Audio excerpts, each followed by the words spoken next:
The most sophisticated artifacts, pyramids, everything are all the oldest. It gets worse as it goes on. That's not supposed to make sense. There was some sort of very sophisticated civilization that was tens of thousands of years before that, and they were wiped out.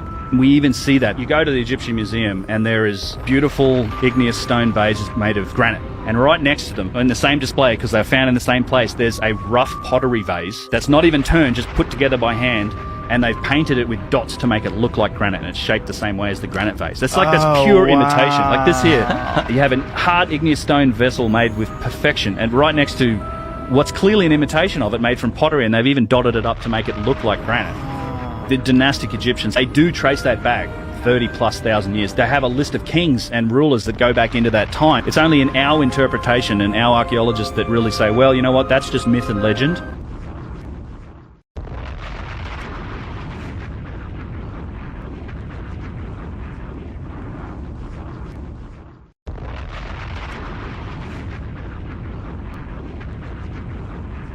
The people in Egypt, they believed in what's called KEMET, the people that existed before the Egyptians. When we hear these stories about the Great Pyramid being a tomb for the pharaoh, it's worth mentioning that even the locals didn't believe that. The saying that the pyramids were built to be tombs for the pharaohs wasn't even developed until 150 years ago. That's it. They were taught KEMET. And it's worth mentioning that when you go through inside these pyramids of Giza, there's not one single glyph in any of them whatsoever. There was never a mummy found in any Egyptian pyramid ever. Quite literally, the only reason why we are told this stuff is because that was the theory developed by these men that went in there and said, I believe these must have been for the pharaohs. That makes sense. So it's all just one group of people had one theory, and that theory just stuck around. 100%. To people who aren't aware, there's something called the Osiris Shaft, which is located directly under the causeway between the Sphinx and the second pyramid. It goes about 100 feet underground. It's carved out of the limestone bedrock. It's the creepiest place I've ever been in my life. It's 3 different shafts, and you go down. When you get to the 3rd level, which is completely dark and freaky, there was a side tunnel. Zahi Hawass himself, he's standing in front of this tunnel, and he says, it's yet to be explored. I don't know what's down there, but they've since sealed it up. It's like cinder blocks. They sealed it up. What? Yes, it's the same thing. Like they excavated the Sphinx, and there was always said to be tunnels under there, and there was no pictures ever released to the public, and some dude snuck down in there and took some photos. You can't see much, but what you know is that there are things that have gone underground in Egypt that, for whatever reason, is just off limits to the public.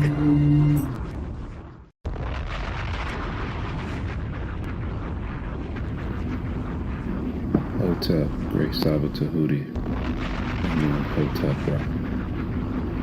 Health and prosperity unto you. May your monument be established forever on the foundations of Ma'at. May your posterity give you praise and offerings. May your goddesses personify devotion to you like the great goddesses Aset and Netet. To SABA Tehuti. Amen. Hotep Ra. Uben Ra. Ma'at Hotep, glorious Tehuti Amun Hotep Ra. It is said good advice is rarer than emeralds. That led me to think Tehuti's advice and teachings is life's wealth. You are the doorway to Miao, the ancient conscious state. You are the wise one, an incarnating Ren that is breathing the Ankh, living from Ma'at. The Nefer, ancient Ba, the ancestor, Tehuti. I am incredibly grateful to have access to your podcast and guidance, to offer your immortality and taking moments out of your day to help me, to offer not leaving me to suffer in a world of matrix, to offer teaching me truth, honesty, and teaching me that it is good to search for wrongdoings and make corrections. To offer everything. May your exquisite netzerts have a day as beautiful as them. May they always have clarity and never be under hypnosis. May they always be safe, never in harm's way. May they never receive headaches or stress. Their beauty like the sun's reflection on water. Their beauty like a snake wrapping itself around a harp. Their beauty like circumpolar constellations. And their beauty like luscious forests of green with cacao plants and bamboo. My greatest love and respect to your immortal Nefer Kemetic family. Tua.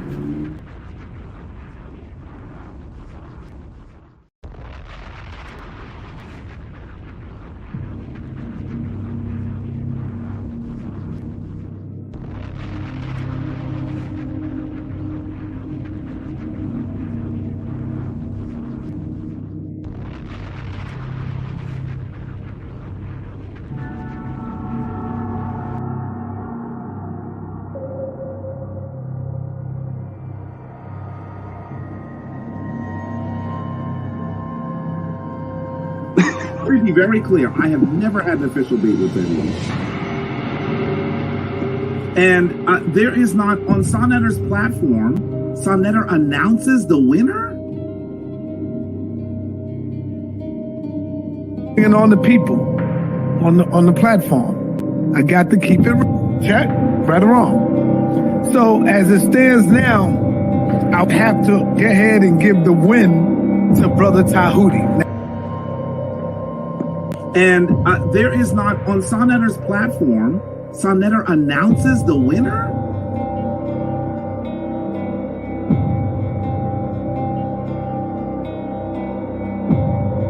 We got Zion the Lion, and of course, we got Tehuti making his debut, coming in the ring with Brother Jabari. It wasn't, I'm not gonna say a TKO. I'll just say a little jabby jab. He won by a couple of jabs, he took some jabs, And now, well, we got the rematch coming with Brother Tehuti and Brother Jabari coming back this Wednesday, 9:30 p.m. And I know Jabari is not going to take him lightly on this one. I know everybody is looking at Zion, Tehuti. To be very clear, I have never had an official beat with anyone. And there is not, on Sonnetter's platform, Sonnetter announces the winner?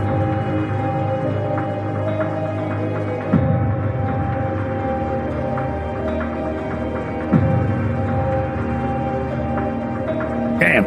We have Tehuti and Brother Jabari is coming back. Brother Jabari will be back for a rematch coming Wednesday night. I think Jabari was a little unprepared, got caught sleeping with the brother.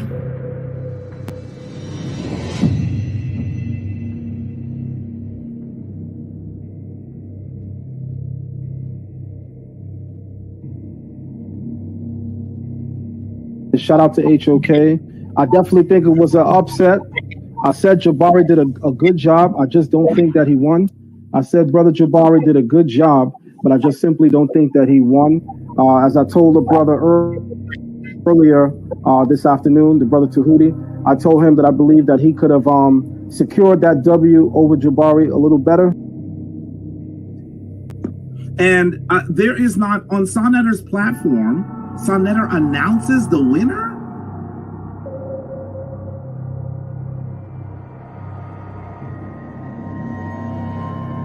So, I just got to go with that.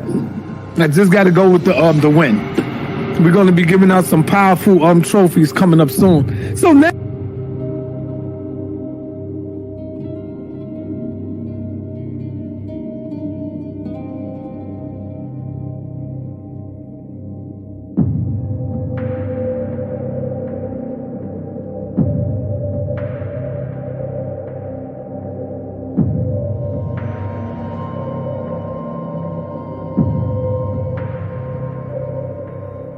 So, I just got to go with that. I just got to go with the win. We're going to be giving out some powerful trophies coming up soon. So now, Zion Lex is coming out. Tehuti is making his way. He's jumping out, going straight to the top right now. Brother Shaka gave me a call the other day. Yesterday, matter of fact, Sunday. Brother Shaka Utmost gave me a call on Sunday and said straight up, Sarnetta, yo, Sar, I think Jabari jumped out the window and he wasn't prepared for the brother's questions. Now, this is Shaka Utmost. And there is not, on Sonetter's platform, Sonetter announces the winner?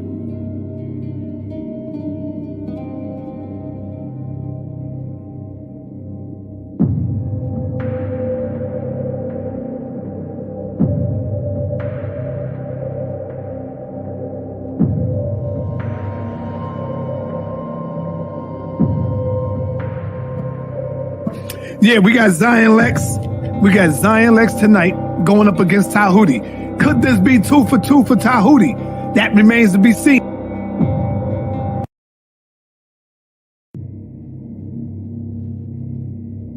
I've beaten people. The winner was announced by Sonetter. The winner was announced by the judges. I have the certificate, the proof. I have Sonetter saying I beat Jabari. I have all the judges saying I beat KEMET. You have me saying you beat Jabari. Right? Yes. You got me saying you beat Jabari. If I said you beat Jabari, he can't be Floyd Mayweather, bro. That is exactly the point. So shall I screen share again? I have to keep doing this to people. I must have been half asleep or some shit. I don't know. Go ahead, show it, bro.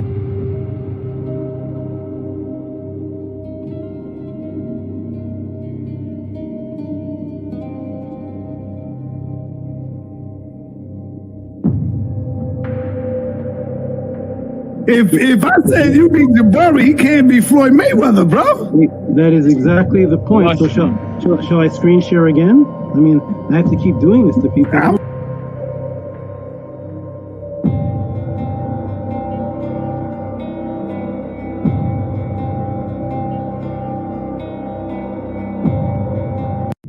And I took out the Floyd Mayweather, so I guess I'm the House of Consciousness champion. I just came here for an interview. That's my you can't be the House of Consciousness champion yet.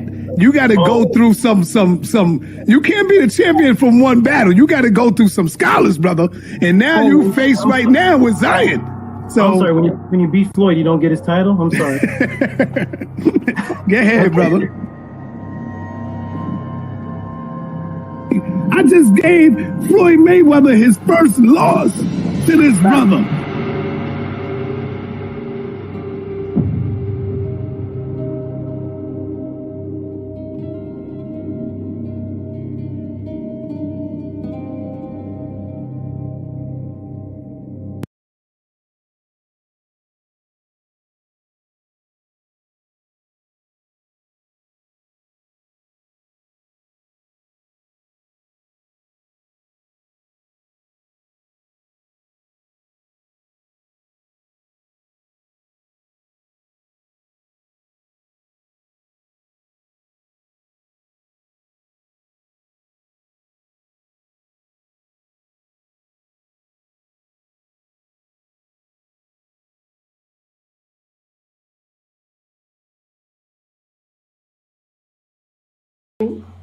Yes. Yeah, I got you. You got the wrong Hebrew once again, man. You keep making it seem like you talking about I showed you cartoons. But let me tell you something. I don't be showing you cartoons, bro. I don't know who you talking to. The ancient Hebrews, and Killer Priest, he knows this well. The ancient Hebrews didn't acknowledge making graven images of themselves, but the other nations made images of us. But let's go into which we was talking about Atlantis and all this. Now look, y'all, you see that 5 minutes later.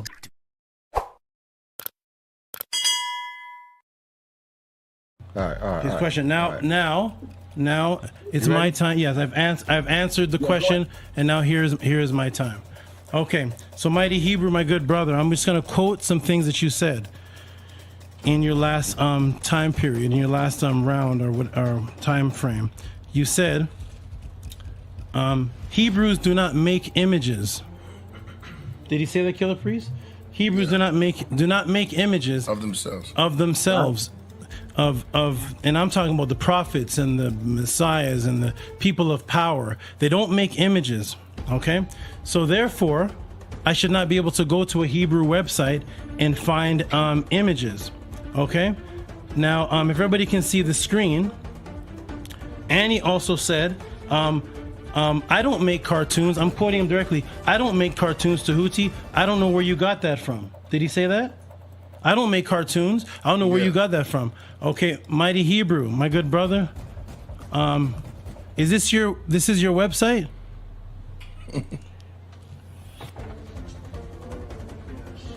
Oh yeah, am I sharing? Sorry. I can't see. Okay, just to verify, because this could be an imitator. It could be somebody that's imitating you. But I just want to know, just yes or no, is this your website? I can't see. I got two websites. Okay, no problem. I'll wait for. There's no. It says, welcome to the Mighty Hebrew University School of Advanced Esoteric Theology. Can Mighty Hebrew see the screen? I shared it. He should be able to. Okay, I know what you talk about. No, I know what you talking about. I'm just asking, is this your website? Just yes or no is fine. Yes, it is. But that don't have nothing to do with. Is this your website, my brother? I'm just curious. I want to make sure that nobody's imitating you. Is this your website? That's my website. Okay, on this website, as the crowd can see, there are two things that I brought up. I showed cartoons, and I said the Hebrews make cartoons and images of themselves today. Why do we find none of ancient times? Mighty Hebrew said, I don't make cartoons. You got the wrong one. I don't know where you got the idea from. I don't know where you got that idea from that I make cartoons. I am on Mighty Hebrew's website, and on his website is a clear cartoon of a black man as a Hebrew, as a Hebrew chemist. So Mighty Hebrew, as a Hebrew, you're making images, and as a Hebrew, you're making cartoons. So let's just clarify that. So now that we've established that Mighty Hebrew fully agrees with cartoons, now that we've established that Mighty Hebrew fully agrees that as a Hebrew you can make images, I can move on. Thank you very much, Mighty Hebrew. This may be a 2-on-1. I think it's Mighty Hebrew and myself versus Mighty Hebrew. So thank you for helping me, and thank you for that website to verify that you do make cartoons. So let's move on now, please. Okay, good. So back to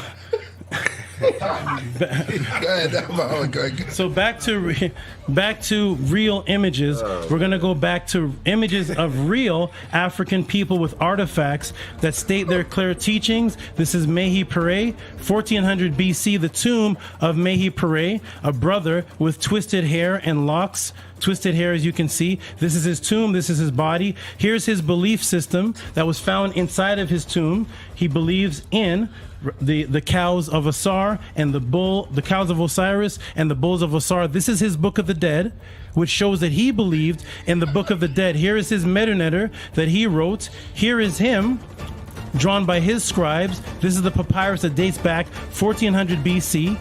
Here are the artifacts that were found in his tomb, demonstrating his belief system with the Shabti, with the symbols of Osiris. Here is more images of himself that they found.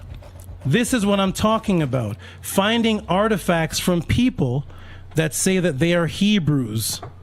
King David, Solomon, Joshua, Joseph, Job, any of the people with these kind of artifacts. These are drawings from the people, not this Mighty Hebrew. Somebody's not coming up, but not this. This right here. I know it's not coming up, but yeah, I don't know why it's not coming up, but there it is. Here we go. Mighty Hebrew, your artist is awesome. I like him. I mean, I've never seen anybody look like this before, but we're going to take this as a strong, powerful black man. He's a chemist. I don't know if this is Inky. I don't know if Abraham had chemistry tools, or I'm not sure which prophet this actually represents, but he looks cool, handsome man, cool. But I just wanted to establish in my last 2 seconds that yes, Mighty Hebrew, you have images and you show cartoons. Peace and love. Show the ancient ones, please. I love you. Peace.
I just want to establish one thing.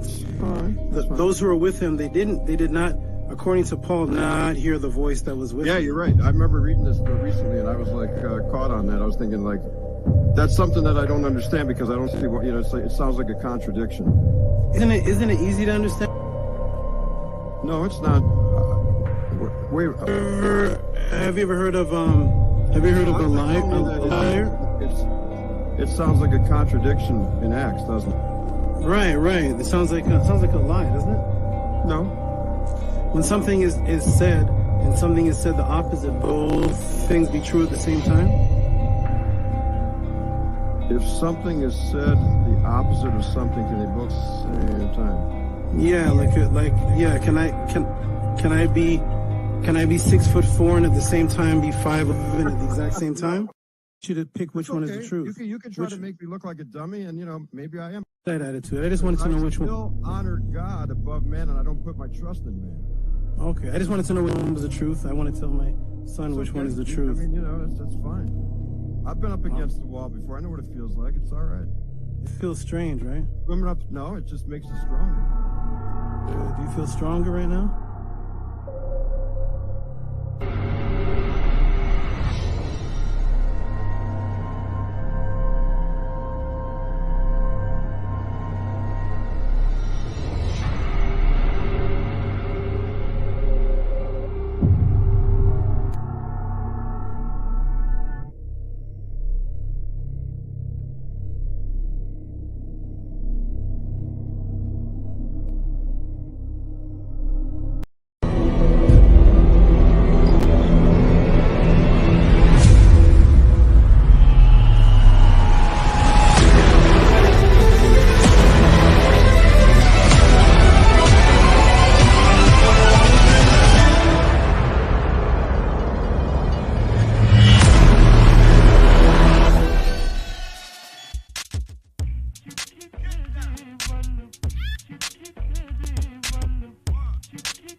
Check, mic check. Everyone can hear me. Mic check, please. Mic check. Mic check, check mic. Let me check the room. That's be another one. That's another one. Mic check, press 9 if you can hear. More. Mic check, press a 9 if you can hear me. Mic check. Let me check the room and click over there and see. Just see some 9s popping up. Mic check. Okay, Jody has a 9. Nicholas Noetic. Okay, we got the 9s here. We got Bella with a 9. Boots with a 9. Okay, everybody can hear me. Wonderful. Anu with a 9. Okay, good. Wonderful. Let me fix this a little bit. Okay, clear, beautiful. Move this over here. Okay, let's see. Everybody can see me well. Wonderful. Let me fix one thing here. Hold on.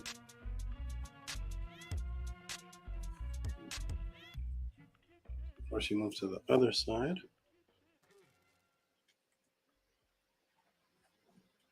There we go. Okay, and where are you locking into? Perfect. Excellent. Let me come back to the screen. All right, everybody. Welcome to another. It's another one. Another Tehuti pod class. We're about to get started the right way.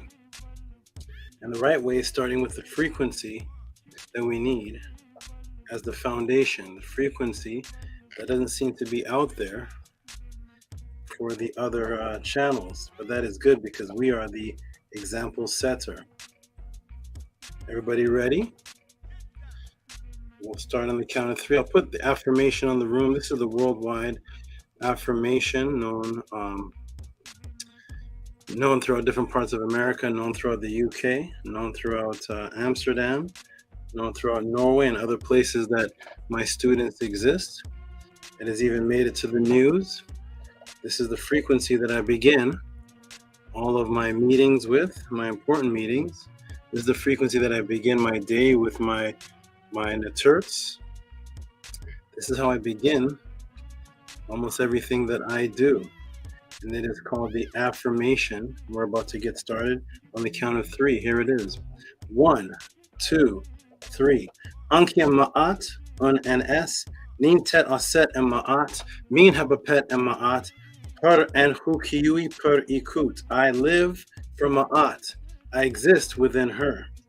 I do not speak in the place of ma'at.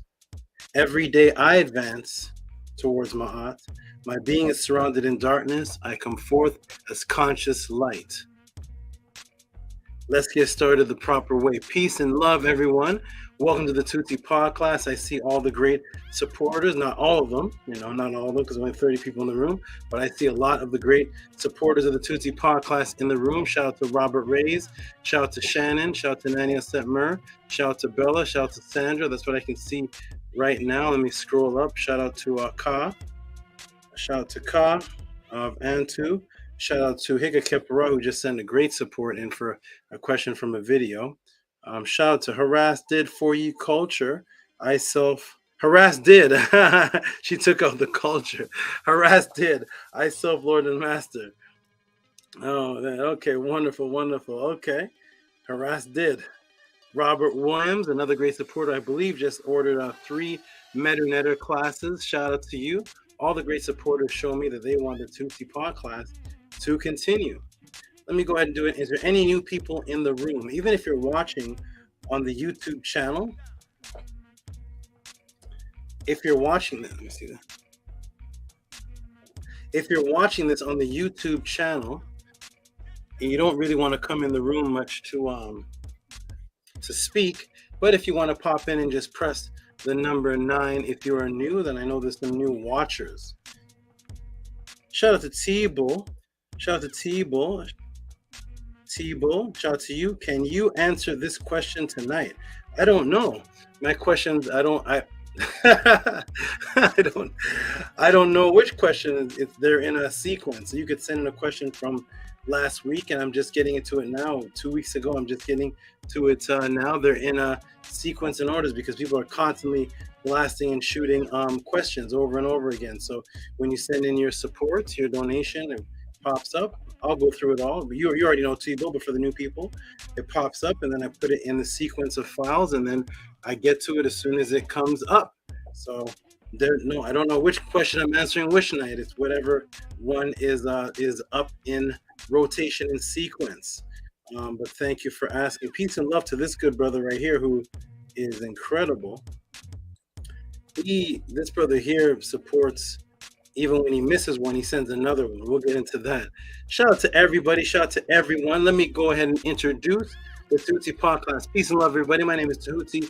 I'm in Hotep Ra. I've been a teacher for decades and decades and decades. I used to teach hundreds of people, thousands of people all across America, all across Canada.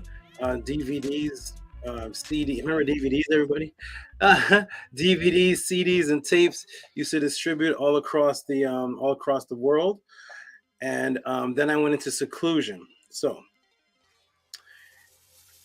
as a young man, I used to raise myself with these beings right here. Animals is that which raised me. I was always around animals. I would disappear from my mother for 6 hours of the day, any random day, and I would be with my animals out in the forest, out in the fields, out in the ponds, and I would spend time with them. I would learn from them. I would learn with them, and I developed relationships with animals that were in the wild that became not afraid of me as I would come to visit them on a daily basis. At that time, I started to not really want to be around a lot of people. I was more around my animals, always catching animals, always being around them. such and such. At any rate, I started noticing that something was wrong with people. And the thing that was wrong with people was that people were involved in artificial lies, that I was looking around and seeing that people were listening to things that were just incorrect. And I started becoming very sensitive to what is now called the matrix. Because I was sensitive, I started asking questions to my mother, my family members, different people around, just asking questions about religion. On my path, I met some people that were on the streets that were, they called it propagating information out there. They were wearing white robes. I became attracted to them because they were questioning the same things, putting out books, questioning religions. At any rate, what happened is I ended up joining that organization. And when I joined that organization, I ended up soaring to the top of the organization. I ended up becoming the main teacher, and I called myself the main teacher because as I soared up to the top, the actual teacher, head in charge, the owner of the actual organization, told the entire organization that if they want to learn how to teach, that they need to teach like me. At any rate, what took place was, as he was telling the organization that if they want to know how to teach, they should teach like me, there was jealousy being developed amongst the other head teachers, because he wasn't saying that about any of them. So because of that, they started analyzing my teaching skill to find fault and flaw. And when they analyzed it, they started realizing that I had a particular teaching technique, and my teaching technique was to bring multifarious sources of information, not just what the master teacher was teaching, but using multifarious sources of information to back up what the teacher was teaching. Scientific articles, actual lab experiments I would study, news reports, ancient artifacts. I would study these things and use them to corroborate the information that I was teaching, because the theme and the motto was, don't believe me, check it out. Well, people took that one of two ways, and one of two ways was, if you check it out, that means you don't believe. No, but in actuality, I took it that the people that I'm trying to convert out of the matrix, they're not going to believe me when I first start talking to them. So why not start off the relationship right from the beginning with, go check it out. Let's start off like that. Won't believe me. Actually, let's check it out. Let's walk it through. You should not have any faith in me if you just meet me, unless you pick up a certain frequency or vibration, but that's within you. But let's set the standard of checking it out. So I based my teaching on that. At any rate, the teachers at the time became so jealous that they came to my residence with lit torches. Yikes. Lit torches. They came to my residence with lit torches, and they came saying that if I continue to teach the way that I'm doing, and teach from books that are not written by the organization, that they are going to burn my materials, they're going to burn my belongings, the books, not my couches and stuff, but the books.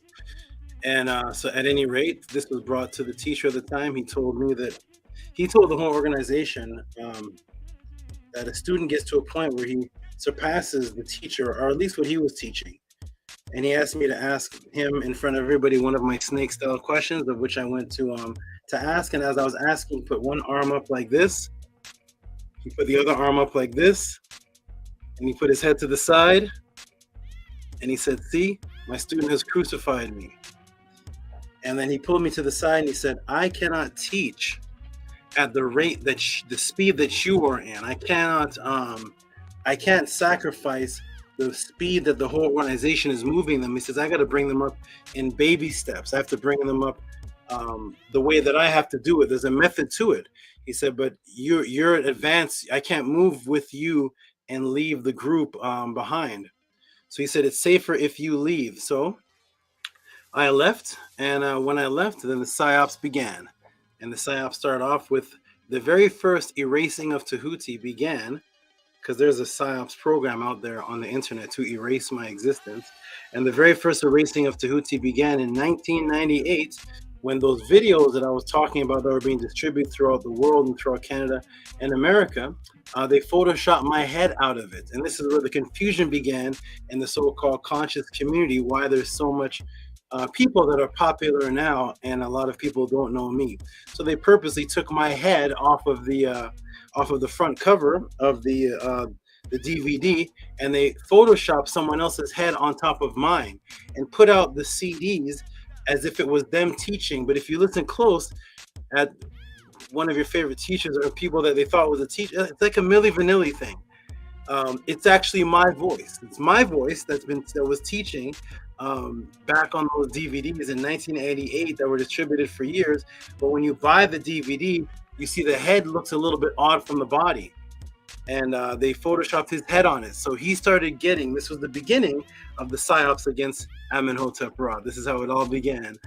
When they started erasing me, like you'll see sometimes in Kemet, when there's certain pharaohs or certain rulers that were ruling and others would come in and scratch off their face and erase them. This was actually happening to me. So the video started circulating, and then people started picking up that, hey, isn't that your voice on there teaching?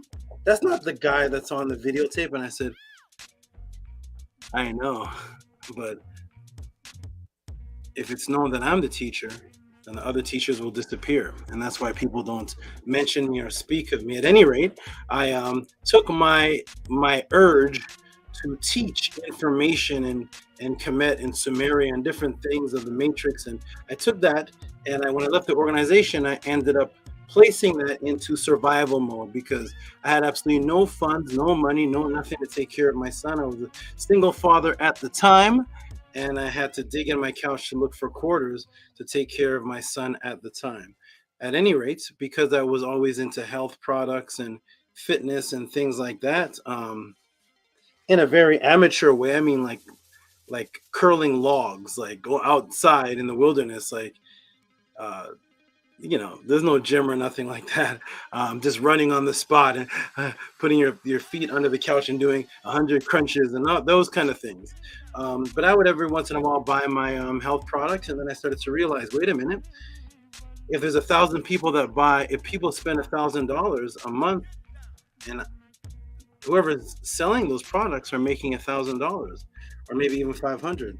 Let me shift my frequency to the way that I used to teach information and start shifting it to health products.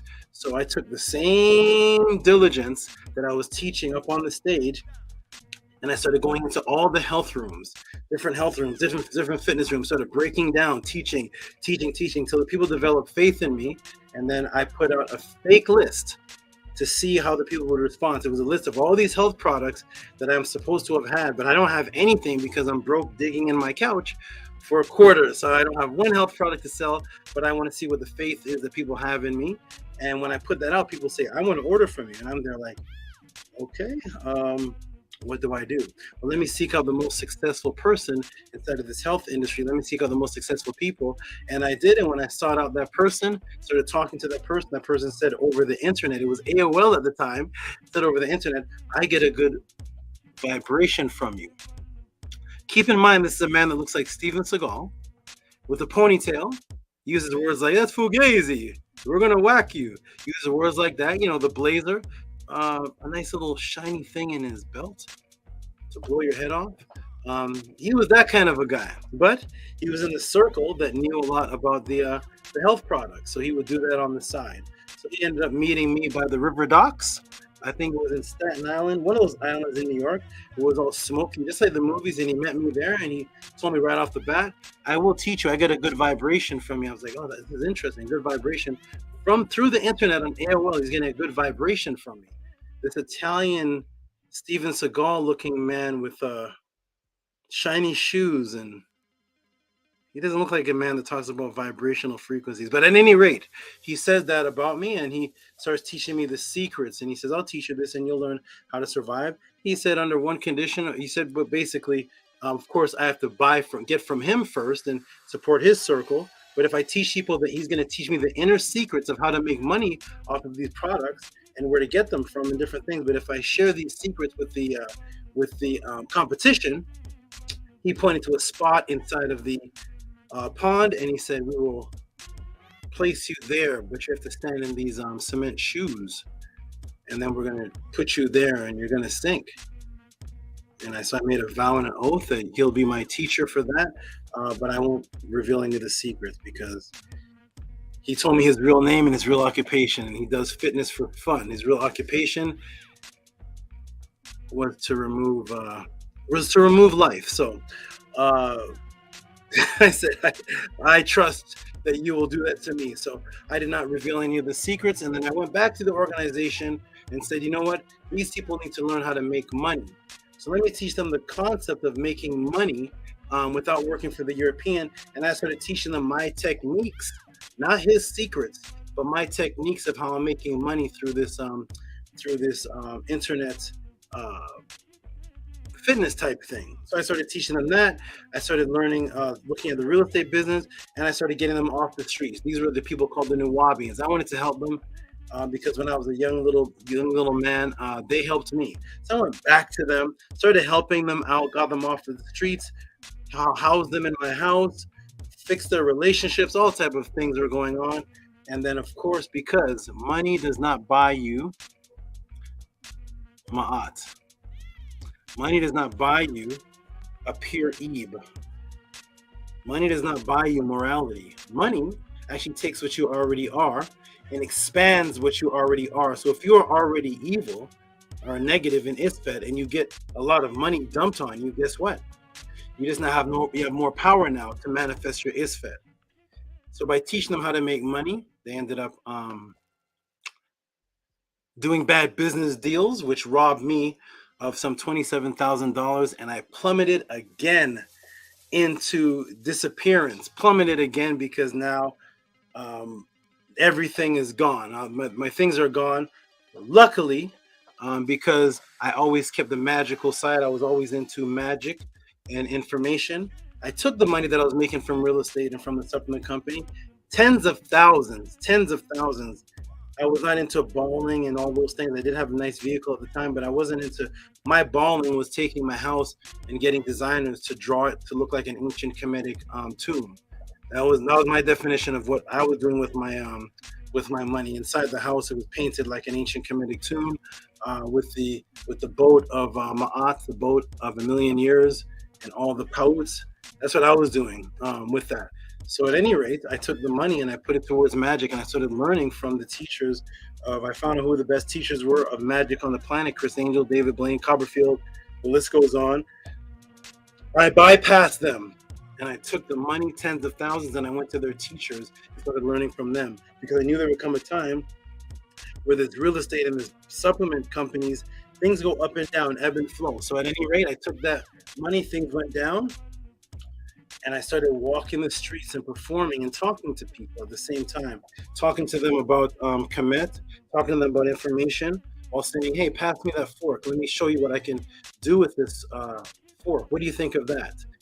If you have a coin, and I would go out to the clubs, and I would, to get attention, I would walk by groups of brothers trying to pick up all the women with the biggest butts and the booties and all the shaker. This is Atlanta. And I would walk right through the crowd with a coin levitating beside me as I'm just walking, looking around, asking for directions. Anybody know where 5th Street is? And as I'm walking, there's a coin flying around me. And I'm just like, does anybody know where the train station is? And they're like, yo, what's that? And then from there starts conversation. I start breaking down magic.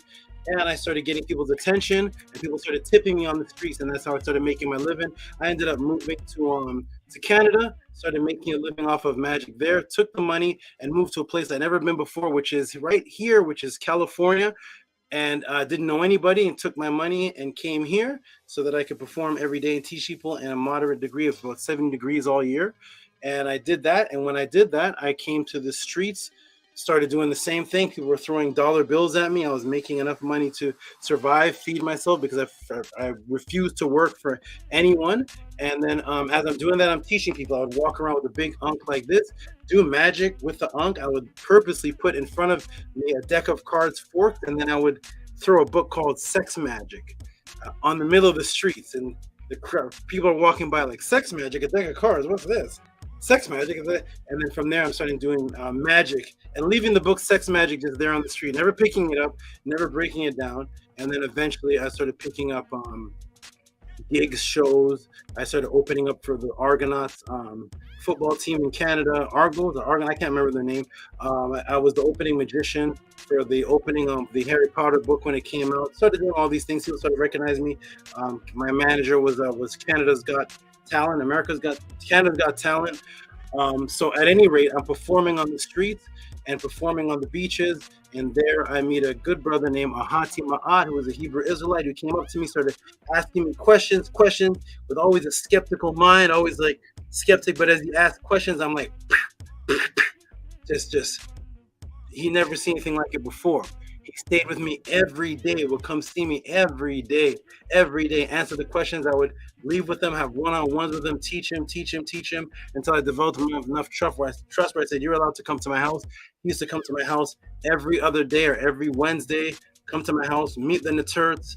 I would teach him how to teach, stand up front. Here's how you teach. I'm going to pretend that I'm Christian, and I would raise this brother up and raise him up into a man and continue to just give him information because he was so persistent.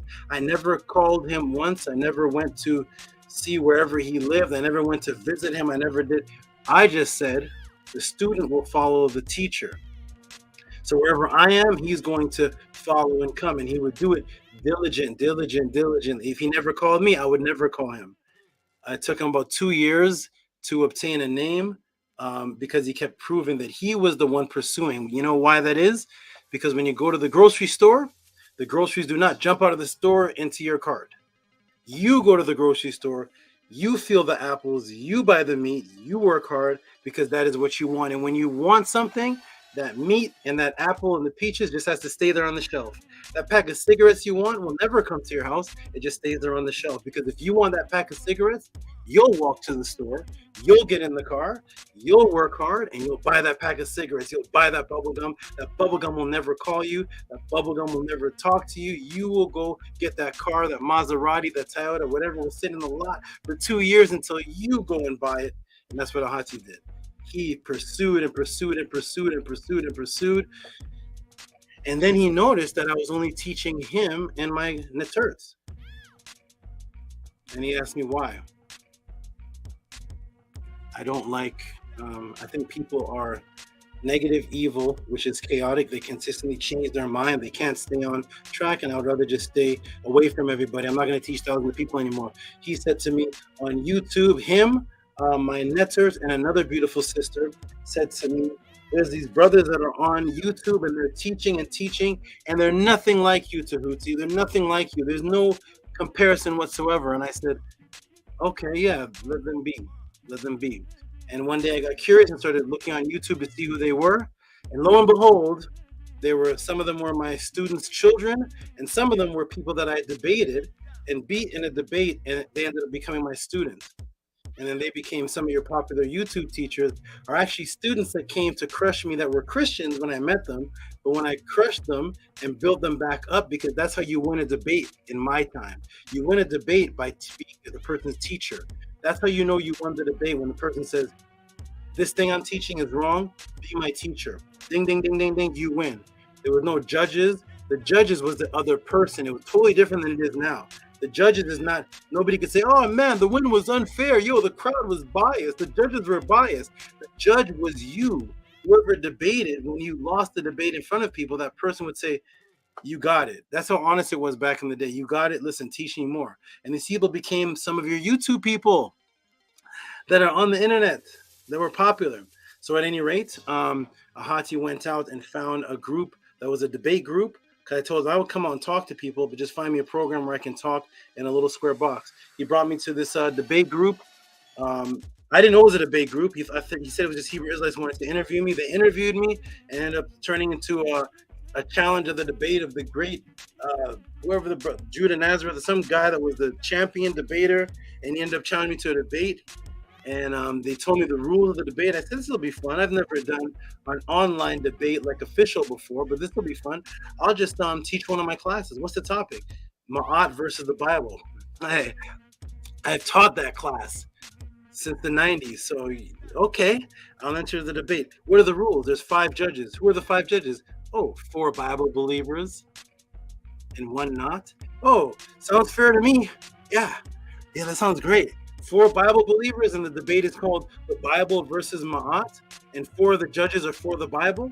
Okay, well, since I'm going to lose, let's just have some fun. Have the debate, swept him under the floor. The judges, which were the Hebrews, voted for me. and they kept bringing me people, and I was just bing, bing, bing, bing, just beating them because I'm just teaching class. They're debating me about my own lifestyle. You'll never win. I don't study this to set up a debate. You're debating Bruce Lee about Kung Fu, Wing Chun. You're gonna lose, boxer. You're gonna debate him about what his lifestyle is.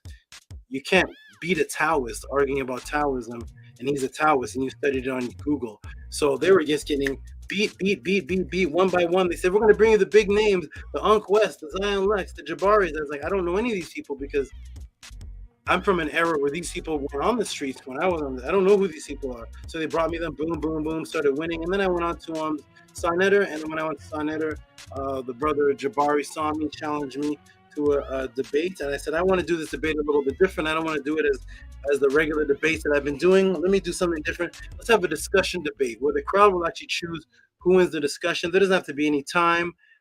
You're into Ma'at, I'm into Ma'at. We're respectable people. You know when to stop talking. I should know when to stop talking.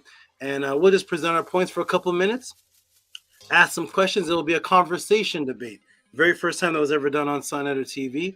He agreed to it, and Sonetter ended up putting up time, setting a rule, but when it started going into a debate with the time and all that stuff, and at any rate, ended up on beating him according to the video you just saw on the rules and regulations. And then I kept going on. I'm going to shorten this up. I went on to Killer Priest for an interview, went to an interview. He loved it. He loved me. There was a disgruntled person named Rasul who just, when I'm hydrogen peroxide, so when I come around, the ISFET bubbles up. It loses control. It doesn't know how to act around me. So you can be calm around me and everything can be nice. And all of a sudden I don't hear from you. And then all of a sudden the next message I get or the next conversation, you're against me. And you don't even know why. It's because hydrogen peroxide. It just brings up the ISFET. And if you ask the person, what did I do between the last time I talked to you and this time? What did I actually do? Nothing. So all that is happening in the head. And the head of Rasul, he was just against me. So he challenged me to a debate. Took him out because he thought he could prove how the pyramids were built. I don't know how anybody on the earth could win a debate thinking they know how the pyramids are built. You would be a billionaire if you know how the pyramids were built. Nobody on the planet knows how the Aku was built. That's why it's the last wonder of the world. You think you're going to win that debate? So he lost that debate. At any rate, as I became popular on the Killer Priest Podcraft, people started seeing me from years ago, recognizing me as a teacher, recognizing who I was and setting up one-on-ones with me. It started taking up all of my day. And that leads us to where we are right now. I said to everybody, okay, let's do the one-on-ones. It took up my whole day. Everybody was paying me very considerably, $200 for a one-on-one, $50, $75. I never gave a price. Sometimes I would say, let's do the one-on-one first, and then you cash at me the money that you thought that was worth. Don't pay me anything up front. Because I may say that it's $40, and you may say it's not worth it. You may think it's more. Don't pay me nothing. Those turn into $150, $209 donations just for talk to me for an hour and a half to 2 hours. At any rate, it took up my whole day. So I said on Killer Priest, we're going to do something brand new. I'm going to take my intellect and create something for the massive people that they never had before that will also be more considerate of my time while developing a new system. It's actually an old system that is from ancient Africa, an ancient KEMET, and that is the bartering system. That is the ebb and flow system. That is the reciprocity system of nature. You give, and if you think something is valuable, you give for it and you receive it. And then if you think it's valuable, you come again and give, and then you receive. That is how flowers work with bees. That's how water works with animals. That's how you work at the grocery store. That's how everything in nature works. If you think something is valuable, you give for it, you receive the thing, do something with it, and then it's the cycle of life. So I said, I'm going to create a system, not called a podcast. It's going to be called a pod class, where I'm going to be teaching. But when I come to the class, I'm going to be like this. Completely silent, a brand new system, a brand new code. And that brand new system is, just like the break dancers, I'm not going to speak until the question is sent in, but I'm not going to read the chat for questions. I'm going to do something brand new to the world. And what is that?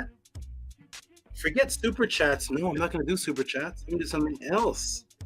I'm going to create a system where you send in a Cash App and a PayPal, and you write inside of the Cash App and PayPal, I get notified in my Gmail. And when I get notified, I look at the question, I either answer it there or when I can get to it. And it's a support system because somebody taught you all that knowledge is free. Somebody taught that, and nobody can show any ancient parable, any wise teachings coming from the motherland, no papyrus, nothing that says anything about that. That is a brand new system that came about, that everything else costs except for the most important thing on the planet, which is the knowledge to do everything else that you need to do. Because you can't do anything on this planet without knowledge of how to do so. Somebody came into our culture and said, consciousness and knowledge is free. We had an ebb and flow system. We had a bartering system in Africa all throughout the Nile Valley. And that is, you have 5 ducks, I'll give you one of my baby horses for it. You have a horse, I'll give you a cow. You eat the apple, you bite the apple, you spit the seeds back into the ground or go plant them somewhere so that another apple tree can grow. It is a give-receive system. The barter system, that's what it was in ancient Africa for tens of thousands of years. There was no fiat money. So who changed that? And that included sitting down with the scribe, sitting down with the master teacher, sitting down with the priest, and getting class. Getting the Book of the Dead, the Purim Haru, the papyrus, understanding how to read it. You would give multiple ducks for that. You would give horses for that. You would give half your salary and what you earn for your farm to be able to sit down with the elders and learn from them because they're taking their time to give it to you. That is how nature works. And then another man came in and changed that. He said, no, your knowledge, black man, just yours, your knowledge, Native American Aztecs, yours is free. And we're going to steal it. We're going to dig up your tombs. We're going to rape your women. We're going to kill you. We're going to knock you over the head. We're going to take you as slaves. We're going to destroy your religion. We're just going to take your, we're going to call it excavation. We're going to just take your papyrus, take your tombs, take your information, rape your women because it's free to us because we are the pilgrims. We are the colonists. We will steal your knowledge. And because we steal it, we're going to invent a new concept to the world called knowledge is free. Now, of course, because we're stealing it from you, Aztecs. Give me one example where anybody went to the Native Americans and started paying the chiefs, where the white man went to the Native Americans and started paying them for knowledge. They stole their women, stole their books, stole their knowledge, read it, stole the African knowledge, created Freemasonry.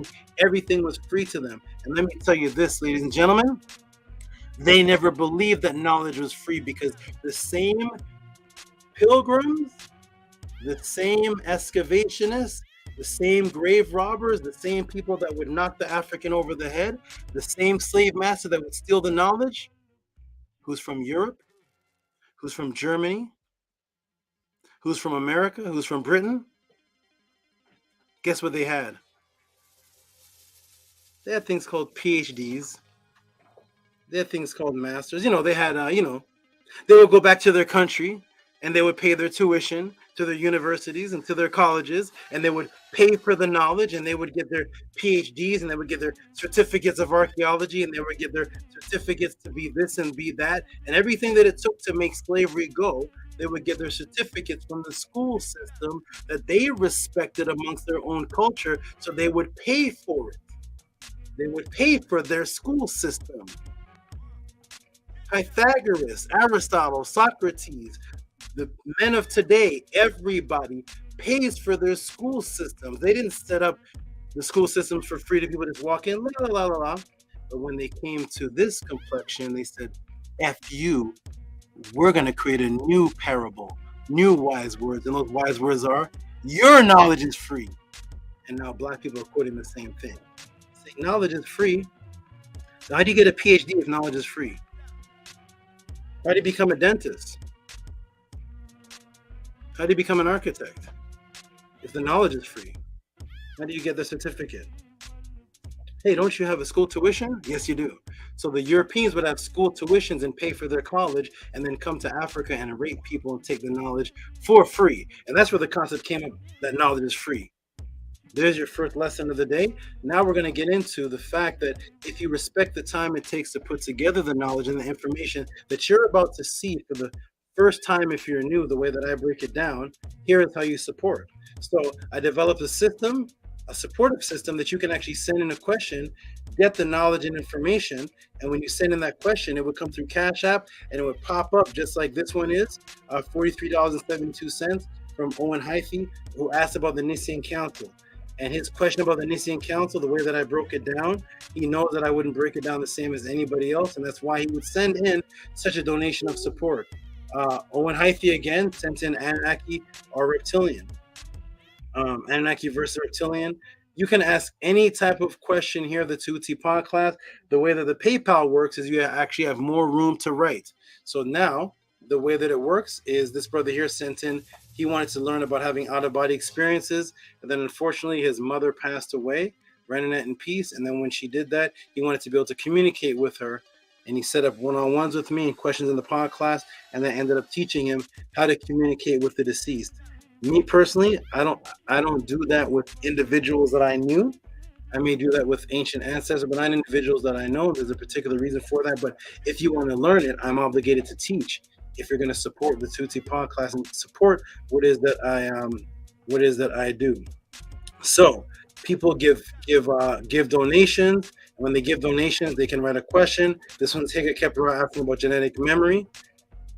And you can be anonymous. If you don't want to put your name down, I'll edit your name down. This is somebody giving $10 for just keeping anonymous, powerful, enlightening.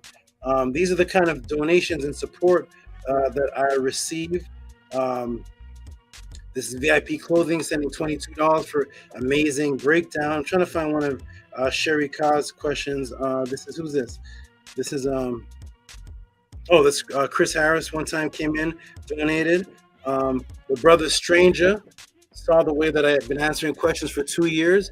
He put a $200 donation to the Tehuti podcast as a bounty to anyone in the conscious community that has a breakdown of the Star of David sourced with ancient indigenous writings like Tehuti did, and he will send $200 to that person.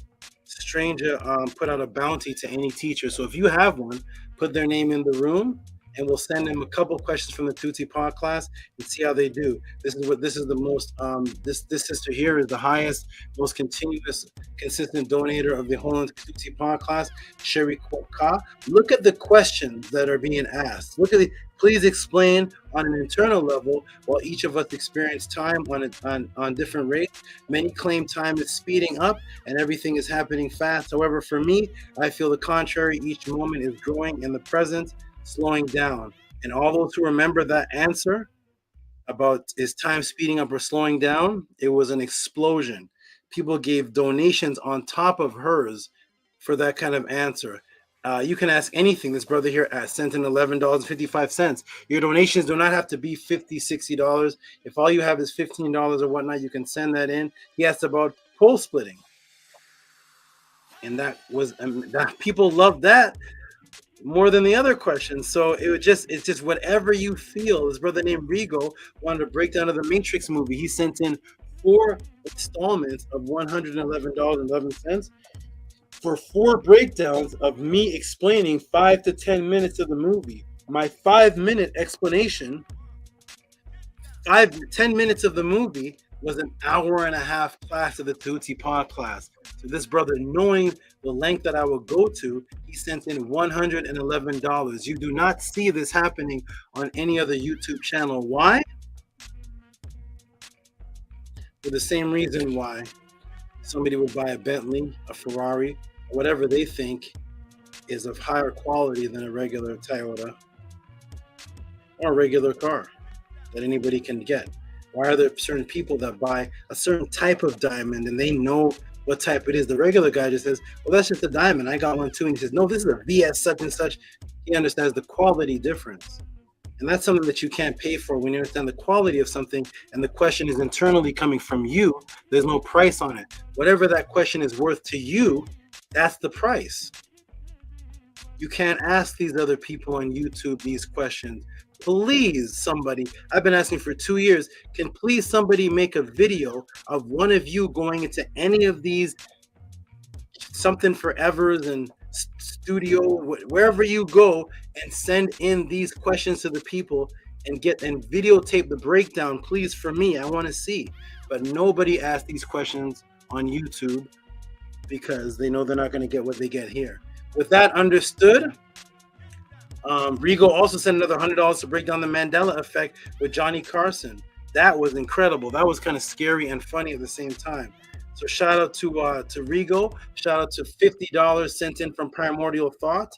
And he sent in this because he wanted a breakdown of a name that he had before I even met him.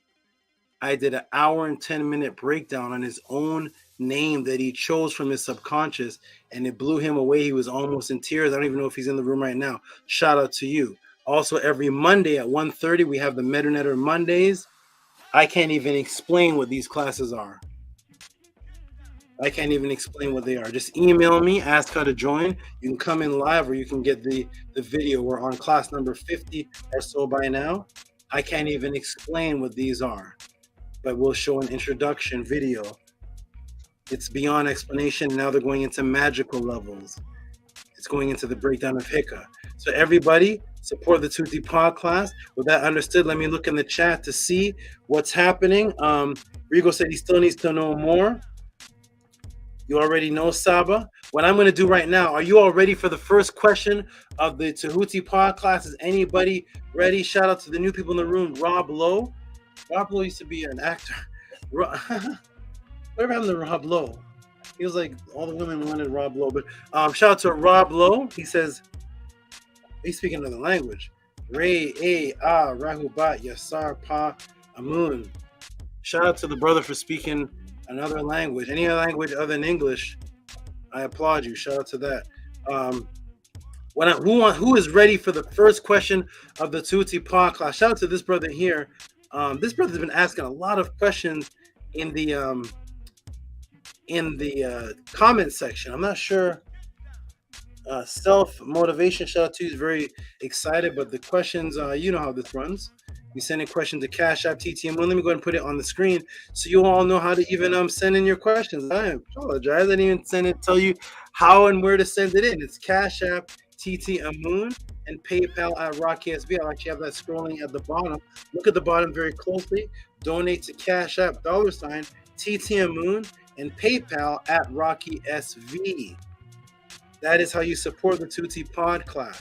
What I'm going to do is I'm going to get into the first question, but first I'm going to get the I'm going to ask Primordial Thought or the other brothers Annie to step in really quick, or even the sisters like Nefer Keparat step in, Shannon step in. I know the women. We got to build up the women to step up in the forefront. I know the sisters do not like coming to the screen, but we have to get stronger than that. Sisters, come to the screen. I'm going to put the link in the room because I'm going to step away for just a quick moment so that I can throw some water on my face and get into the very first question of the Tehuti Pod class. This is Mamba, by the way. Let me introduce you to my motivations. These are the beings. This is why you have a Tehuti, because of the animals that I keep. This is Mamba. So Mama is a Kemetic word which means to shine light. Mama. Mama means to give light. And Ba is the word. Well, here's Primordial Thought. Come on in, Primordial Thought. And Ba is the word for the bioenergetic etheric double that comes from the bioenergetic template called the Ka. So together her name is Mamba, which is the light of the soul, which is the black light, which I broke down in many classes. Her husband's in her room with her, and over there where she lives, her husband's name is Kaibet, which is the black light. This specific snake is named Black Light. That's actually their scientific name. So this is the black light. Their name is, if you want to look this snake up, it is called the melanin. Melanin Leucos. Luic from Lucifer, which means light up bright, and melanin, which is darkness. So their scientific name actually in the encyclopedias is black light. So I basically took the concept, brought it back to Kemet to what her original name would be, and that is the black light, which is the Mamba, and Kaibet, the black shadow body. Isn't she beautiful? On my hat, representing all the way from the southernest parts of the motherland. Back at the bottom of the Nile, this is Neith, who has a fat butt because she ate well just a couple days ago. She's been fasting, and Neith has a fat butt. A lot of brothers would like her, but she would eat them. So, yeah, she eats men. So, it's not like the women you know with the fat butt and you get their number. You walk up to her as a man, you meet with her, and then she eats you. It's a different world, you know. But anyways, she represents photonic entanglement, which is what's represented in Kemet by the web, the weaver. That's where you get the word knitting from. It comes from Nit. Nit was actually the name of the mother goddess, who was the knitter of subatomic particles or energies that you can't see, the great Niet. Her symbols were taken from Medinet and used today in modern quantum mechanics and quantum physics. All right, so we got the brother in the room. And anyone else want to jump in? Any of the supporters while I just step away for a quick moment? When I come back, I'll be fresh and ready to get into the next question. Let me tease you with the first question is coming in from the beautiful sister SHARIKA. I don't know if she's in the room. She actually gave me an explanation of why she's not on the panel a lot. I understand. I completely understand. So let me go ahead and break it down here. Let me show you her the support and donation that she gave and the question. I'll put the link in the room one more time just in case Scribe or the other brothers didn't see it, or the sisters. Guess what? Sisters are allowed to come to the panel too. You can come to the panel if you have breasts. You are allowed to come to the panel. There is no blockage of women from the panel, even though I know a lot of women think there is a blockage. Who's in the room? All right, we got sisters coming in the room. That's Annie. Annie's in the room. And who's by his side? We got Shannon. There she is. She's known as Shannon for now. Shannon for now. And she's a Kaibit right now. She's a black light. I see her name, but I don't see her. I'm going to step away for a quick moment. And let me do one thing. Nana?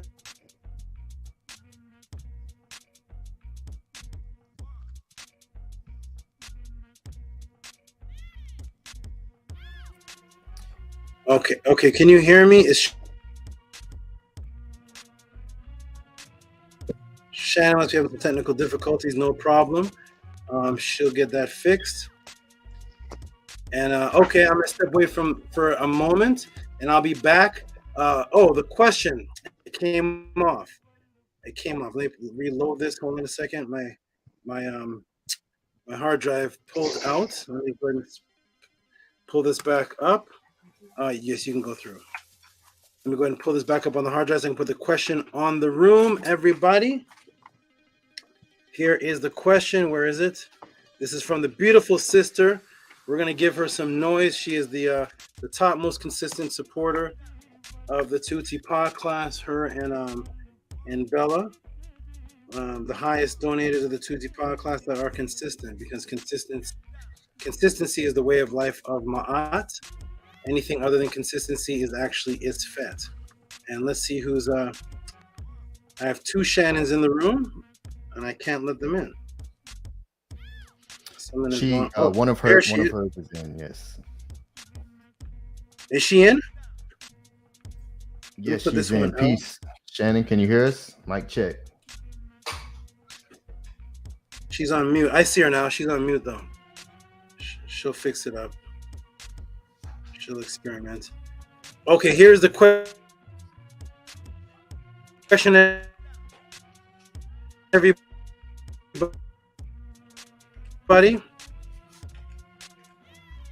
And the question coming in is actually, this is a special question, because it's coming from someone who went on tour. The person went to Kemet and started videotaping things that they saw and came across something that appeared to be kind of disturbing. She thought it was something and then realized it was something else and said, the tour guide can't explain this. Let me go and ask Tehuti. Let me capture this on video. Let me bring it back. And this question is this has never been asked before. Scribe, look at this one here. Look at this one, Primordial Thought. Let me go ahead and put this in the room here. And here we go. Coming in from SHARIKA. Coming in from SHARIKA. And that is her support. I'm going to put the support in the room. And there is Shannon. There is Shannon. There is Shannon right there. Oh, she's gone again. No problem. There she is. Is Shannon here now? I hope she's here now. Am I here? Yay! There she is. Am I here now? You are here. Everyone. You are here. Peace to you, lovely Shannon. Peace to you. I was just getting off of work. Okay, beautiful. I'm gonna put the question in the room. Yeah. Oh, I think there's a lag. I think Shan has a lag. Shan, you said you just got off work? Yeah, I just got off of work and I was sitting in my car listening, and so I just decided to help out and relieve you for your break. All right, thank you. I think I'm a little late. You think you're what? I think I'm a little late because of my technical difficulties. No, I didn't take my break. I'm gonna take it now. I'm gonna put the question up on the room, let the people see what the question's about to be as a teaser. And first of all, give SHARIKA some big noise. Annie, give her some big noise. Big noise.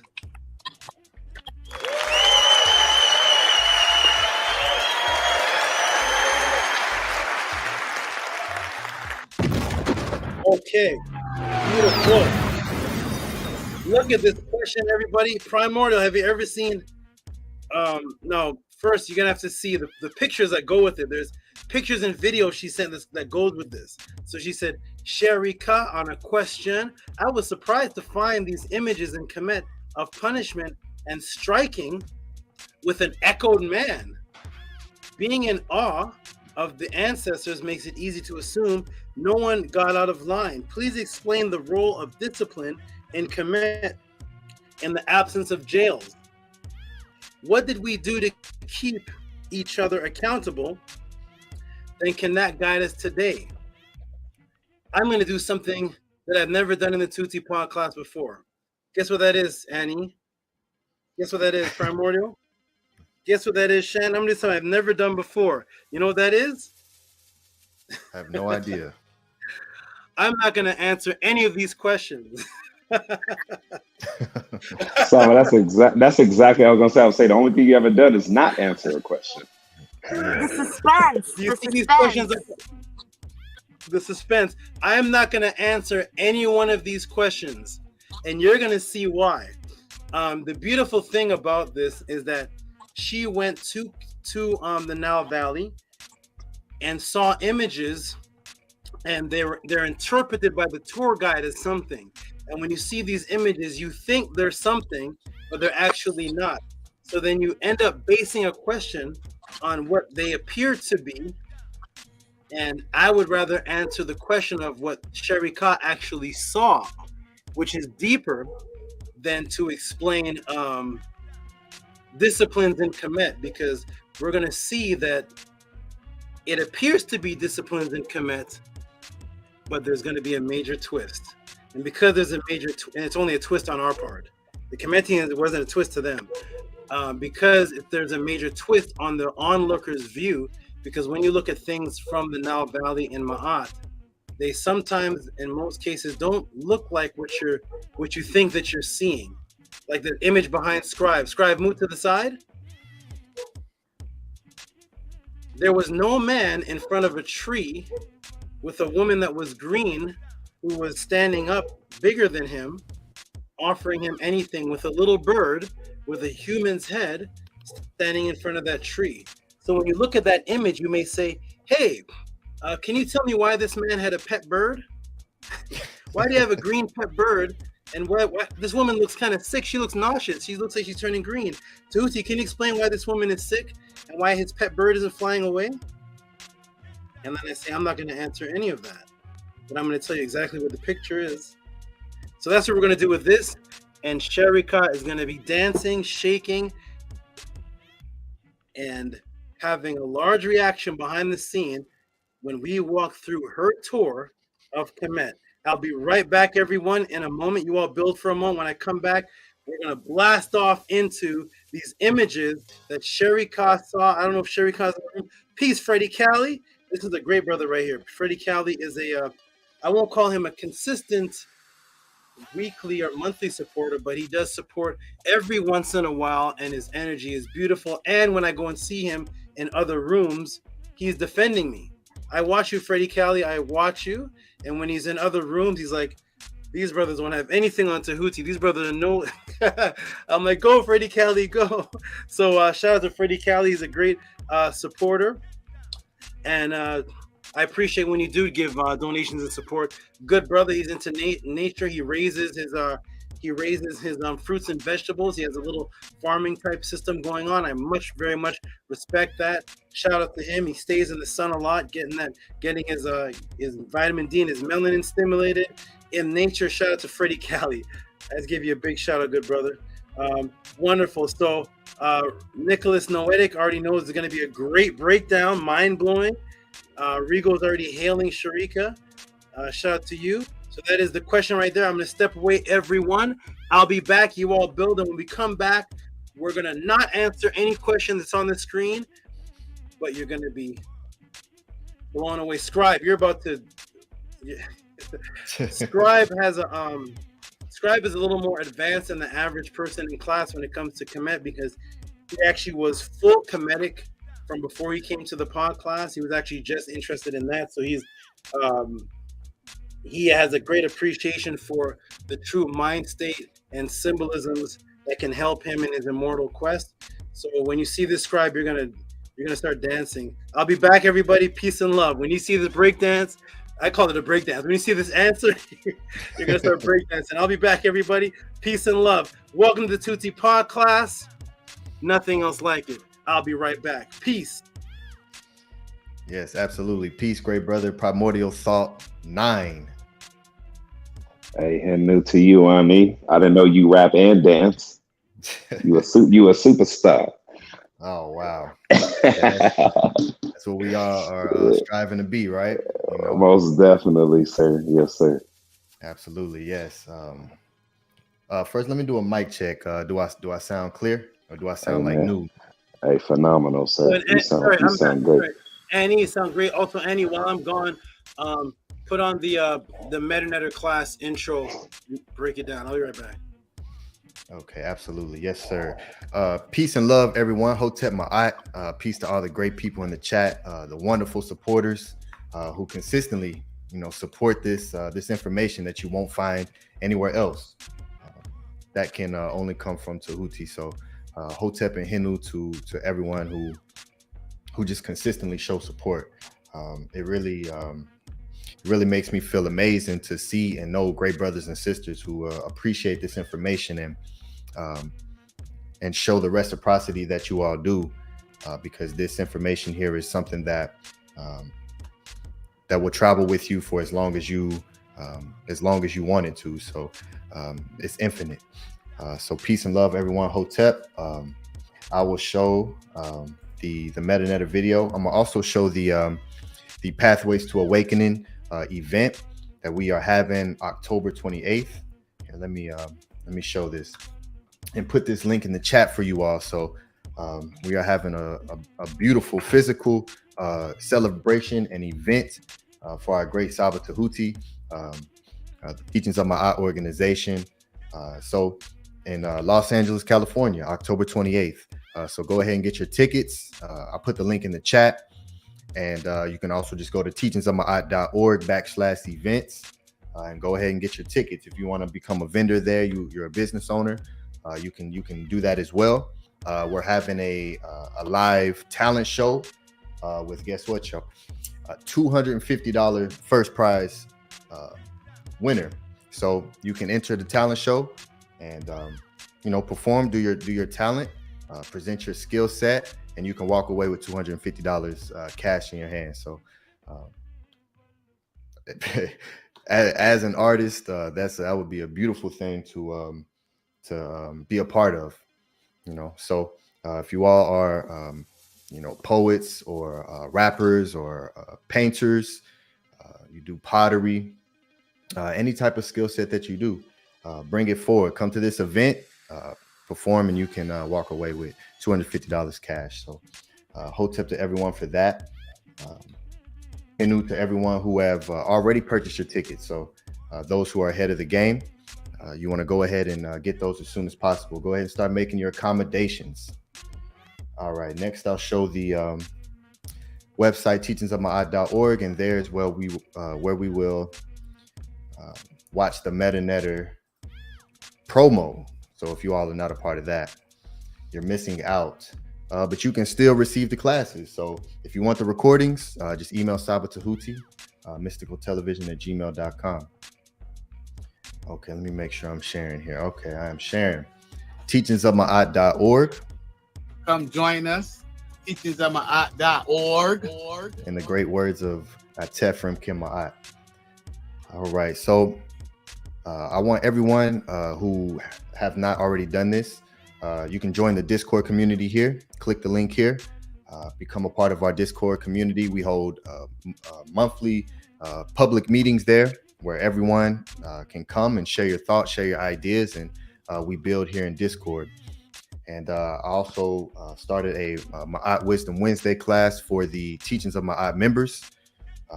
So it's a free class for the members. So if you're an active member, non-active member, you have access to those classes here in the Discord. And to become a member, just reach out to us, leadership@teachingsofma'at.org, or utilize this messaging system here, and ask how to become a member, so you can be a part of that. All right, and everyone. So this is the newsletter. I want everyone to sign up for this newsletter if you have not done this already. We send out a weekly newsletter packed full of beautiful information. This is how we send out our information to everyone. This in the Discord. So you definitely want to be a part of both of these. All right, so let's go up to the top.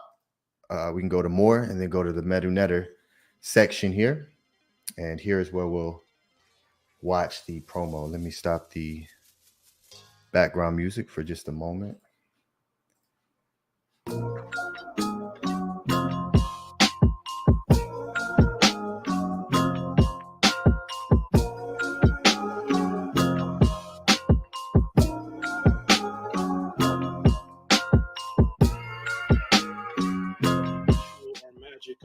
This is the whole purpose of actually doing the Medinetter class on the Purim Haru, was to get everybody in the mind state of Hika, because the Purim Haru is a book of Hika. It's a book of magic. It's a book of immortality, out-of-body experiences. It's a book of several spells. It is all about the other realm and its connection to this realm and how you can merge the two.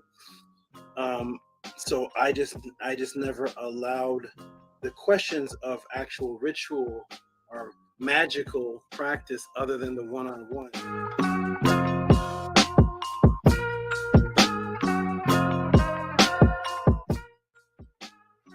You'll see it looks like a sieve.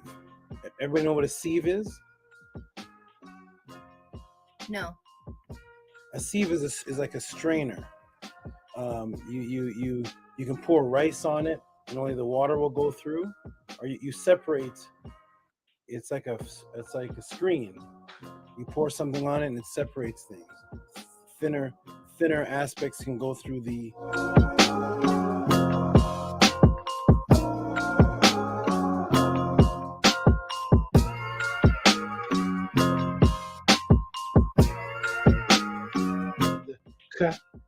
Today's equivalent is a K or a Q. So we have Kes, which is bone, body, skeleton. The inner part of you that actually produces the blood within the bone marrow. So it's flesh and blood, which is bones, which is the Kes. So here, Kes ties in again is homage. Kes, whether it's felt like that I feel like any of the other 20 ways that the beautiful thing with the men.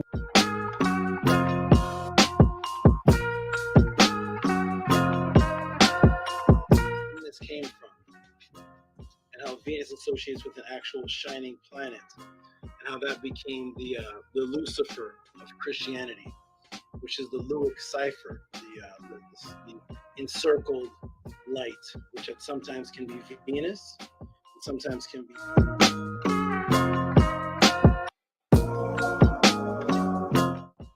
The Kenti was the royal area of the beginnings. That's where the modern day Greek historians say that men came. That when they went and talked to the so-called Ethiopians, they said that that KEMET was an area reestablished.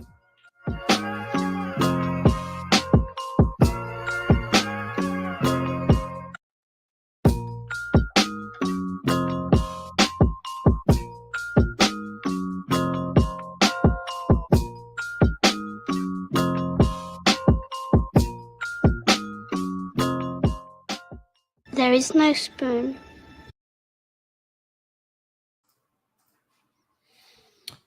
All right, so that's the Medinet Mondays. Everyone email SABA Tehuti Mystical Television at gmail.com. Put that up big for you all, but there's links everywhere. You can go to teachingsofma'at.org to the Medinetter section and also find SABA Tehuti's email there. We are up to 50 classes, and now it's taken a slight switch in frequency to a more Heka'u stance. So it's beautiful. Make sure everyone is a part of that, and purchase your recordings if you're not able to be there live. Hotep, great SABA Tehuti, welcome back. Hotep, we are back. I want to tell everybody before we get into this question, I want to let everybody know that unlike any other YouTube channel, you will not get put off this channel if you have any disagreements. The issue is that people don't know what to disagree with me about. So all they can do is when people come in and they write comments, it's never about anything that I actually teach. It's always, your hat's too big. You don't know what you're talking about. Your mother should have raised you better. You don't do this with your friends. It's never anything that I've actually taught, because people are not used to somebody doing what it is that I do, that I cannot be taken off of that frequency. I can't be spoken to about any other thing. That's why I'm like, who's Urkel? I don't know. So I'm in that lane, so I don't go into any other frequencies. And that's why when somebody approaches other people, they argue about things that are on the frequency that they know. I will let everybody know right now, with the donation and support, and I guarantee that my students will do it for you. If there's anybody that has a disagreement or anything, I want to have a mini debate discussion, 15 minutes, 25 minutes. Primordial Thought will send in a donation. Scrabble send a donation. Everybody wants to see how I talk to people and how I break them up. You won't be cut off. You won't be kicked off the channel. There'll be no yelling, no screaming, and I will dissect the things that you're talking about step by step, very slowly. But nobody actually wants to do that. Your shirt is exposing too much of your shoulders. I don't like your shoulder blade. It's never anything that I've actually taught in a pod class. It's always something that is on the frequency, and I will let everybody know right now. When I see comments like that come through my messages, come through here, come through the phone, come through anywhere, I shut down, because I'm not allowed to engage. I'm not allowed to disrespect. And what I mean by that is that if you, who is against me or anything about me or anything, if you do not have a consistent, disciplined way of life that others can vouch for, that they can say, that person has a consistent way of life. They are disciplined. They eat a certain amount of food. They go to bed at a certain time. They're actually loyal and disciplined to an actual lifestyle that shows that their mind is focused. And they've helped me break out of the matrix. And I can look up to that person who's against Tehuti as somebody that actually helped me get out of the mental bonds that I was in. And now I'm a disciplined new person because of that girl or guy over there. That is the only person I'm allowed to actually respond to. It's actually a disrespect to the time that I put in the ancestors for me to engage with anyone else. Because when I see the unfortunate crazy person on the street, when I see the, you know, the guy that did too much Sherman crack and he's like, hey, you man, they don't like your shoe, they shoe. I cannot engage. I'm not allowed to turn back to that person and say, I'm not allowed to do that, because that would be disrespecting the time that it put into when I wake up in the morning. My food is weighed on a scale. I eat a certain amount of ounces of food every single day at the exact same time of the day. I do practices and chants with my family at the exact same time every day. I have animals that I keep. I have studies that I do, one-on-ones. I have certain things that I do that keeps me too disciplined to disrespect myself, to come down to talk to somebody who has never chosen a lifestyle. That means if you've never chosen a lifestyle, I don't even believe that you believe in your argument. I don't actually believe that you're against me, because your mind can switch at any point in time. You can be this, you can be that. I like this, I like burgers, I like fries, I like this, I like Tehuti, I don't like him, I like him today. So therefore, engaging with you would be schizophrenic behavior until you can show me you have a one-tracked, coordinate, disciplined mind that does one thing. Then I can trust your behavior, that you have taken a stand in something in life. So when you say something, that's actually what we see you doing. But if you actually don't do that, I can't engage with you or the crackhead on the street or the Christian or anyone, because you're switching. You don't have any way of life. While I'm arguing and having these conversations with you, I'm missing sleep because I have to wake up in the morning and train my legs at the exact same time and eat exactly 1 hour after it and do exactly this. And while I'm doing that, you're out with the girls, out with the guys. I'm doing this, and when you decide to be mad at Tehuti, I'm mad at Tehuti. Let me argue with them. Let me type in the chat. Let me do this. And right now, I'm not doing that. I'm doing this. I'm going to do this. I'm going to do this. That's disrespect to myself to engage. But I will allow you to come up if you actually have something against the actual teachings, which you can't because you're not disciplined enough to study and represent anything to be against the teachings. So all you can do is type in the room, you're wrong about KEMET. You're not representing. You're wrong. You're not right. You're not right. What am I wrong about? What's an example? And I don't know. I just don't like your hat. I know. I may not like your hat either.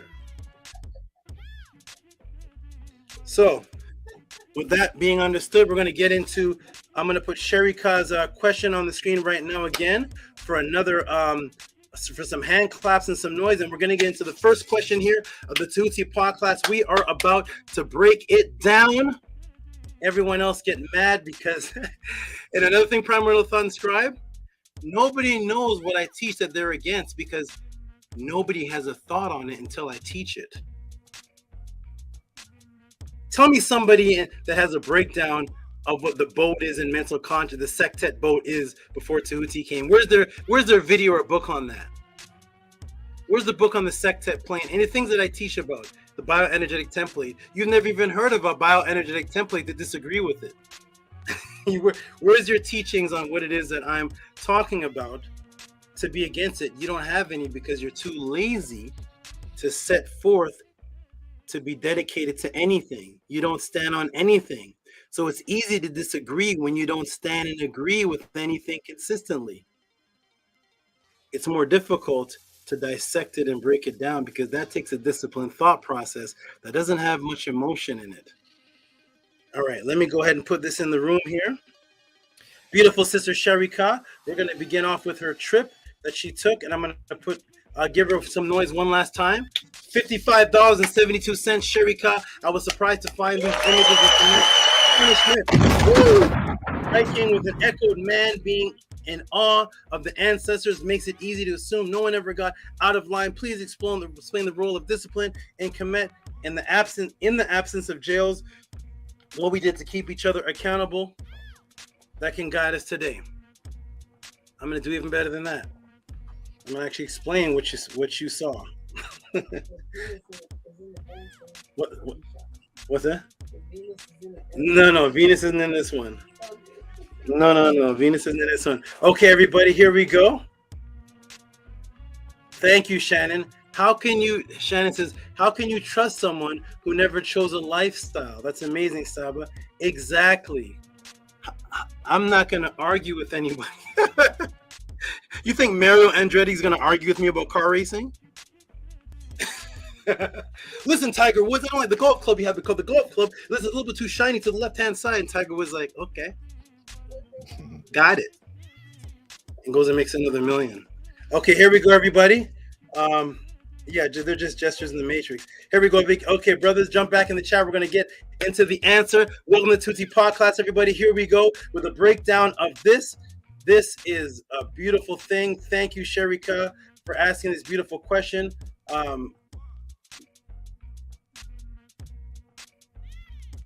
And actually sending me what you saw so I could see what the actual real information was. That's why when I first got this, when she first asked me about it, I was a little bit confused because the images she sent me didn't actually match the punishment discipline that she was asking me about. So I told her to send it to me again.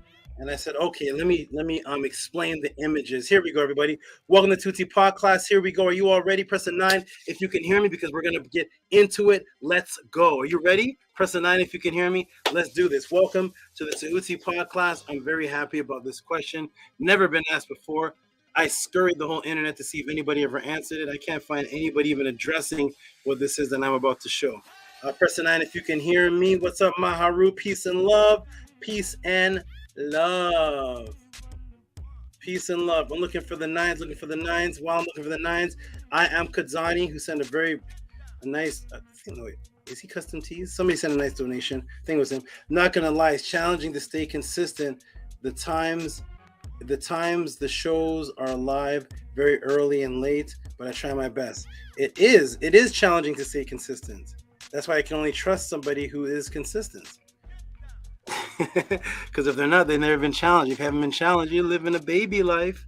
All right. Peace, Evolve Wayne. I think you're the brother that wanted to come into a Medinet class. I sent you the 2 StreamYard links, but I didn't see you come in. I'm not sure what happened.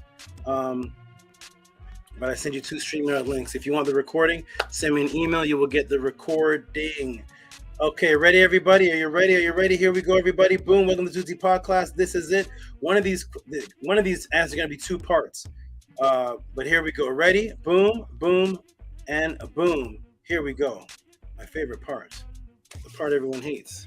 Straight information. Welcome to another Tehuti Podcast, again with the hardest questions that have ever been sent in history, answered in documentary, matrix breaking forum. What is the question this time? So yeah, matrix breaking form and form. What is the question this time? This by far is one of the most unique questions that I've ever seen. I've literally never seen this asked before or addressed before by anyone.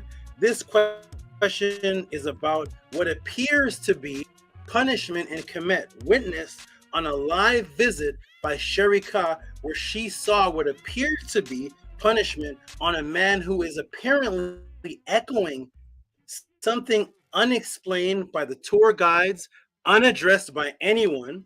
I myself even scoured the entire internet to see if anyone ever addressed this, and to no avail, to absolutely no avail. Let me put my timer on real quick. 1 second, just so I can keep gauge of the time. Boom, boom, boom, boom, boom, boom, boom. Okay, boom, boom, there it is. All right.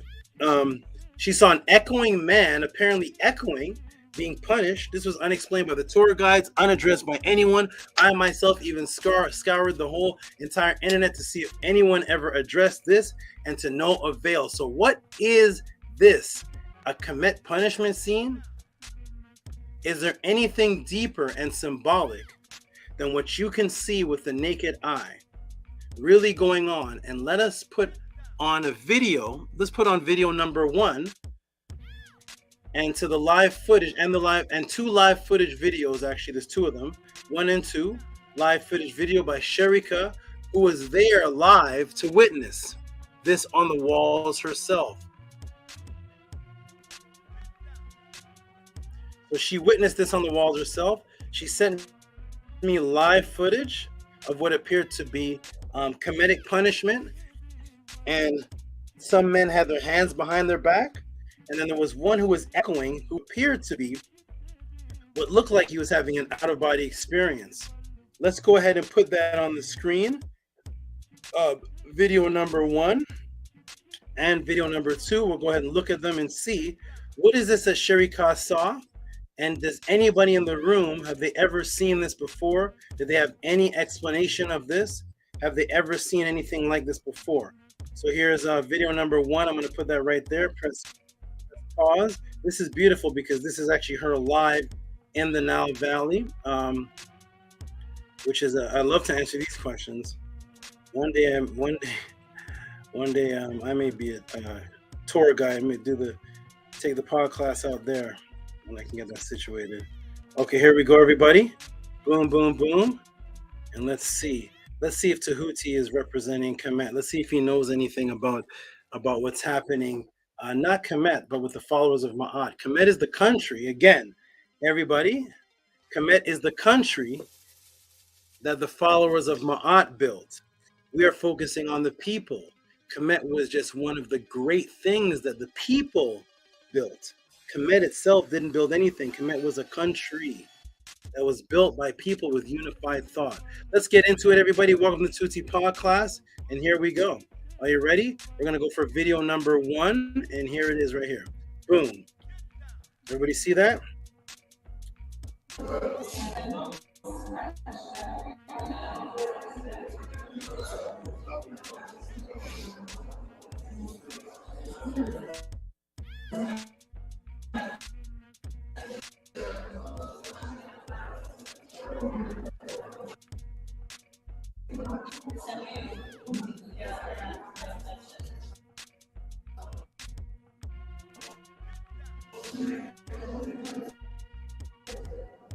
Some people with hands behind this, some people upside down. When people see this, they say this is, some say this is a punishment scene. Some know what this is. The second video actually gets a little more unexplainable. Let me go ahead and can you all hear me? Well, yes. Let me go ahead and put that one on, everybody. And here's the second one. And here is where it gets very unique and strange, apparently. I'm going to go ahead and, is that showing on the screen? Yes, it is. Perfect. And here we go. I'm going to go ahead and, here it is.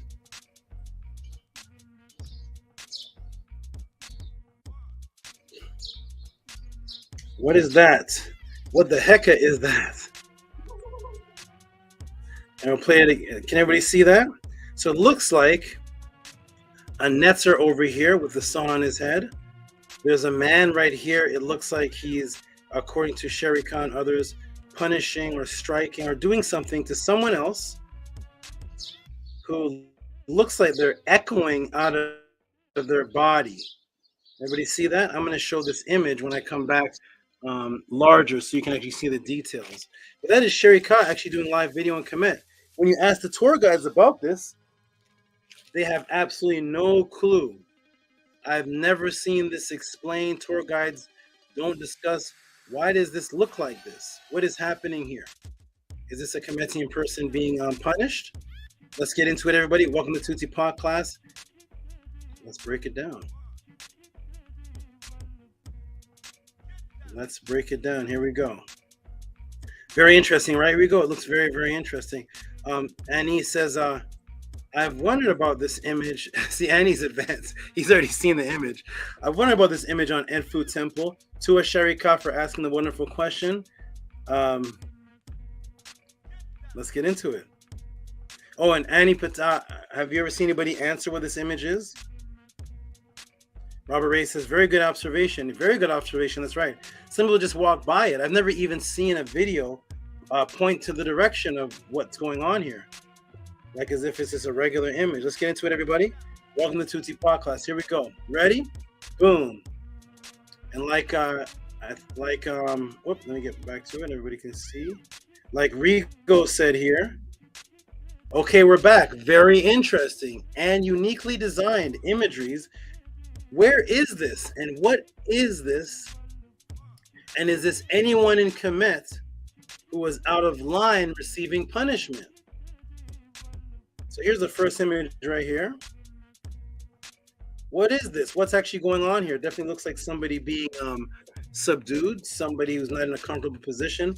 And it looks like someone else holding up a weapon over his head. And there again, we have another Netiru that seems to be assisting the person holding the weapon. What is this? What's actually going on here? Here we have, you'll never even guess who this is actually doing this, but here we have an image and it looks like people's heads are being grabbed. It looks again like they're doubled up. There's a hand grabbing hair. Over here we have a clear image of someone with a weapon. You'll never guess who this is, but someone with a weapon. And then here is that image right here. It looks like a man in the middle and he's echoing out and he's in a particular position. Look at the position that he's in. This is the position that you see Haru in. This is the position that some people say here's where the Black Power Fist came from. But why is this person in this position? And it looks like there's multiple echoes of the person. And there's somebody else holding a weapon over top of him. This doesn't look like a good meditation. What is happening here? Is this person being punished? Let's get into it, everybody. Broken down for the first time in history in the Tehuti podcast. In actuality, no one in these scenes are from KEMET except for the weapon holder. So it's no one actually being punished. It's no one receiving, no KEMETian receiving punishment. What is this? This is actually a mortuary temple of Ramesses, Ramesses III, today called Medinet Habu, located in what is called Thebes, Thebes today. Typo Thebes today. Really called by the indigenous people Waset. So today they call it Thebes. Today this place is called Medinet Habu, but really the people of indigenous call this Waset. Here's the actual full temple that Sharika saw. And there is that is called High Gate Pylon 1. We'll get into that in a moment. And there's the image again of the netter, the man holding the weapon. And this is what Sharika saw. And then the echoed man and others being something happening to other people over here. Okay, here we go, everybody. Ready? This is actually speaking and demonstrating what took place after a group of people called the Ribu were let in to settle into KEMET. After a period of time, and by the 5th year, there was a rebellion because of the alteration of the letter R to the letter L. These people you know today, instead of Ribu, are called Libu or Libyan. This is where your Libyan people. In the 5th year of Ramesses' reign, he had to face new advances of these Libyan tribes who had taken advantage of the instability and political decomposition of the last Nesubiti, or what they call pharaohs, before him, to penetrate the western delta until reaching the main branch of the Nile River. The battle that took place that year, approximately 1180 BC, between the two armies marked the first major military success of Usur Ma'at Re Meri Amun. These people, because of their marine advanced military tactics and coming from overseas, were also called the Sea People. Original Libyans were defeated. The original Libyans were defeated, so they came back with a combination of not just the Libyans, but the Denin, the Luca, the Shurden, and other people. of the Mediterranean and linked up together from land, from overseas, and they had to unite all together from the Asia Minor area in order to formulate an army strong enough to attack Kemet during his reign. And in the 8th year, so the first one happened on the 5th year, they were defeated. Then on the 8th year of Ramesses, 1178 BC, we see this. This is the depiction of how it began. These are people that were first led into Kemet, and they were led into Kemet to live a peaceful life, and then eventually started a rebellion. The people, the Ribu, or the Libyans as they call them, started seeing the weakness and instabilities and decomposition of the pharaohs before Usur Meriamun, and they wanted to take advantage of that. They lost at first, and then they went back and gathered more people of the Mediterranean area, as they call it, and ganged up on Kemet, which turned into depictions of the images that you see on the wall, which I'm going to actually explain to you are not even real depictions. But let's get into it, everybody. Welcome to the Tehuti podcast. Here we go. If you look at the structure of the temples, structural layout, we will see it's divided with attestations of different wars that took place, each section starting from pylon 1. So here is the division up, the attestations divided up, and this is the plan of the scene inscriptions of Medinet, starting from pylon 1. Pylon 1, first year pylon, and then it goes on, and each of the walls describe something different that happened. This is year 8, year 61 to 68, attack of the sea people, front war of the years, 5 scenes from the Amorite war, 5 scenes from the Libyan war, right in this section right here. And then we get to the second pylon, and then it goes into the second court war of year 5, 7 scenes from the war of the sea people, year 8, year 70 to 79. And then we go into the rear halls chambers, that's the treasury area. 3 scenes from the Libyan war, years 5, 49 to 50, and 52. So if you're an observer, the observer actually faces southward and looks against the wall, the north wall. The numerals indicate the paragraphs and the translations therein. So this is what it looks like. And they're broken up into different separate scenes.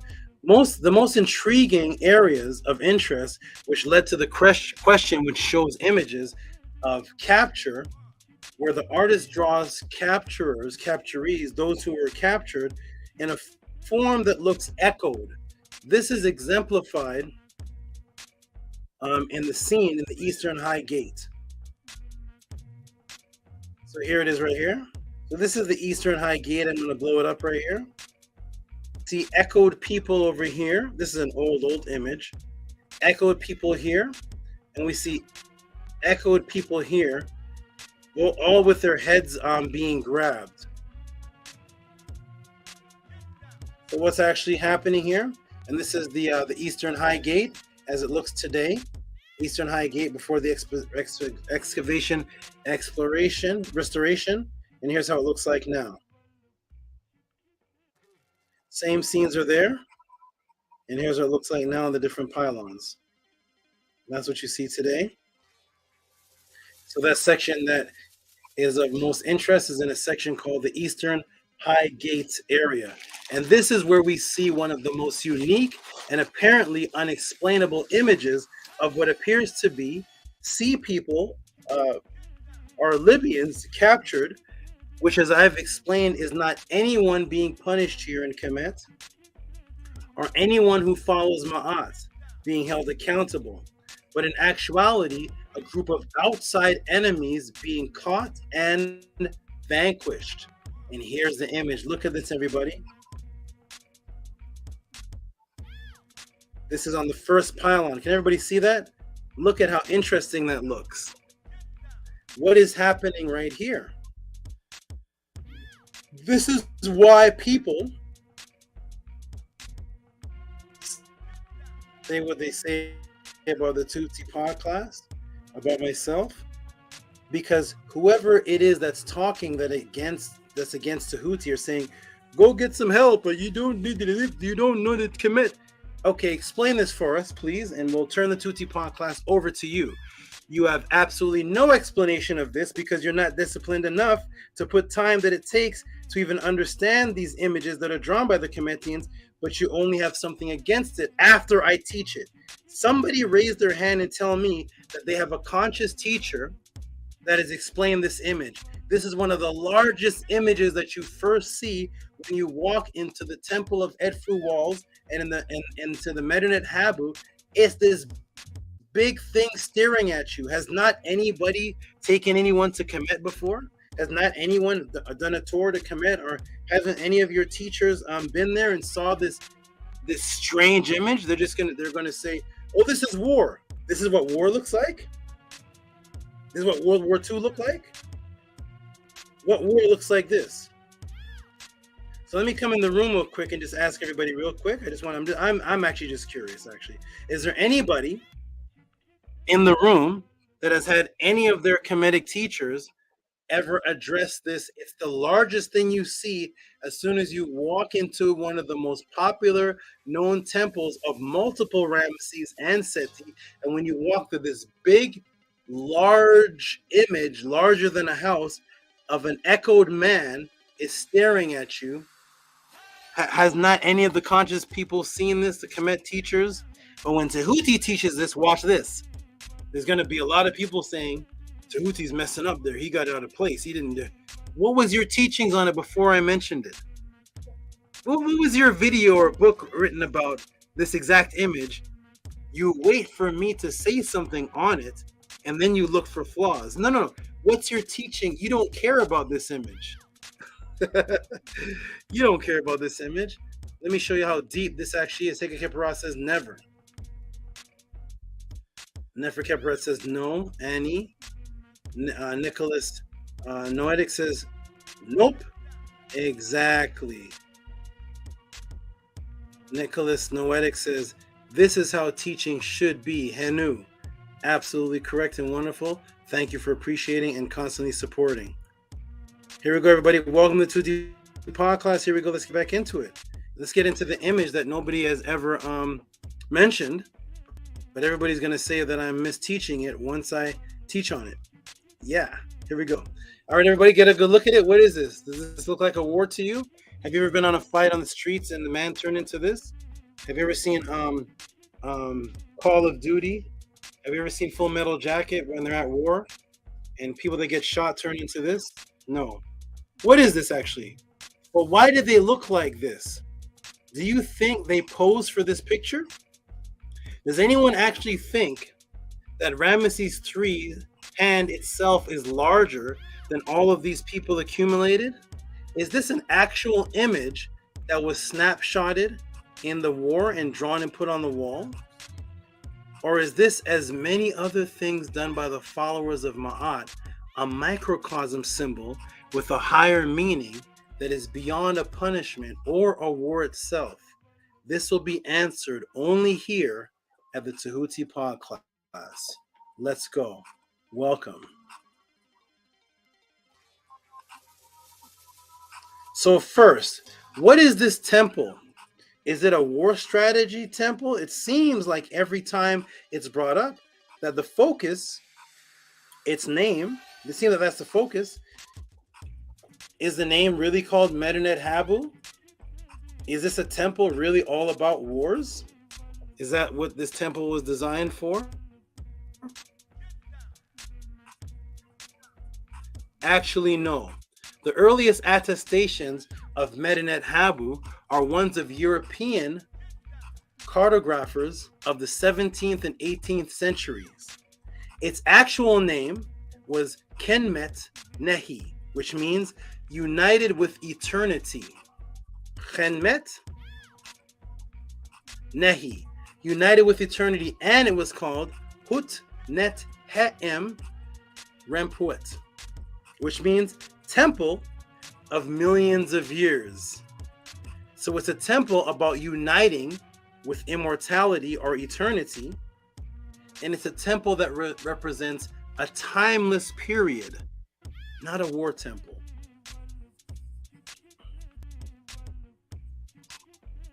Even though the Europeans know its real name, they persist to say Medinet Habu. Even though they know that Medinet Habu came from cartographers of the 17th and 18th century, and you can't find the words Medinet Habu written by Ramesses III or his scribes, but all over the writings of the temple walls, you see KEMET Nehi, united with eternity, and Hut Net Ha'emeren Puet, temple of millions of years. You don't see Medinet Habu. So why does the Tamahu or the European persist to say this is called Medinet Habu? This is called Medinet Habu. This is a war temple. Look at the war scenes. It's Medinet Habu. Medinet Habu. Medinet. Why don't they say what Ramesses called it? Because of the psyops. Medinet Habu. They persist to say. They can't say, well, you know, that's the, and people can't say, well, you know, that's the English translation.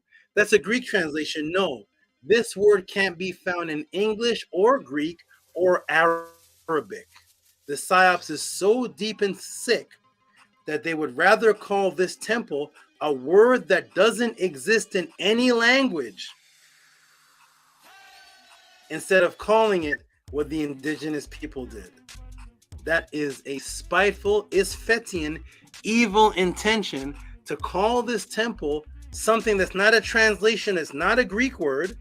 Medinet Habu is not English. It's not Persian, it's not Arabic. But they persist to call it, even though Ramesses said, this is the temple where I unite with eternity. This is the temple that represents timeless periods of existence. No, Ramesses, you're wrong. It's called Medinet Habu. You and Tehuti are wrong. You're embarrassing, KEMET. You don't know what you're talking about. So right off the bat, from the beginning, now that I've shown you the actual original name, you will know that this temple is not representing just a physical war, but the end goal of immortality and biological imperative symbolism and microcosms. Let me take you to the inscriptions, translations of the walls themselves by the indigenous people and see how Ramesses himself describes this building to see if it's described to be a war temple. Let's see if this is described. Let's go. Let's go and check it out. Here we go. Another dedication to the, let's see if what this war temple is saying. He made a monument for Ammon. He made a house of millions of years. Right? How so? The sentence begins, Ramesses begins the sentence off by saying this is Hat Net He'en Rempuet. I'm united with eternity. This is the temple of millions of years. I don't say anything about Medinet Habu. I didn't say anything about that, but he said it's a monument for Ammon, a house of millions of years on the west of Waset that the European called Thebes. It's a place of his heart satisfaction in the district of Manu, the pure ground of the Lord of the Netters, the resting place of his divine nine, the divine Aditum, since the time of the Netter, for the kings of the Netter. He is satisfied when he rests in it, when he reaches his joyful heart. He made a monument for his father Amun-Re, making for him the house of Usur Meriamun, possessed of eternity, in the house of Amun, west of Waset, of good white sandstone, the great seat of Electrum, the doorways of gold, the doors of copper, the beaten work, the inlays figures of Electrum. That sound like war? This doesn't sound like a place of war and violence to me. This is a place where Ramesses made his decisions and glorifications for immortality, the ruler who made decisions in the White House. Uh-oh. The White House. Trump? Wait. Oops. Wrong decision maker, wrong White House. I mean the original one from where they got it from. This one right here. There's Ramesses III. What do you mean, Tehuti? What are you talking about? First inscription, year 5, the first month of the third season of the ninth, the first month of the third season of the 9th month, under the majesty of King Ramesses III, Ankuja Seneb, beloved of the Netter, given life forever. Expedition, which His Majesty Ankuja Seneb made overseer of the White House. Setem Hab, for the house Het of millions of years. Usa Marie Ammon, in the house Hur of Ammon, to do the work on the monuments, the house of millions of years. The king Usa Marie Amun, in the house of Ammon, overseer of the White House. Yeah. Not this one. Not where they took it from. Not this. No, nope. Not this one. No, we're not making America great again. No, not this one. This one. Yeah, that's the one I like. There he is. There he is. There's the overseer of the. There's the ruler of the real original White House. There he is, right there. Oh, Sir Mary, there you are, Ramesses. How are you doing today? Wonderful. The original White House. That's what I mean. Now let us continue, everybody. I'm just giving a little extra bonus jewels in here. There we go. We're going to back to the translation of what they call Medinet Habu. This is the northern wall, year 8. The shield of thy body, warding off evil from thee. I give thee the kingdom of Atum, shining upon the throne of Re. This is part of the translation of Papyrus Harris. Ward off evil, misfortune, and destruction. Give to him joy abiding in his heart. Jubilation, singing and dancing before his beautiful face. Put love of him in the hearts of the Netter and the Netteret.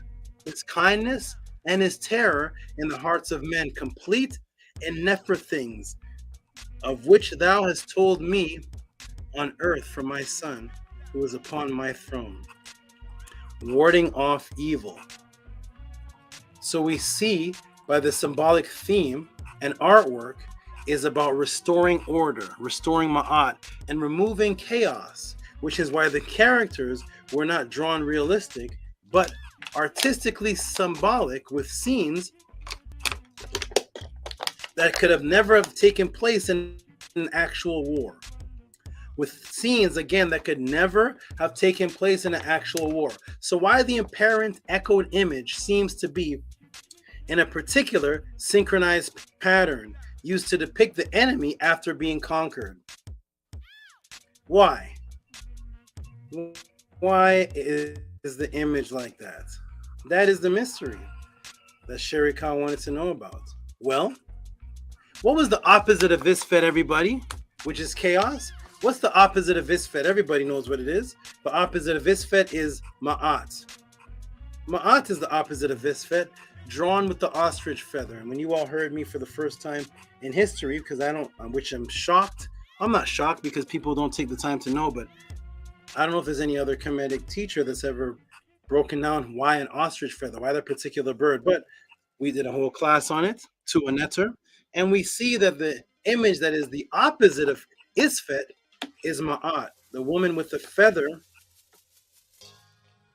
in her head. One of the reasons why, when you see me come to the paw class, what is this on the side of my hat? Does anybody know what that is on the side of my hat? That's an ostrich feather.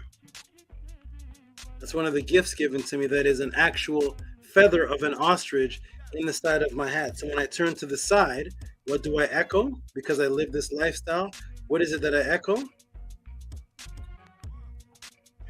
I echo the opposite of Isfet. And so I have the feather in the side of my headdress.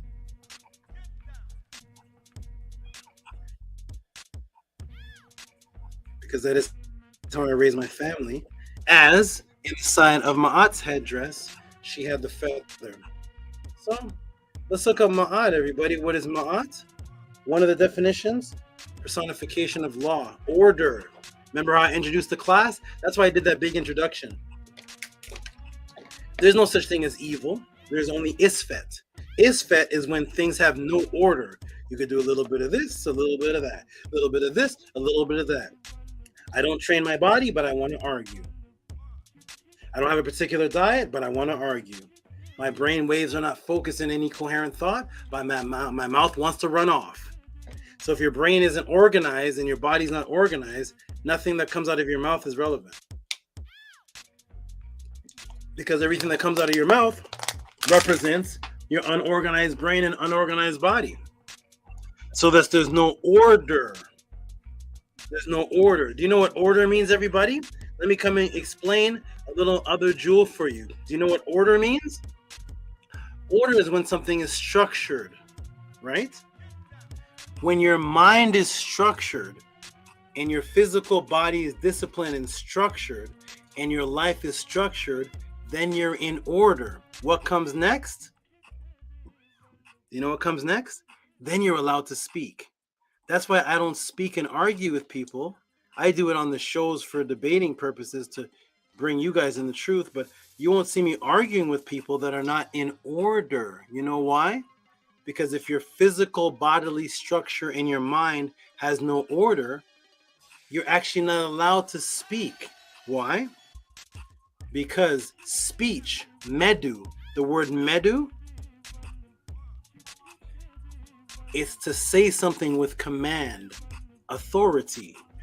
From met, to say something with command. When you give a command, what is that called?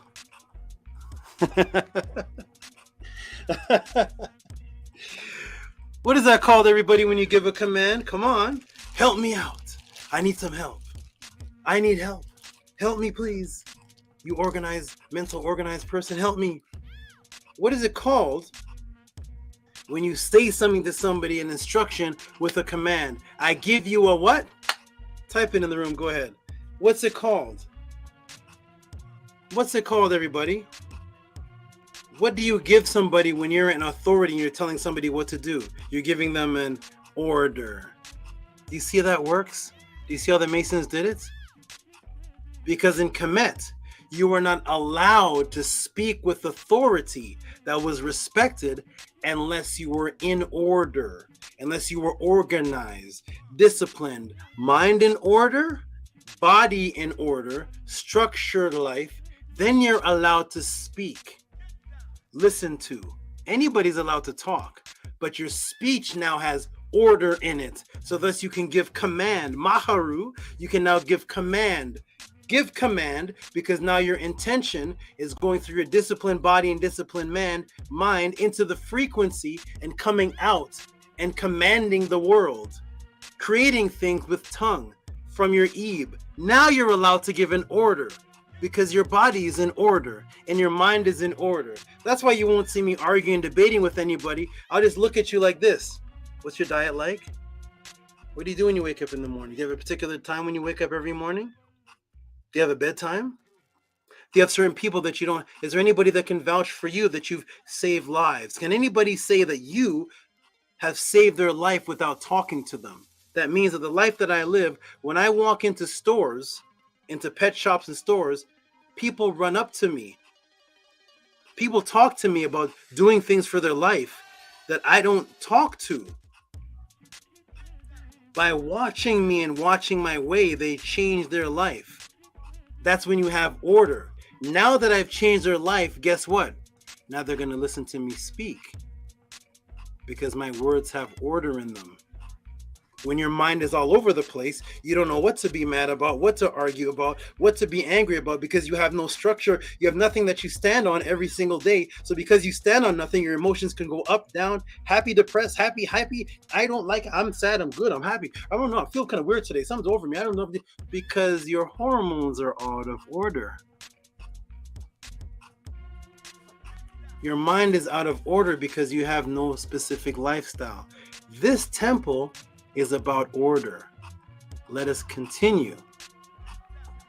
Ma'at is order. Ma'aheru is to give order, commanding of the voice. Let's go, everybody. Welcome to the podcast. Just giving you these little jewels, big jewels, little jewels. That's why you won't see me answering, arguing. I have too many thousands of people to raise for any negativity and entering my life at any point in time. While there's thousands of people that look up to me at all. Here we go, everybody. Personification of law and order. Are you ready? So now we have mat, metu, same word, the MT, the same mat, same thing. Right order, correct. Arrangement, things have to be in arrangement. Regular is something that's done over and over and over again. Right, correct. It has to be done regularly, continuously. No isfet, no chaos.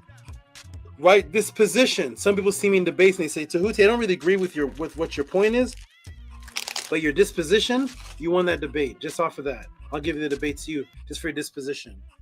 Attestation, testament, giving order, evidence, testifier to the truth, witness. That is ma'at, met, metu, metet, medu, all the same word. When something is in order, it has a direct center point because it's said to be symmetrical, mathematical on each side. If one side is not equal to the next, then mathematically it's not in order.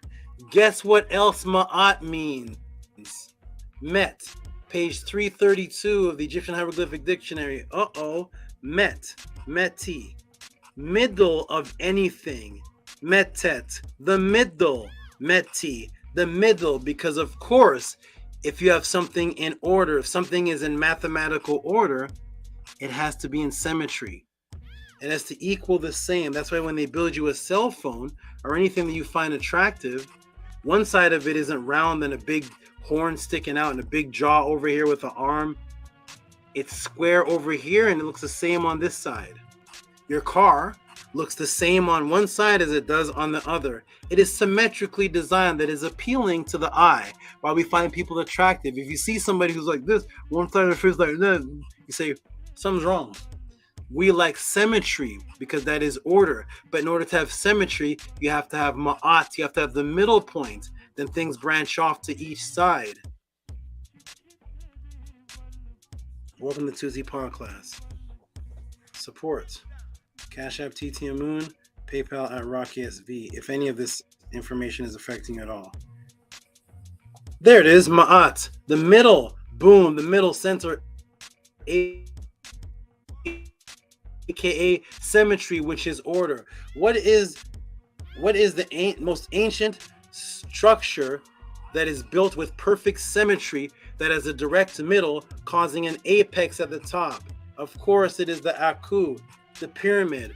And these Akus actually have top points added to them that you can take off. That's another class though. But when you add the top point that the Europeans call the pyramidium, then it forms a perfect apex and it measures constants. What's a constant? It's something that always happens. The ma'at, the met. This is also called the Aku or the Ku. That's the real name for the pyramid. It's called Aku or Ku or Akwet or Aket. All the same word, which is light and represents consciousness, which is also the word for guess what? Ku is light, consciousness, as we have in the Per Em Haru. He has carried me away. He's carried away from me my soul, my Ku, my intelligence. The same word for pyramid, the Aku, the Ku, is the same word for consciousness.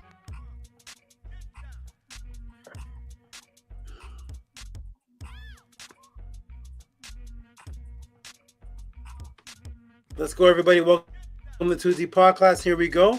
Boom. Let me expand this. The same word for consciousness. Yes. Yes. Conscious mental symmetry with no chaos, advancing towards an apex. That's the goal, is to separate from negative consciousness. That's when you want to separate from Isfet. There's a section in the Per Em Haru called Peka Em Ku, which is the separation of negative consciousness so that you could be centered, symmetry on each side. In the house of what? In the house of what? What is it called in the Per Em Haru? To be said when one comes into the hall of the double ma'ati, separating from the ku, the negative ku. And you see that bird right there? That bird represents negativity, and I'll tell you why in a moment. But this is the separation of negative consciousness. When ma'at has two sides in equilibrium, the symmetry. Thus, it's called double. Double is something that's equal on one side as the other, which means that the only way you can have two apples is if you have the second thing that's also the echo of the first. So if you have an apple and an orange, you don't have two apples. There's no equilibrium. There's no symmetry. They're two separate things. If you have a car and a pencil, you don't have two cars. Only if one is also a car and the other one is also a pencil do you have two pencils. Thus, symmetry, thus double, thus echoing, thus the house or the realm that you go into to separate yourself from that negative energy, Pekka Mku, separating from the negative consciousness is called the double Ma'ati. That's the house of symmetry. That's the double. That's the echoed realm from his sins or his negative consciousness, all which he has done, seeing every Neter's face.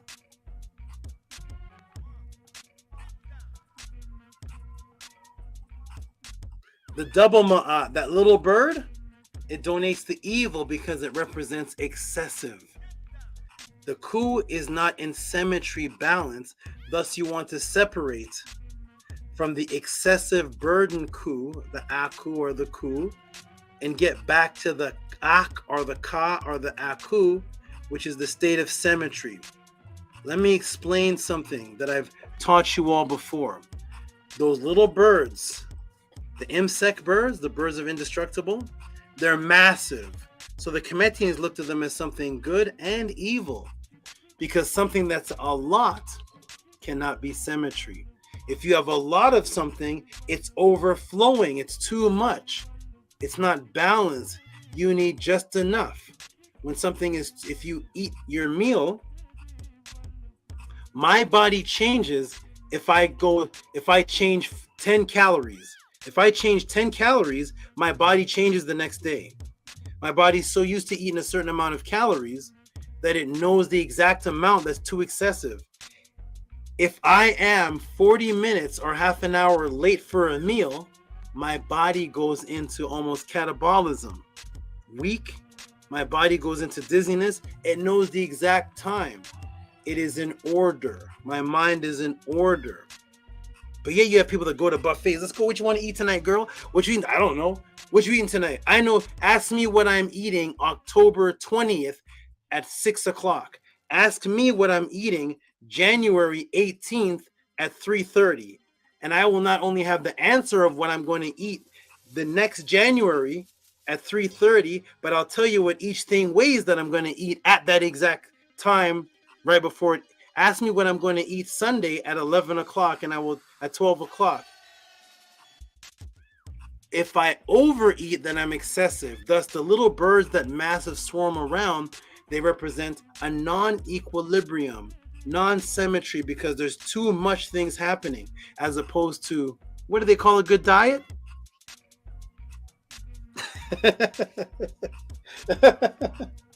What do they call a good diet again? I don't know. What do they call it again? I don't know. I thought I heard somebody call it a balanced diet. Okay. All right. Balance as opposed to excessiveness. Welcome to Tehuti Podcast, everybody. Here we go. Let's break down this temple. Let's break it down so everybody can tell me that I got it all wrong and never even heard of this temple before. Breaking it down. Here we go, everybody. The little birds is too excessive. Thus, it's not symmetry or balance. Thus, you want to separate from the excessive burdens that you've accumulated through negativity in your what's called your ku. It's called a ku. It's called an aku. It's called an ak. It's called a ka. To get back to the aku in the state of symmetry. Boom. Guess what else the ak means, everybody? The same word ak from aku and ku. Guess what else it means, everybody? The aku, that is also the pyramid, or the ak, which is also consciousness. Guess what it means, everybody? Let's go to page 139 of the Egyptian Hieroglyphic Dictionary. It is righteous justice. Sounds like ma'at. It is true heart, right mind. That sounds exactly like the definition of ma'at, doesn't it? What else does it mean? Uh-oh. The exact middle. Uh-oh. You know, the same word for the pyramid, the same word for the aku, the same word ak is the exact definition of ma'at all the way down to its definition of met, which means the exact middle. and it represents your consciousness being in symmetry. So thus the Ak or the Aku or the Aka, which is your consciousness, is also the same definition of the exact middle for the goal that you're trying to achieve. And what's the goal you're trying to achieve? Is it to be symbolically a star or a heavenly body? Yes, it is. So the word Ak is the accumulation point of a star of a heavenly body. Uh-oh, equilibrium. Right guidance, the same definition of Ma'at. Tehuti doesn't know what he's talking about because I have better teachings. Actually, I have no teachings. I have no book. I have no YouTube channel. I have no breakdown, no video. I never broke down the Ak before, but Tehuti has this all wrong about the Ak, but I have no proof that I ever taught about the Ak before September 15th at 9:43. But Tehuti's wrong. Where were your teachings about the Ak and Ak equilibrium before tonight? It was nowhere. Same meaning as Ma'at. Look at this, everybody. Metut. What's the definition? The definition. Oh, we'll go back to the other one. That's the other one. That's the other one that I'm going to get into. That one. I decided to cut that. The C. The right. Met. Right. Regular. Right. Regular. And the exact middle of something. The center of something.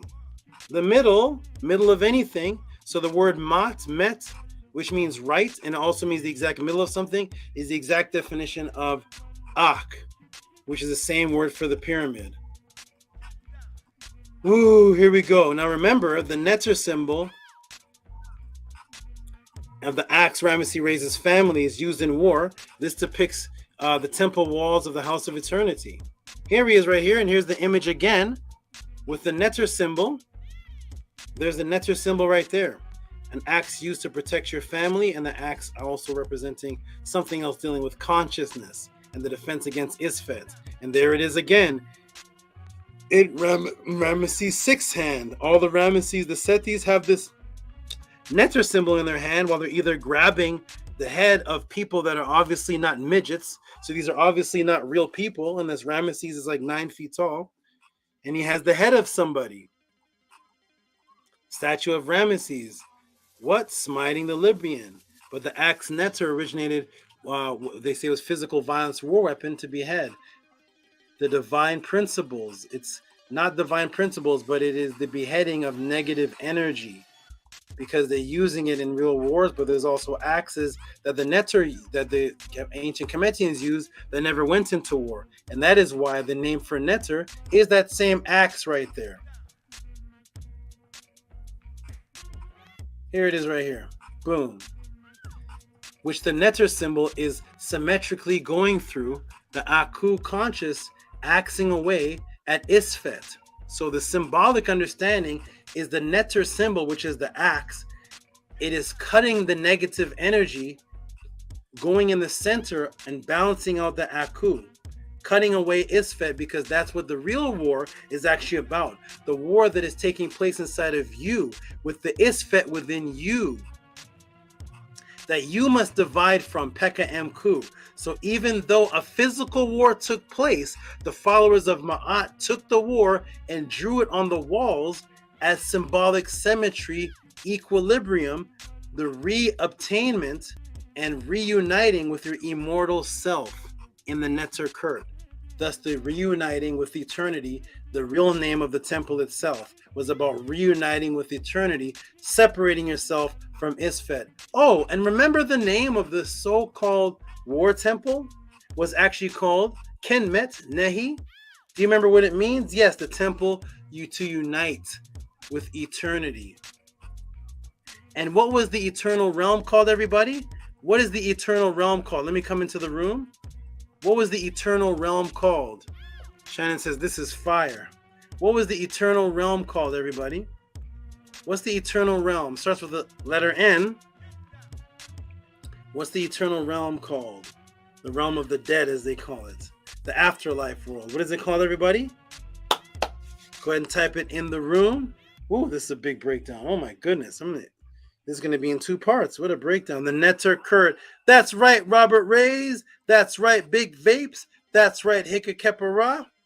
The Netter Kurt is the realm that you want to be in, but you want to separate Pekka M. Ku, separate from the negative energy because you don't want to bring that into the Netter Kurt. Thus, you have the axe, the weapon of war that you're going to use to behead the enemy, which is actually unequilibrium or unsymmetry in your own mind, your own ak, your own aku. You have to behead that. You have to take that away from your consciousness. Why do you think it's a head? How come they're not showing the removal of their shoulder or a chunk of their neck? They're removing the head of Isfet because you don't want the head, consciousness, of Isfet to be your head. You want to take the Netter axe and remove it and slice it away. Right?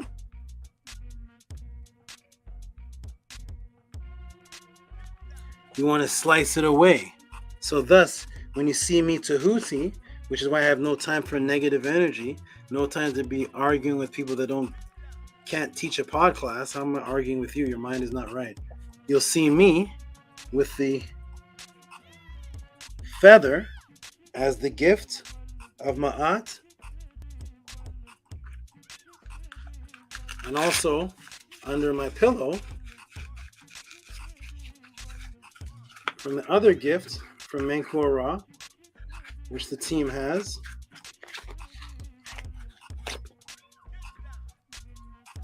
is the axe. The feather of Ma'at, right there on the side of my head, and the axe that I will use to cut off an enemy if he enters this house. That's why I keep it under my pillow, to cut off the head of the enemy. It used to be a gun, but I was afraid that I was going to shoot. The trigger was going to go off and blow off one of my Netter's heads, so I removed the gun from under the pillow, and I have the axe under the pillow to chop the head off of the real man that tries to enter my house, but also is the Netter symbol to chop my negative head off of consciousness that I don't want as a part of me, because the war starts inside of me before I go chop off anyone else's head. You'll find that when you talk to people, people complain about other people more than they talk about themselves. You're this, you're that, you're this, you're that. How come your comments don't have anything about you? Hey, come on now, join us. Come join me. You know what I'm going to say to people? They put in the comments, Tehuti, you're this, you're an embarrassment, you don't know, you don't know. Okay, I agree with you. Now also, can we get an equilibrium? Because you should also be saying, I am this about yourself, or you have no flaw. You have no flaw. Why are you typing about someone else? Do equilibrium, please. For one thing you say about Tehuti, or that you don't agree, that you have negative, can you put a sentence about yourself too? Or is it just about one person? So you're typing and saying things about someone else. Girl, this man did this. You wouldn't believe, yo, this brother, man, he's fake, man. This brother, man, I don't trust this man. I don't trust that girl. I don't like this person. But every time you say that, shouldn't it be a sentence followed about yourself too? Or no? Only that person, you have no flaw? Shouldn't you be voicing to everybody, hey, listen, before you listen to what I say about this person, let me tell you something. I have no diet. I don't go to the gym. I don't read on a regular basis. I have no rituals. I don't study.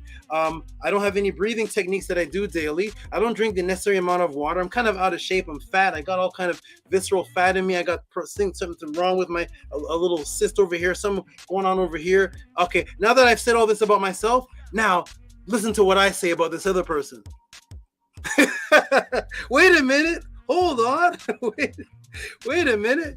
Can you correct those things about yourself first, and when you're correct, then speak on the other person? Or no, it doesn't work like that. Welcome to Tehuti Pod Class. It's Wisdom Day. Tehuti Wisdom Day. So I take off the heads of people without even mentioning their name. All right, here we go, everybody. Ready? Snake style. Ready, everybody? Here we go. Welcome to Tehuti Pod Class. Here we go. All right. So, this is the real war. It's actually happening inside of you, and you're reunited with eternity. That's what Ramesses was symbolizing and doing. Reuniting with eternity. Oh yes, Netzer Kurt is the name of the realm of eternity. Let me put this all together for you so you can see how deep and microcosm based we actually are.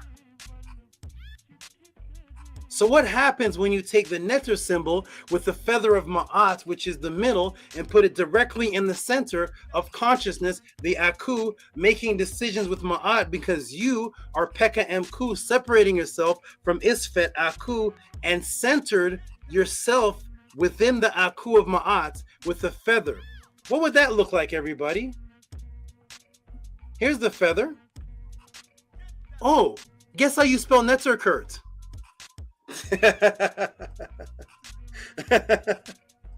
Hey, did your conscious teacher ever show you how Netzer Kurt, the realm of eternity, the realm of millions of years, the realm that you're striving to get to, how is it spelled? What are the symbols that it's used to spell it with? How do you spell it? You all know this because the Tehuti Pod class is nothing unique. You all get this everywhere on YouTube. But let me remind you, just in case you forgot what you got yesterday on YouTube and from the books that you read, let me show you how to spell Netzer Kurt. Uh-oh. Uh-oh. Netzer Kurt. The Ma'at feather with the Aku symbol, and directly in the center symmetry is the axe. Any of your teachers ever taught you this before? If so, please give me their Cash App, their name, and we're going to send them $200. Show me proof. Show me anyone that you've ever heard of this before. In any of the books you've read, the YouTube channels, explain this. There is your symmetry. There is your Aku, because it's Pekka Aku, separating from the negative, the Aku, which means the center, Ma'at, which is the center. So you have Ma'at right there, the feather, as a part of the base structure, the foundation, the stand of the Aku, which is your consciousness. That's where you're reborn again. And there is the Netzer axe directly dividing in the center, forming another Aku at the bottom. And that is how you spell Netzer Kurt. Please support the Tehuti Pod class if any of this is helping you or means anything to you. If not, please type in the room, none of this is doing anything for me, and thus I will never support. Just at least be honest. But if it is supporting, please support Cash App, TT Moon, PayPal at RockySV, because I don't think you've heard this before. Boom. The symbol in the word for Netzer Kurt. The feather of Ma'at with the Netzer axe of war going directly, symmetrically through the center of the Aku. The place you strive to be when your heart is pure and your Aku, your Ka, your Ba, live for eternity. The name of the temple itself, the same name as the temple. Has anyone in history ever shown you this before? Welcome to the Tehuti Pod class. To center yourself symmetrically in Ma'at, which means you're grounded, let's go to the ancient Per-Em Haru, page 10, to look at all the palindromes, back to the palindromes, which are things centered, which are words that are symmetrically spelled the same in either direction, thus they have a center. Do you see them? Do you see this symmetry? Because this is the part that's talking about the Netzer Kurt. Here we go, everybody. Hold on. Let's blow this up. Per-Em Haru, Book of the Dead, Plate 2, that of Osiris, he endureth forever. Isn't that the name of the temple? Everlasting, a palindrome. Look at the endurance. The two symbols right there. One on this side with the center. Whether you say it left to right or right to left, it is the same word. An echo theme. He who endureth forever is everlasting. The name of Unefer. Homage to thee. What? Here comes the double again. Sutin, Sutin. King of kings. Neb, Nebu. Double, double. Neb, Nebu. Double, double. Lord of lords. Prince of peace. Possessor of earth. Triumph in the Netzer Kurt. And look at the Netzer Kurt, everybody that's been in front of you the whole time, but no one has ever asked about it, broke it down. There's no YouTube video on it. It is the Ma'at feather with the Aku symbol, with the axe going directly symmetrically in the center. Sailing down to the Jedet as the living soul, sailing up to Abtu as the Henu bird, the phoenix, and going and coming out where you please. That is this word right here, which is the palindrome. The equilibrium mirroring here, right here. The word that is the same on each side. Up here, the word that is the same on each side. Because when a word is the same or a symbol is the same on each side, what is that? Symmetry. To not be repulsed where? Sailing up to Abti, the phoenix, going and coming. Look at the words are the same. Going and coming. Out without being repulsed. At the pylons. The SABA. All of the tuat may be there, given to me, loaves of bread. You're not going to be repulsed with negative thoughts at the pylons, called what? The SABA. What's significant of this? Spoken words, one cometh to the pylon, the first, saith the Sar'ani. Speaking with command, triumphant, Ma'a Haru.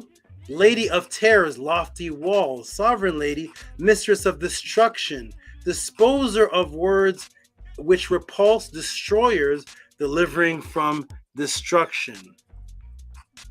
The first pylon, speaking about an energy force that is destroying negativity, delivering you from destruction. At the first pylon. What's going on here? What is going on here? Well, and what do we see in Shir Temple is the pylon imagery. The same imagery for the pylon, the word pylon, that's the temple, and the shape of that itself is the pylon. What else do you notice, everybody? That's where the war is taking place. It is an echoed palindrome, mirroring, centering itself. You see that? Over here is over here. Over here is over here. You see that? If she is over here, she is here. There's the center. If you see the Heru over here, then the Heru is right here. If you see two indents right here, there's two on this side. If you see the people over here, the people are over here. If you see Ramesses over here with the echoed man in symmetry, he is also over here. You think any war took place like that? No. It is the echoed theme of immortality, because this is the temple of immortality in the shape of pylons. And guess which pylons has the repulse of destruction that SHARIKA saw? The first pylon. The same one mentioned in the Per M Haru. It is the first pylon. So thus to echo it, they make a real building and show the utteral repulse of destruction where? On the first pylon in a building that's shaped as a palindrome. Boom, the first pylon. What do you notice about the energy of imagery of Isfet that's being fought physically and symbolically? Now that I've taught you all of this, what do you notice? Get a good look at it. What do you see? What do you notice? Isfet has been put? Yes, the Isfet has been put in order. Now it's in perfect symmetry. Yes, your echoed, mirrored palindrome theme symbolized. And now that I have brought this to your attention, taught you, and has made this clear and detailed, now this has been in front of you all the time. And this particular temple image is not unique at all. But this actual symmetry has been going on in front of you in Kemetic images for thousands of years. And you just never saw it. It's everywhere that you go. Are you ready? Are you ready? I am ready. Are you ready? Tell me if you're ready.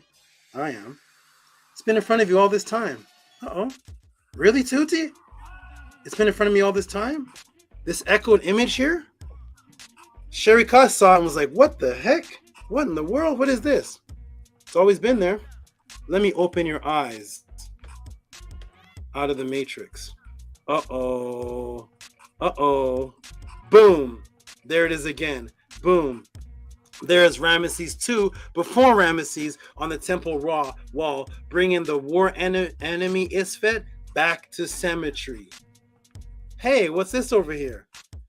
This is on page 221 of Osiris, the Egyptian god of resurrection. This is the Meretic ruler, or Nesubiti female. Uh-oh, what's she doing there? Hey. Bringing Isfet back to Symmetry. Equal on either side. Boom. A so-called Queen of Meroe, bringing the war energy, Isfet, the negative energy that's attacking Kemet, back into Symmetry, back into Aku, back into Ma'at, and again, same image. Been there on the temple walls, not just that one. Boom. Here's Seti 1, bringing the war enemy, Isfet, back to Symmetry. Boom, another image. Same one. This is Seti. This is Seti before Ramesses. Here we go. Uh-oh. And who is this, everybody? Who is this? Who does everybody think this is? Who is this? We see the Symmetry coming back into order. And we see Aset in front of somebody here. Should I give you a hint and show you the Medinetter? It says who it is right here. It says his name right here. Who is this? What is she holding? What does she have in her hand? What is going on here? This is Ptolemy the Seventh, with the same Symmetry image imitating that you see on the walls. The Ptolemies, they redid some of this and put themselves there. Boom! Ptolemy the Seventh in 56 BC with Cleopatra bringing the war enemy Isfet back to Symmetry, even down to the Romans, the Roman ruler. You want to see what the Romans look like, everybody? How did the Romans depict themselves? Hey, here's Trajan. What the heck? Trajan is in front of Khnum. This is the Roman ruler Trajan. What's he doing? Oh, look. The enemy, which represents Isfet, that he's bigger than, that he holds by the head, is in perfect symmetry.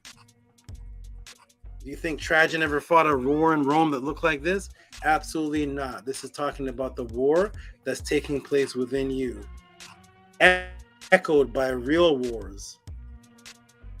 Because in ancient Kemet, we make everything a microcosm. Uh-oh.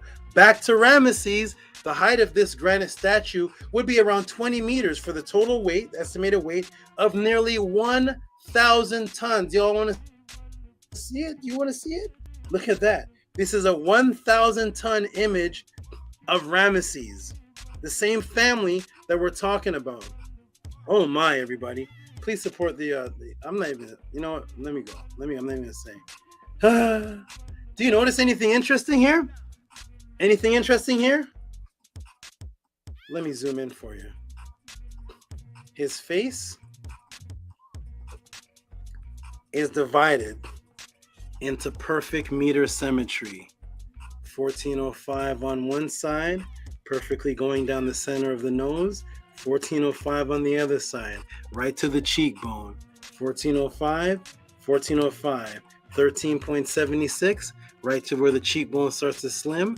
Ramesses, 1376 on the other side of his head, his consciousness, right where the cheekbone starts to slim down. 1349 on one side left, 1349 on the right, 1294 on the left, 1294 on the right, 1243, 1243, 1176, 1176, 1091, sloping all the way down in the center of the nose, representing Ramesses, representing himself in an image right in front of everybody without telling anybody, because the Kemetians already knew this, of perfect symmetry. Tehuti, you don't know what you're talking about. I know. I made all this up. Boom. Perfect symmetry of the head, consciousness, continuing the theme of the Neter Kurt, which is perfect symmetry of the axe, which is the word for neter, the weapon that you use to chop away negativity, going down the Aku symbol with the Ma'at on the side. Perfect symmetry. The line directly in the center, mid, which is where the word mid came from, Ma'at, of the Aku consciousness, what they call the pyramid. Now let's look closer at the smiting Isfet scene on the wall of Senka Amun, because it's also about 1,000 miles, 1,500 miles away. Uh-oh. This is in the area that the European calls Nubia, and in Nubia, and I'm Nubian, and Nubia, and Nubian. In the Nubian culture, well, it looks like the Nubian culture looks exactly like Ma'at. Here is the exact same symbol, Senka Aman Seken. And what is going on right here, everybody? He's holding a line. Uh-oh. Boom. The ancient Neter followers of Ma'at were so imbued in having everything as a microcosm theme of immortality in Ma'at. To destroy the enemy was to bring Ma'at back in order. Thus, even their symmetrical design formed the Aku conscious pyramid, where you hold the line in the center. Do you see it? Do you see it? Do you see the so-called war scene with the exact symmetry? Do you see a pyramid anywhere? Do you see anything forming a pyramid anywhere? Do you see a line going down a center? I don't know. Tehuti drew that picture. The Neterkert. The image right there that we've all been looking at. And when you look at it closely, drawn, clearer, you'll see that their garments are designed to be a perfect symmetrical center Aku in the middle, while they're symmetrically 1, 2, 3, 4, 5, 1, 2, 3, 4, 5 on each side, while you hold the line going directly through the center of the Aku, because that is the word for the Neterkert, with the line, the Neter symbol, going directly through the center of consciousness. Oh man. Tehuti, when did you make all this up? I don't know, about 5,000 years ago. All right, Tehuti, are you making all this up, turning the enemies into echoed symmetry pyramids to represent the rise to the apex? The rise to the apex of the Aku, reestablishing Ma'at, the ground you stand to reach immortality? Am I making this up, everybody? Is it me? Is it me making this up? Am I making this up? That the pyramid is the Aku, the same word for consciousness, which is the same word for center, and we Isfet in the direct center. So what is he doing?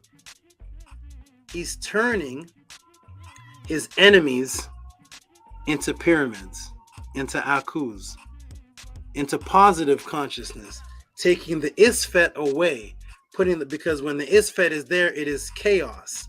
It is chaos. It is going in every direction. When you draw them in perfect symmetry and put a line down the middle, then it is perfect Ma'at or mit, which means what? The middle of something, which is the same word for pyramid, which is ak, when we looked it up, which means in the middle of something, which is the same word for Netzerkert, which is the axe, the weapon that Ramesses used. And the way you spell Netzerkert is the axe, the weapon, cutting away through the middle of the Aku symbol with the feather of Ma'at to the side of it.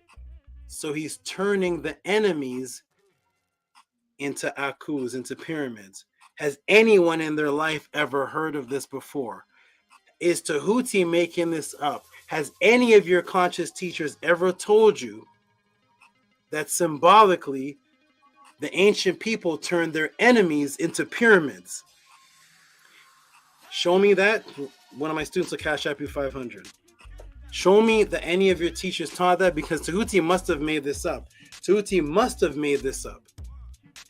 Turning your enemies into pyramids? No. You don't turn your... No, my teacher never taught me that. September 15th, 10:12 p.m. Welcome to Tehuti Pod Class. This is why people give support. Because Tehuti is teaching that it's the microcosm of putting your enemy in the form of a pyramid, the perfect Aku. But Tehuti made that up, right? Well, let's see.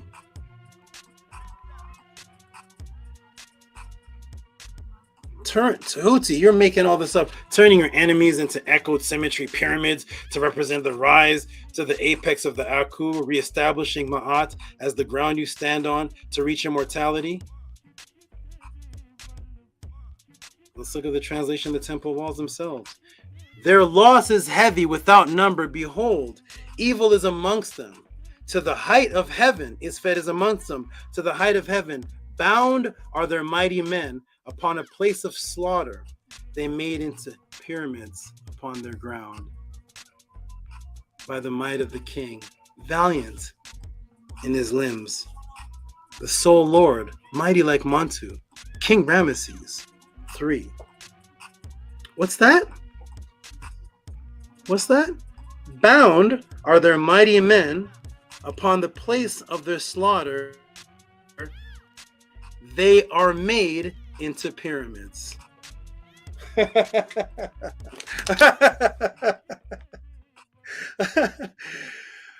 Hotep, I'm done, everybody. Matrix broken. I'm done. Peace. Hope you appreciate the answer, Sharika. I am done.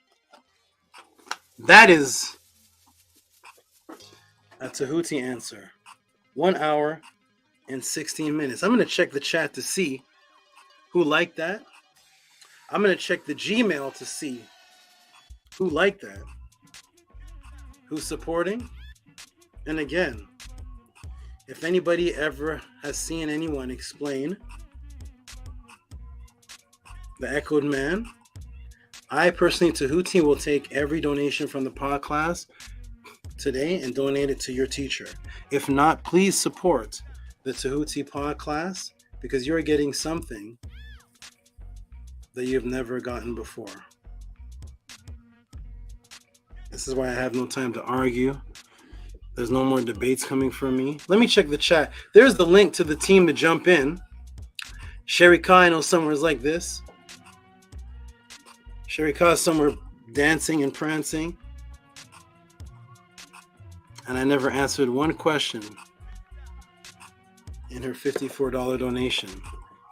But I answered all questions in the $54 donation. Welcome to Tutti Podcast. Let me go check and see what's happening here. We got, hey, Miss Nana, who I haven't seen in got to be over a year and a half. Shout out to Miss Nana. She put fire bombs. We got Robert Ray putting bombs. We got Nefer fire bombs. We got, hold on a second.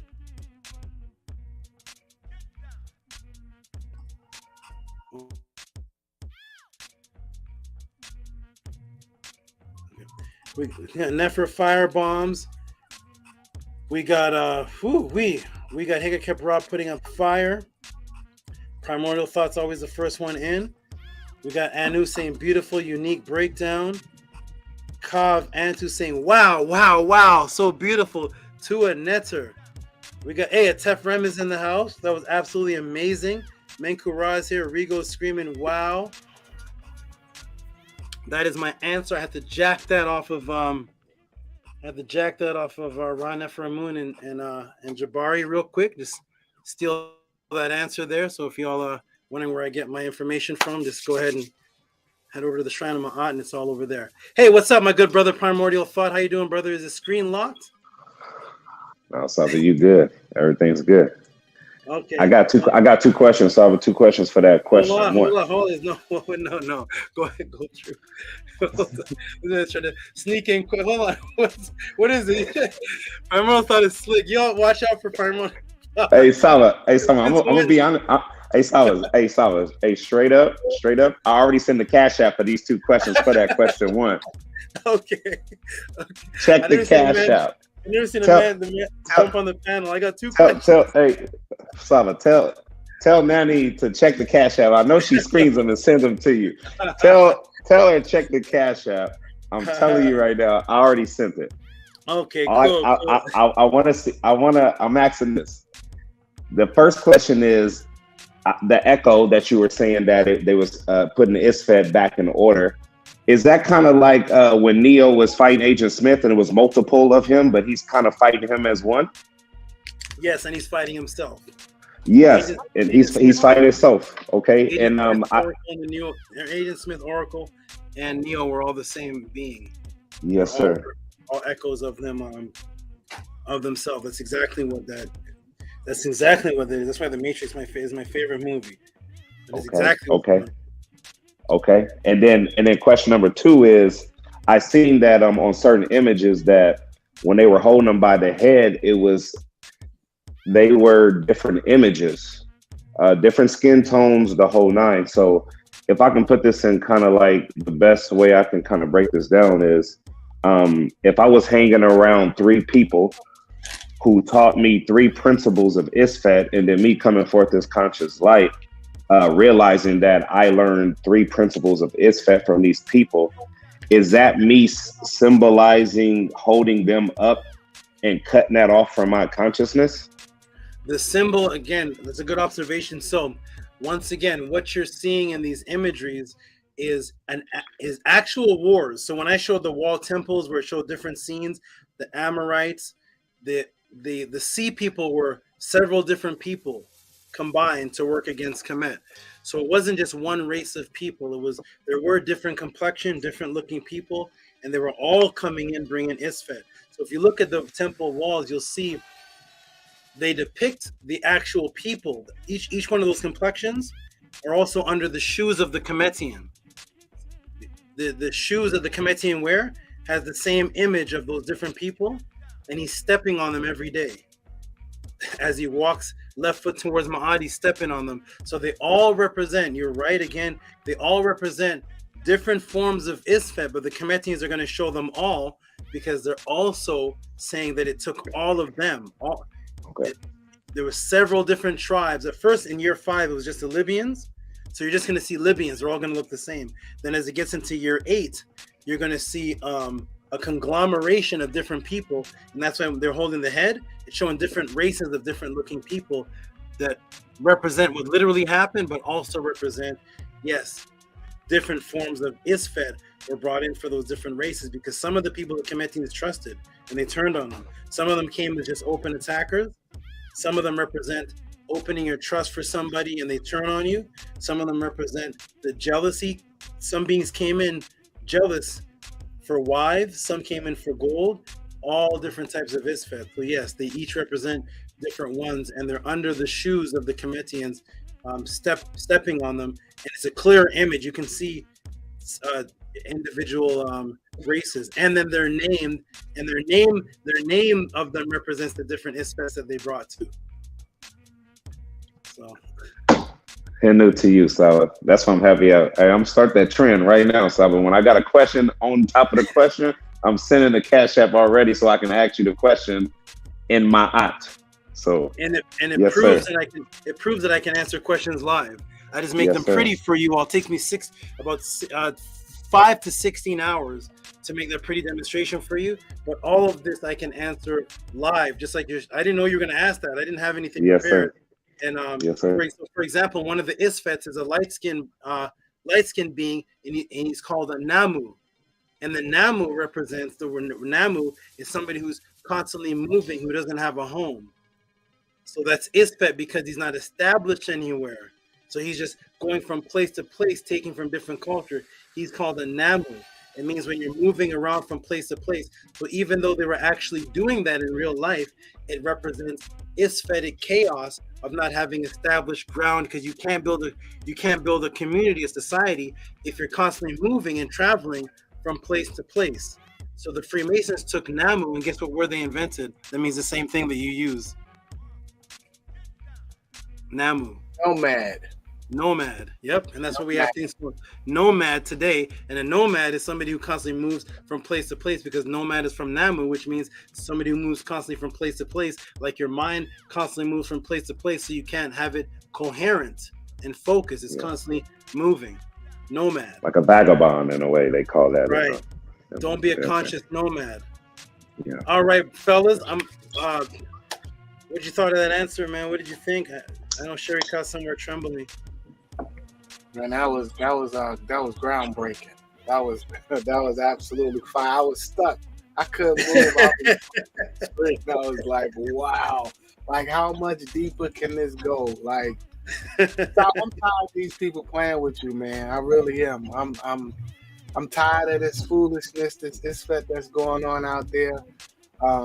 You just deserve so much adoration and respect, and it's just sad that you don't get it from our people, because you're right. I had never seen that before. I've seen the image, but I had no idea just how deep it was.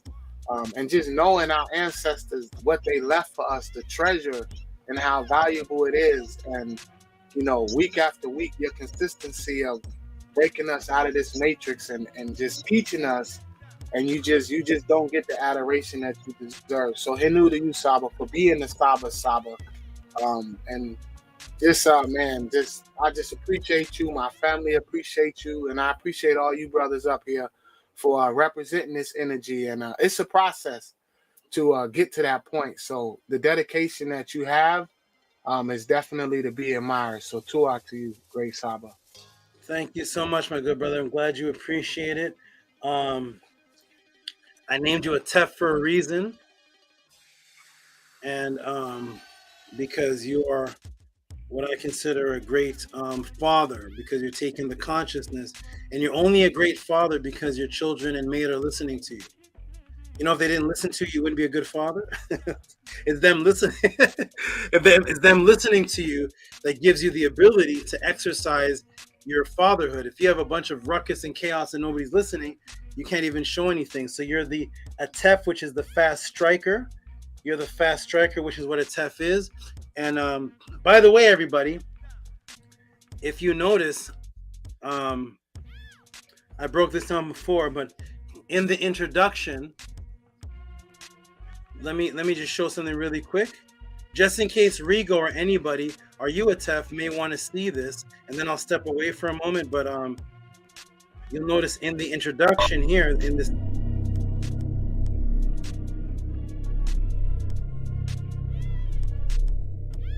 You all see that? Yes. So this is heavily coded, actually, if you can hear me. This is the introduction. It's heavily coded because we begin with one of the reptiles that I actually teach the class with. And it ends with one that no one has ever seen before. And it's the part where I say, do you feel stronger? Well, let's put this on for a moment. I'll be right back. And you're going to see something very interesting. Right here. Here it is. See that right here in the middle? Yes. That represents my debating technique. This is a particular viper serpent that's extremely dangerous. And this is the Atef. That's the Atef. That's where your name came from. See how it's camouflaged and hidden? One of the fastest strikers. And it also represents the shooting out of sperm and biological imperatives. I just want to establish one thing. Those who were with him, they did not, according to Paul, not hear the voice that was. I remember reading this recently, and I was like caught on that. I was thinking like, that's something that I don't understand because I don't see what, you know. It's like, it sounds like a contradiction. Isn't it easy to understand? No, it's not. Have you ever heard of a liar? It sounds like a contradiction in Acts, doesn't it? Right. It sounds like a lie, doesn't it? No. When something is said and something is said the opposite, both things be true at the same time? If something is said the opposite of something, can they both say at the same time? Yeah, can I be 6'4" and at the same time be 5'11" at the exact same time? You to pick which one is the truth. You can try to make me look like a dummy, and you know, maybe I am. That attitude. I just wanted to know which one. I still honor God above man, and I don't put my trust in man. Okay, I just wanted to know which one was the truth. I want to tell my son which one is the truth. I mean, you know, that's fine. I've been up against the wall before. I know what it feels like. It's all right. It feels strange, right? Swimming up, no, it just makes you stronger. Do you feel stronger right now?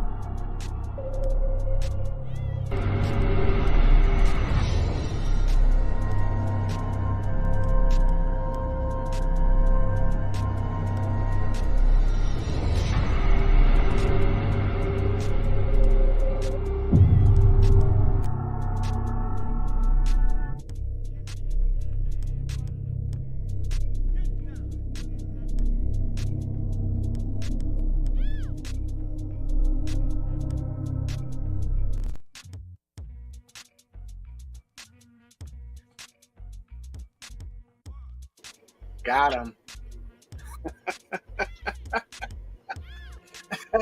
Got him. Oh man, it's beautiful, man. That's the code. The beginning of the intro is an anaconda, and the next one is the Atef serpent that nobody's ever seen, which is very dangerous. I remember one day Rigo asked me about a frog. Somebody asked me about a frog. The frog symbolism Heka, and then I told Rigo. I said, if you do ever want to see one, and Rigo sent in a huge donation. I think the next week or so I brought it out. I let everybody know that I have some things that nobody's ever seen before. That serpent that I named you after that can kill you with the horns on his head that buries itself, that represents my fighting technique, my debating technique, that's at the end.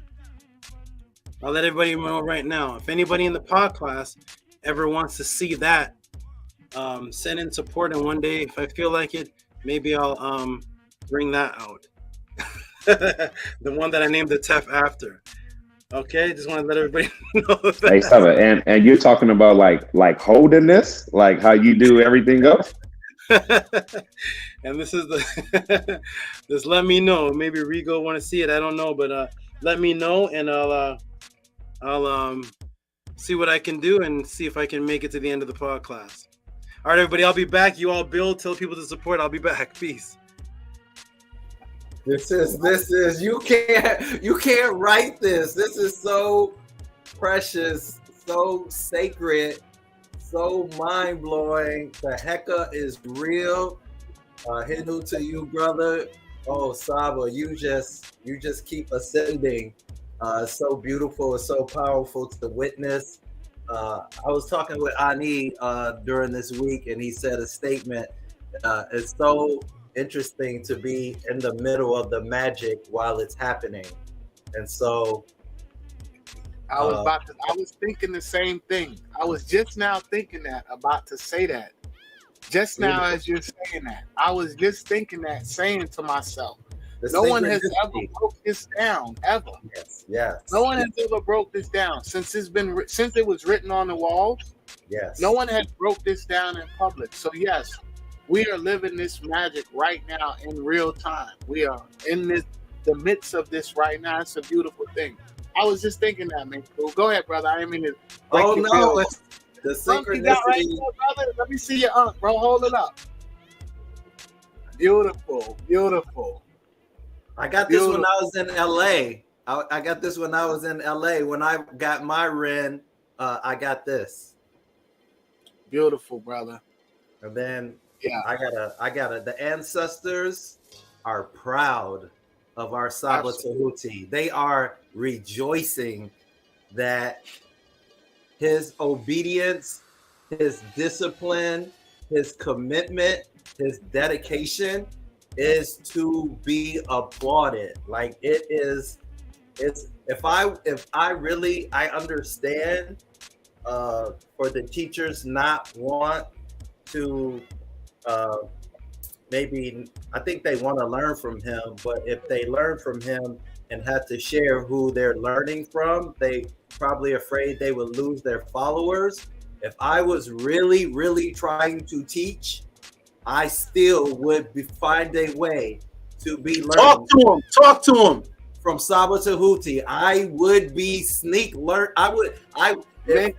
you see what I'm saying? Like, there's no way you can say you're a teacher of KEMET or Ma'at and not, you can be friends with him. Why you just don't want to be around him? Like, if you don't want to learn from him, I'm gonna be quiet because I'm just a student. I'm just a humble servant. But if I was really trying to teach, I would be wanting to learn from SABA. That's all I'm gonna say. It's just us, bro. It's just us. But back then, they had the whole nation, brother. They all marched to the same beat. And right now, it's just us up here supporting the truth. So that shows you how lost we are as a people. Because back then, it wasn't just a Tehuti. It was Tehuti, Ma'at. It was all the Netters. Now it's just us. It's Minku. And we trying to get to that point. We're striving to get to that point. Where back then everyone was on that same, everyone marched to the same beat. You know, it's sad, man. And you're right. You're absolutely right. That's why I say the SABA. And they be sneak learning because when you see it's only, I don't know how many people are in the chat, maybe 30, 40, 50. You know, I seen 100 at one point, but when you look at the views, it's thousands of views. It's thousands of views, but the support isn't echoed in that same light. You know, so they are sneak learning. The majority of the people are sneak learning, so they are getting something from this. They're gaining value from it, but they're just so, the ISFET consumes them so much that they can't even give reciprocity. Yes. Even if everyone just gave $1, if all the 1,200 people that watch consistently, because consistently his views are at least more than 1,000, right? So if everyone just gave $1, it goes to show you how much we don't value nothing. He was absolutely right when he was talking earlier that we don't value knowledge, you know, but they do. Yes, they do. They do, and they value it, but we value ISFET more than we value the knowledge. It's That's a shame. That's a fact. Let me add to your build. Think about the money that the universities worldwide, how much money they make. They make so much money, right? And so the knowledge isn't free. And so it's true ISFET. And I think if you're a teacher or you're a leader, you claim to be a leader in the conscious community, I think that makes you a better teacher if you bring your followers to the greater teacher.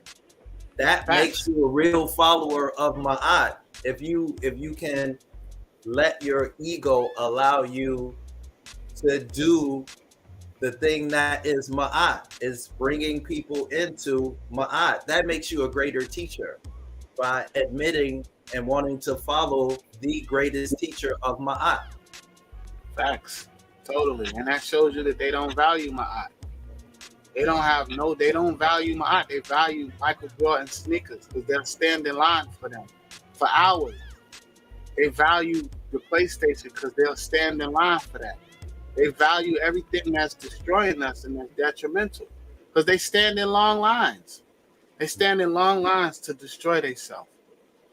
You know, I'm grateful. I'm grateful for my SABA. I'm grateful for you, brothers, for this frequency. I'm eternally grateful to the ancestors for leaving this knowledge behind. Can you imagine if they didn't leave this behind for us? And if SABA was breaking this down for us? And if all we had was that foolishness that we all came up under, whatever it was, we all came from different, you know, but it's pretty much the same Christianity. Then you graduate to some type, either Hebrew Israelite or Islam or whatever, you know, and then you stop, right? So you go from one lie to the next. You know, we don't value the truth. We don't value Ma'at. Only thing we value, and whatever they say, we accept it. Whatever they say, whatever the oppressor says, whatever the colonizer says, we take that as the law. We take that as the standard. When Ma'at is the standard. But whatever they say, oh, go get this, go get that. This is what you should be doing. This is how you should treat your family. This is how you should treat yourself. Then we take that. Oh, this is the way it's supposed to be. And it's all a lie. It's all ISFET. So I'm eternally grateful, man. I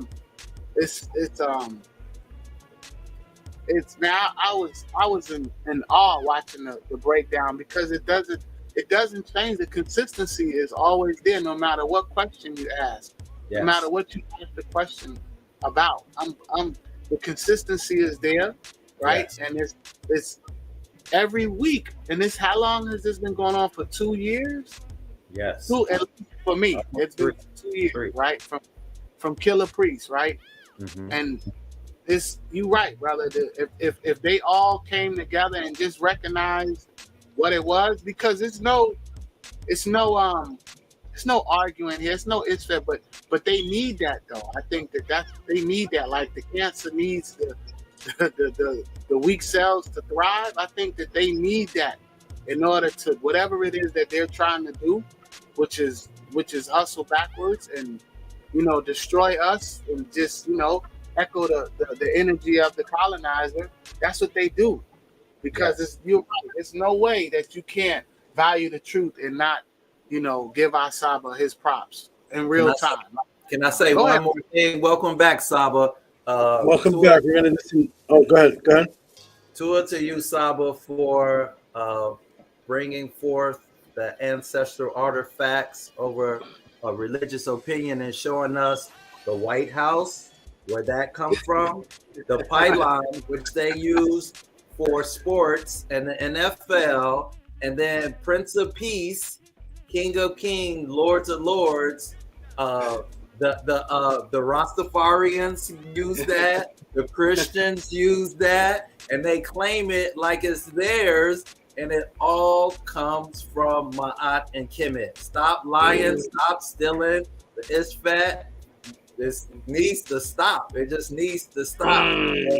Ma'at is the foundation, and in Ma'at we trust. So, tour to you, Saba, for bringing forth undeniable truth and clarity. Nini Uk, my good brother. And speaking of people that appreciate and want the podcast to continue, we're going to go into the donations that were given before we go into the next question. The donators and the supporters, shout out to all of you, because you all, without you, there is no Tehuti podcast.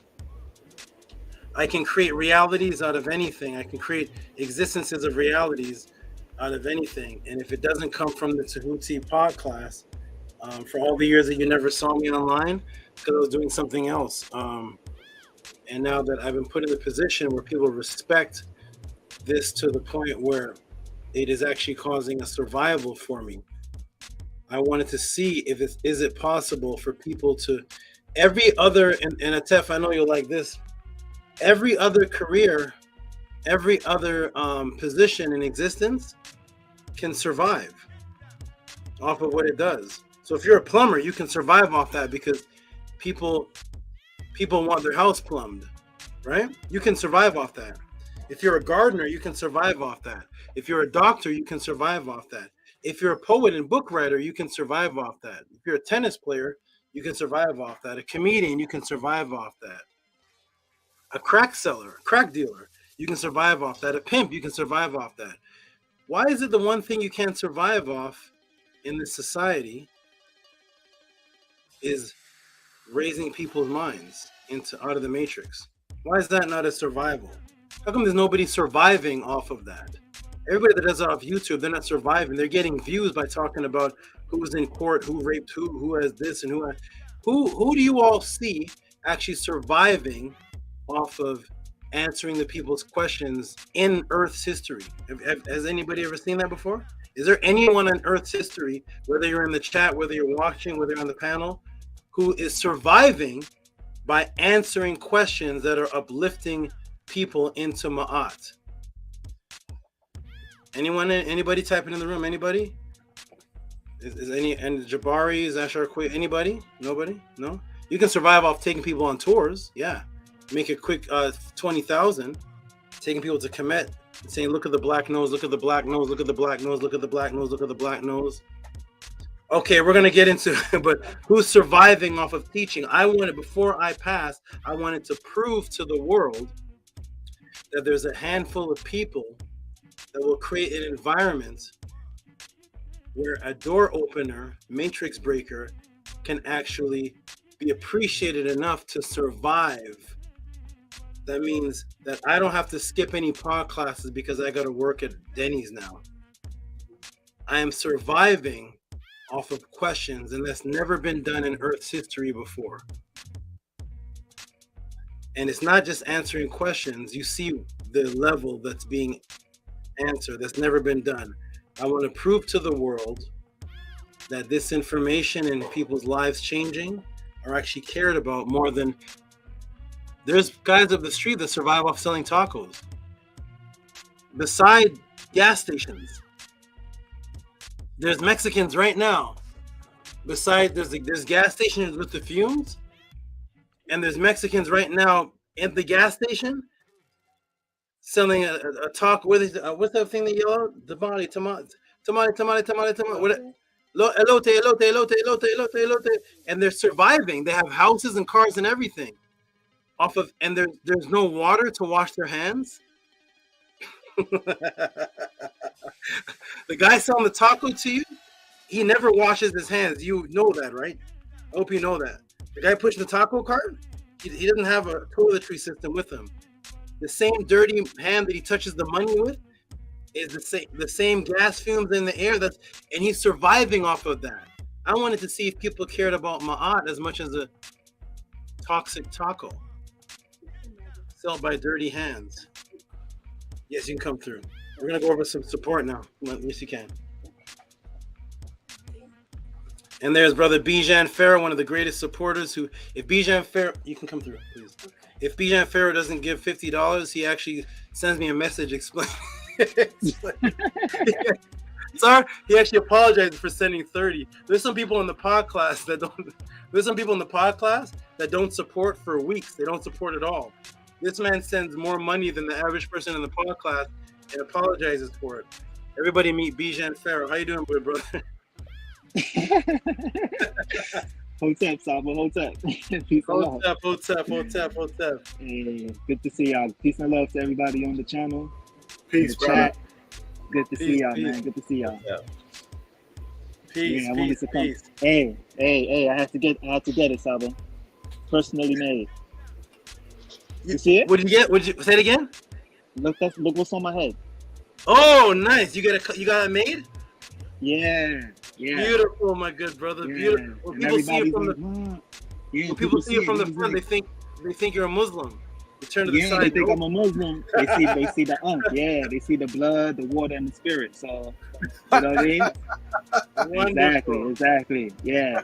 And I'm gonna purchase. one of the.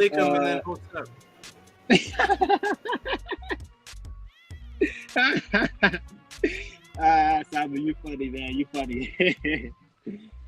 Yeah, I'm gonna come back on live in 15 minutes because I go to break at 2. So I'll come back on. Okay, cool. We're gonna get into the donators and the supporters that are here to keep the Tehuti podcast alive. We're gonna run through about 12 of them and get into the next crazy question. The next one is just like this one. The next one is, oh my goodness. Oh my God. Hanu to you, brothers. Makaru. Hanu to you, my good brother. Hanu to you. You are awesome. And I'll see you when you come back. And I'll see you this weekend, too. We're going to talk about that this weekend. Oh, sure. You can email me, Saba, whenever you get a chance, bro. Okay, wonderful. Okay, here we go for the first donation of the Tehuti podcast, everybody. Please. Let's get in the supporters that keep this thing alive. They keep this alive. Here we go, everybody. Are you ready?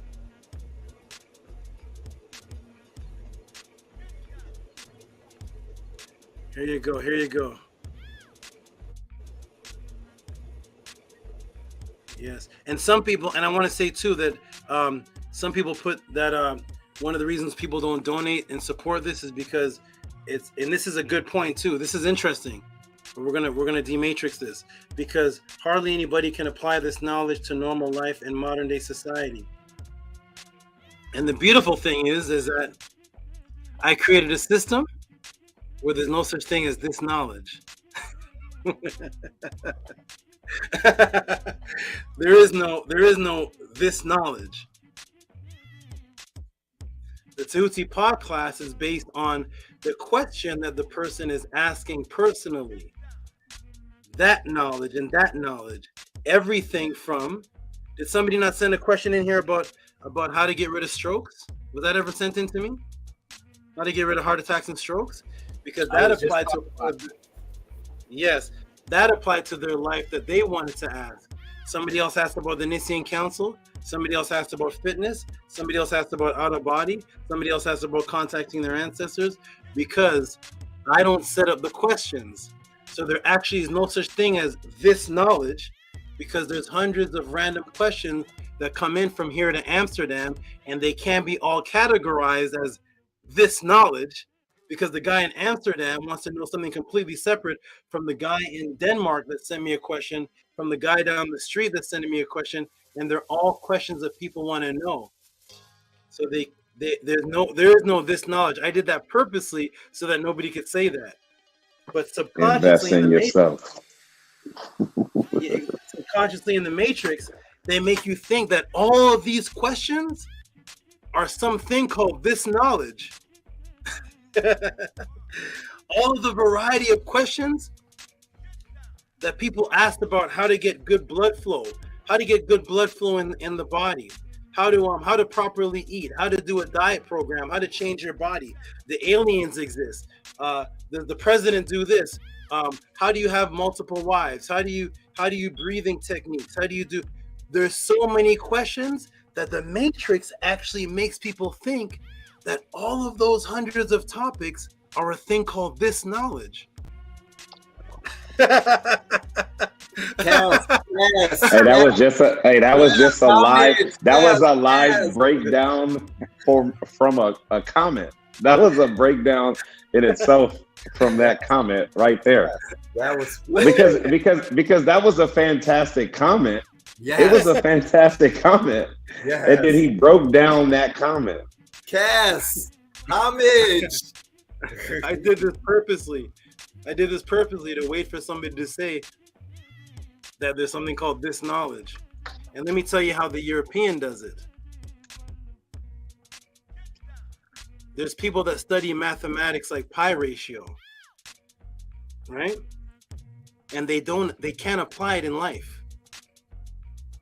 But they teach it in universities and make a living off of it. And people go to school to learn about all type of topics in school that you can never apply to regular life. There's archaeologists that make a living off of archaeology. They can't apply King Tut's life to their life. There's translators of hieroglyphics that put out Egyptian hieroglyphic dictionaries and never speak the knowledge to their wife or children. So they can't apply that knowledge to their regular life. But they're making a living and supporting off of translating the Medinet, translating ancient Sumerian language, learning about geography. And they'll never get in a plane and fly a plane. They'll never do any mathematical geography, but they're in school for it. And they're paying for it. And they're making a living off of it, never applying it to their life. And they never go into the school university with all the different topics that are being taught and say, what are you all doing with this knowledge? All right, let's get into the donations, everybody. Shout out to all the great people in the pod class. That's how you respond to something like that. But that's I set it up purposely like that. That is set up. I set that up purposely for that exact same statement to be made, because I actually don't choose the questions. Here we go, everybody. So shout out to the good supporter and donator. Who is this that we have here? We have a beautiful donator and supporter, and that donator is actually, this is a brand new person, actually. A brand new person. Who is this? Stop screen. The next person is a constant good supporter. This is actually somebody new, and I love new people that come out of nowhere because I never heard this name before. This is Kyle Coleman, who just sent $10. Shout out to you, Kyle Coleman. If you're listening, give him some knowledge. Give him some noise. Atef, if your noise maker work, give him a little noise just for being a first-time donator. Usually we give noise for anything over $20, but this is something I never heard of before. So first-time donator, give him a little hand clap. Do you have that? Can you hear it? Thank you. I can hear it. Thank you. Appreciate that. Kyle Coleman, wherever you are. Appreciate you. Never heard of you before, but I appreciate you.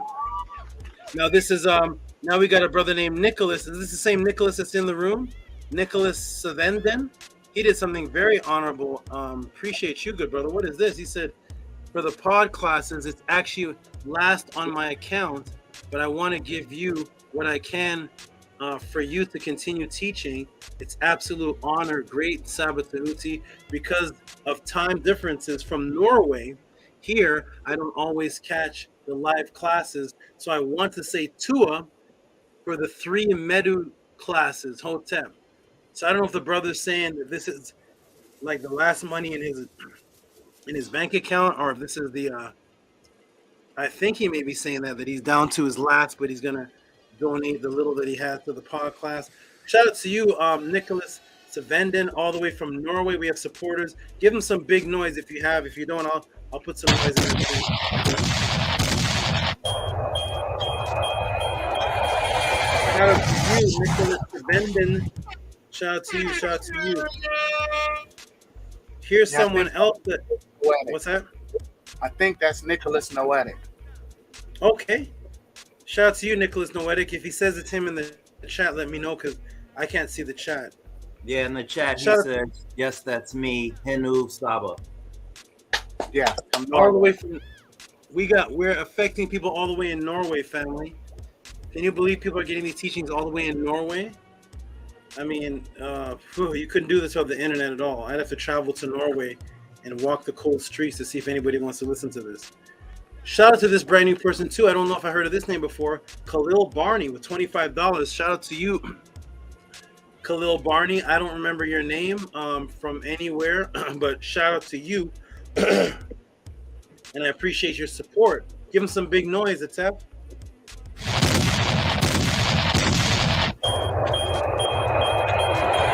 Nice. Khalil Barney, appreciate you, my good brother. Appreciate you, my good brother. Appreciate you. And now to is anything showing on the screen right now? It's still Khalil. Okay, shout out to you. And we got some that will be incorporated into the official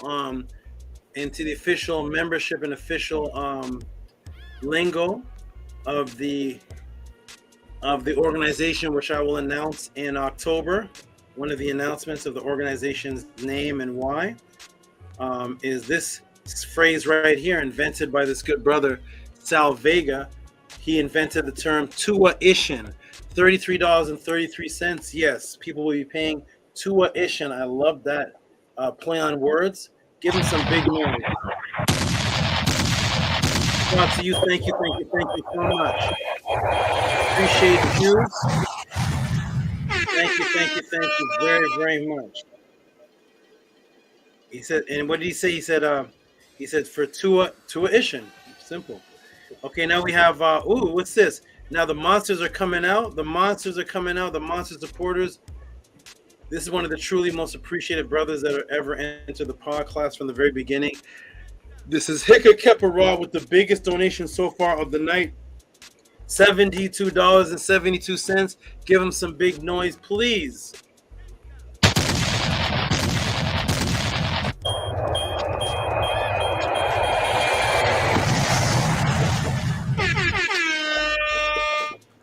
$72.72, and he says for K.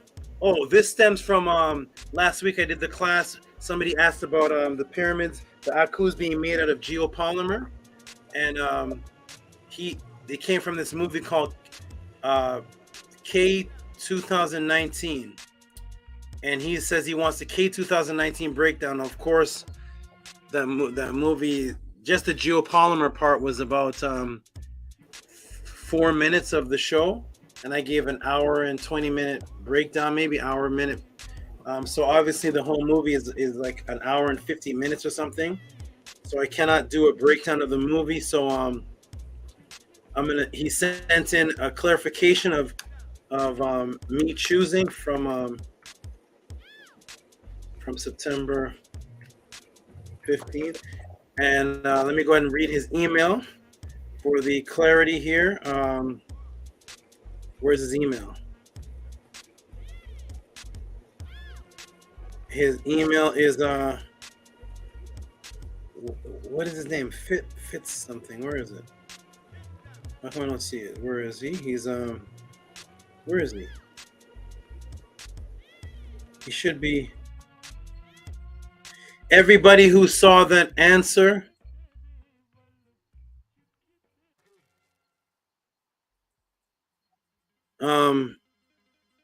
Wait, one moment, everybody. Where is he?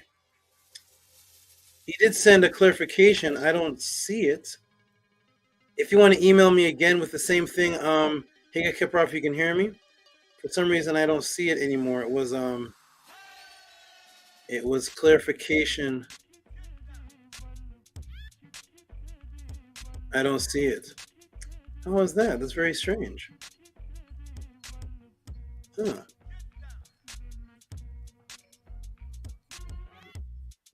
I don't see it, but Higa Kepra, if you can resend it, it was a clarification on the question, and it was basically saying that I can choose something out of it to break down, or he wanted something broken down, but it's clarity. So, anyways, when I do see that, I'm gonna break down something from the movie to clarify, either of his choice or my choice. So I can't find his email right now, which is very strange, but it's okay. He'll email me again. All right. Next is Owen Hythe, who's so honorable. He's so honorable that last week I was in my dreams. I was saying to myself, did Owen Hythe not donate? He donates every single class, and I was having a dream saying that in my mind. Where's Ascari 21? I don't remember reading off his donation. And lo and behold, he sent earlier, either today or yesterday, $27.72 for the last week's pod class, because he didn't miss it. And it said for September 8th, 23 class, never miss support. Tehuti #1. Give him some big noise if it's on the screen. Thank you, good brother.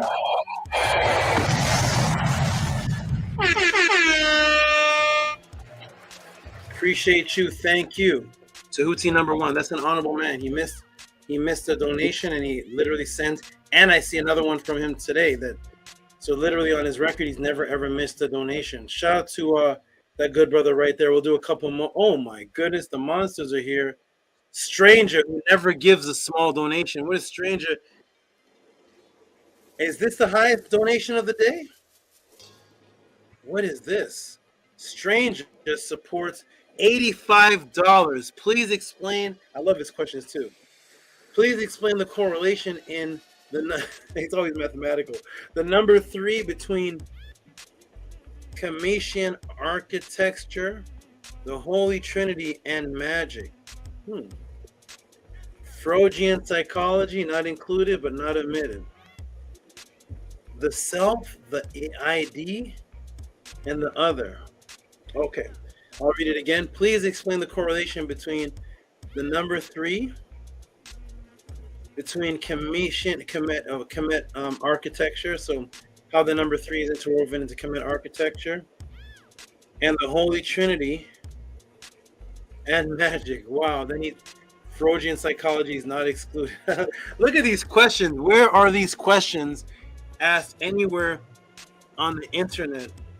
People get away easy on the internet talking about rubbish.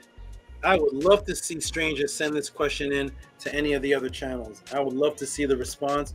Give him some big noise. $85. Give him some big noise, please. Big noise.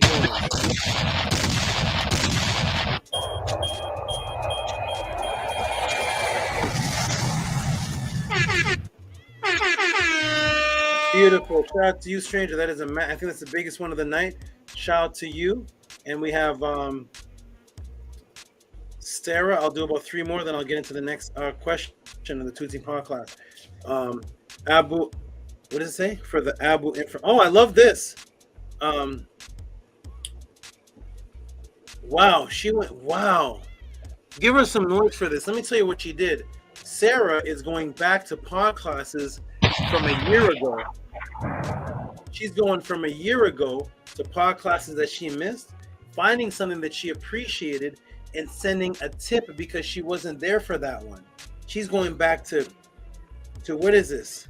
3/11, January, February, March 11th, 2022. March, April, May, June, July. That's over a year ago, right? Yep. For the Abu information, I don't even remember what the Abu information is, but for the, for the Abu, thank you.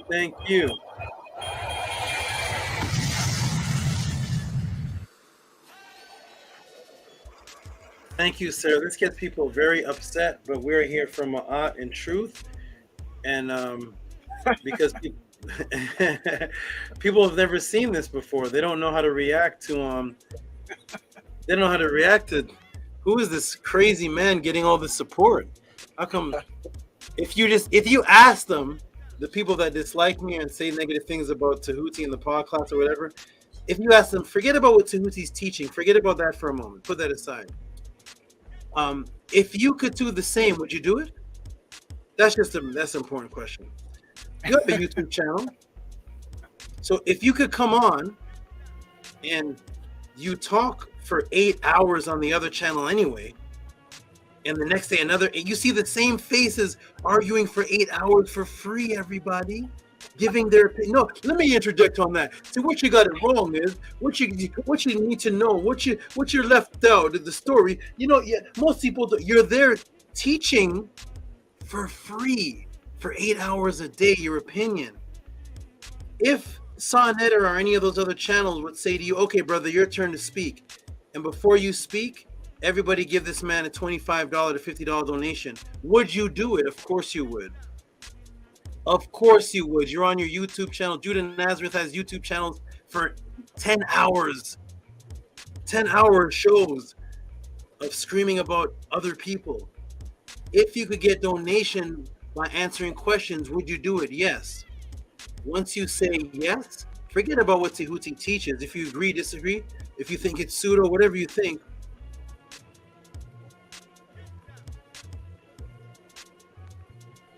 the question is, why are you not doing it?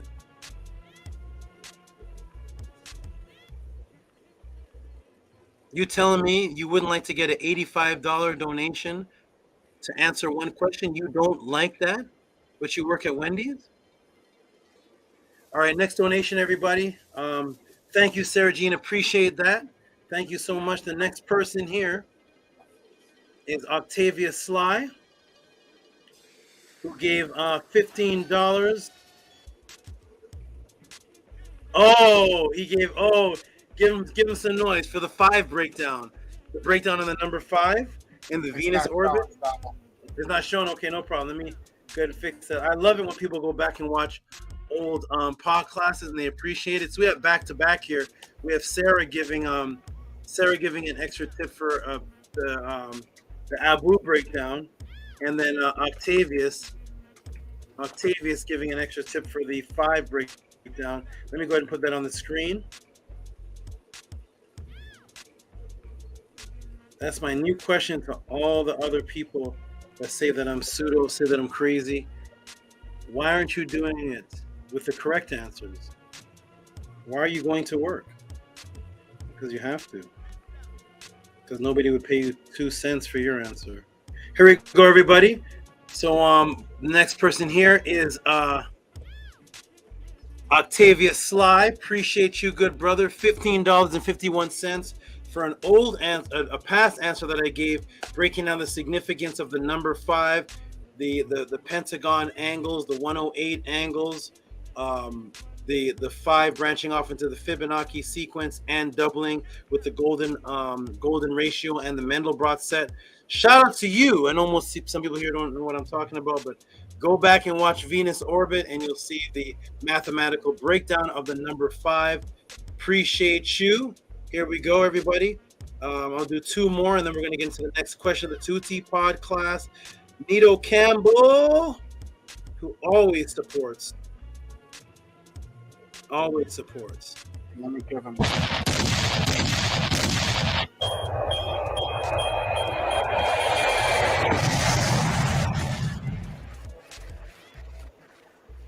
Shout out to Nito Campbell, $18. He always supports in sets of 9. Appreciate you, good brother. Appreciate your support. Keeping the Tehuti pod class alive. We love you. Great. Appreciate you very, very, very, very, very, very much. Thank you so much, Nito Campbell. Let me see if I already saved you in here, Nito Campbell. No, I didn't. Nito Campbell, you're on record as you're a donator consistently. Nets are the greatest, sent a message saying,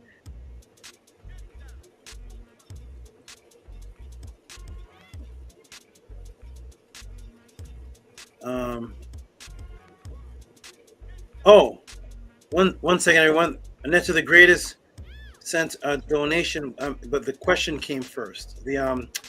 Okay, let me put the donation first. Shout out to Nets are the greatest. His actual question is next, by the way. Give him some big noise. Netzer Onkotep L. $25. Big noise. Big noise.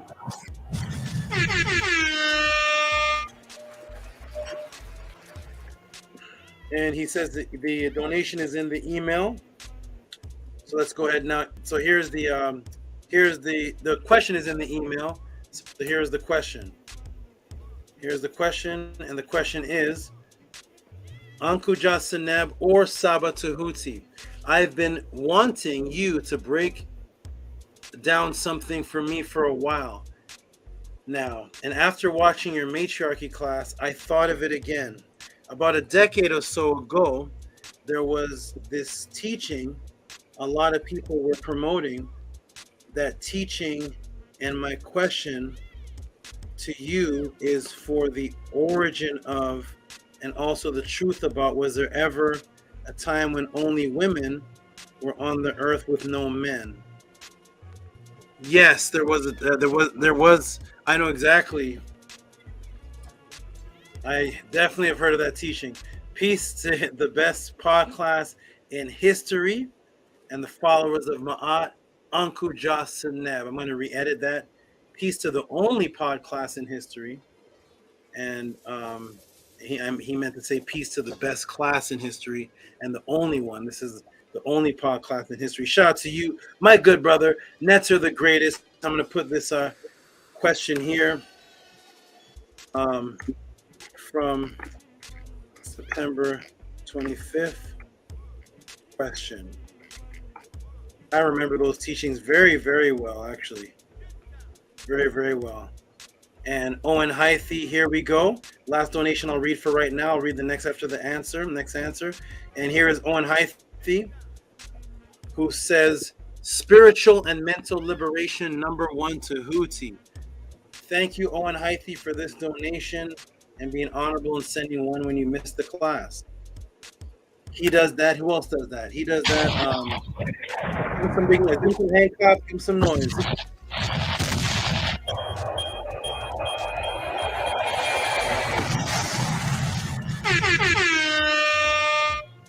Zek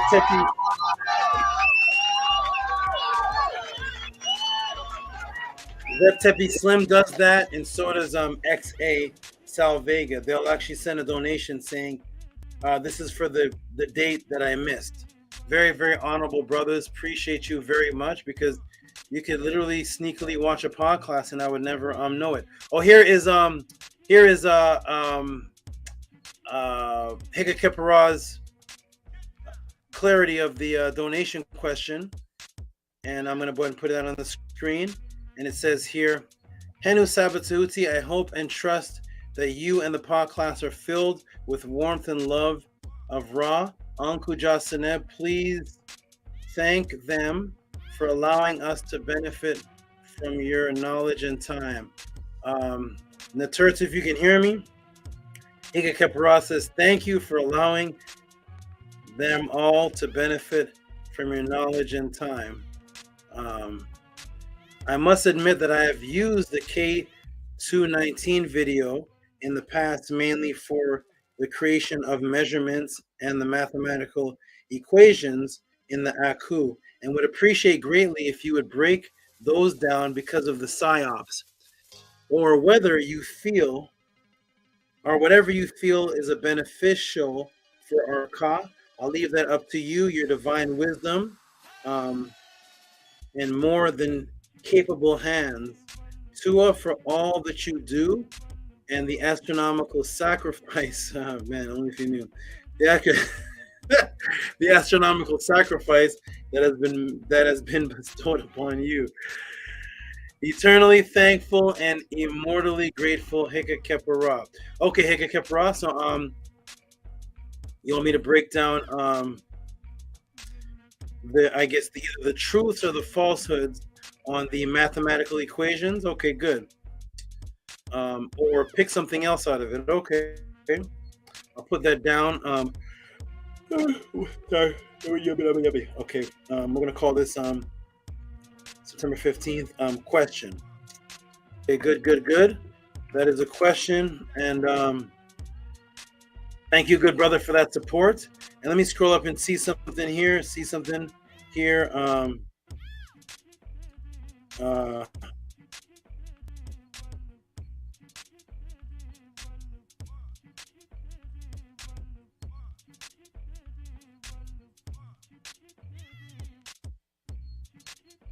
Oh, Rafael Ortiz finally corrected his or picked one. Can answer one proof of donation.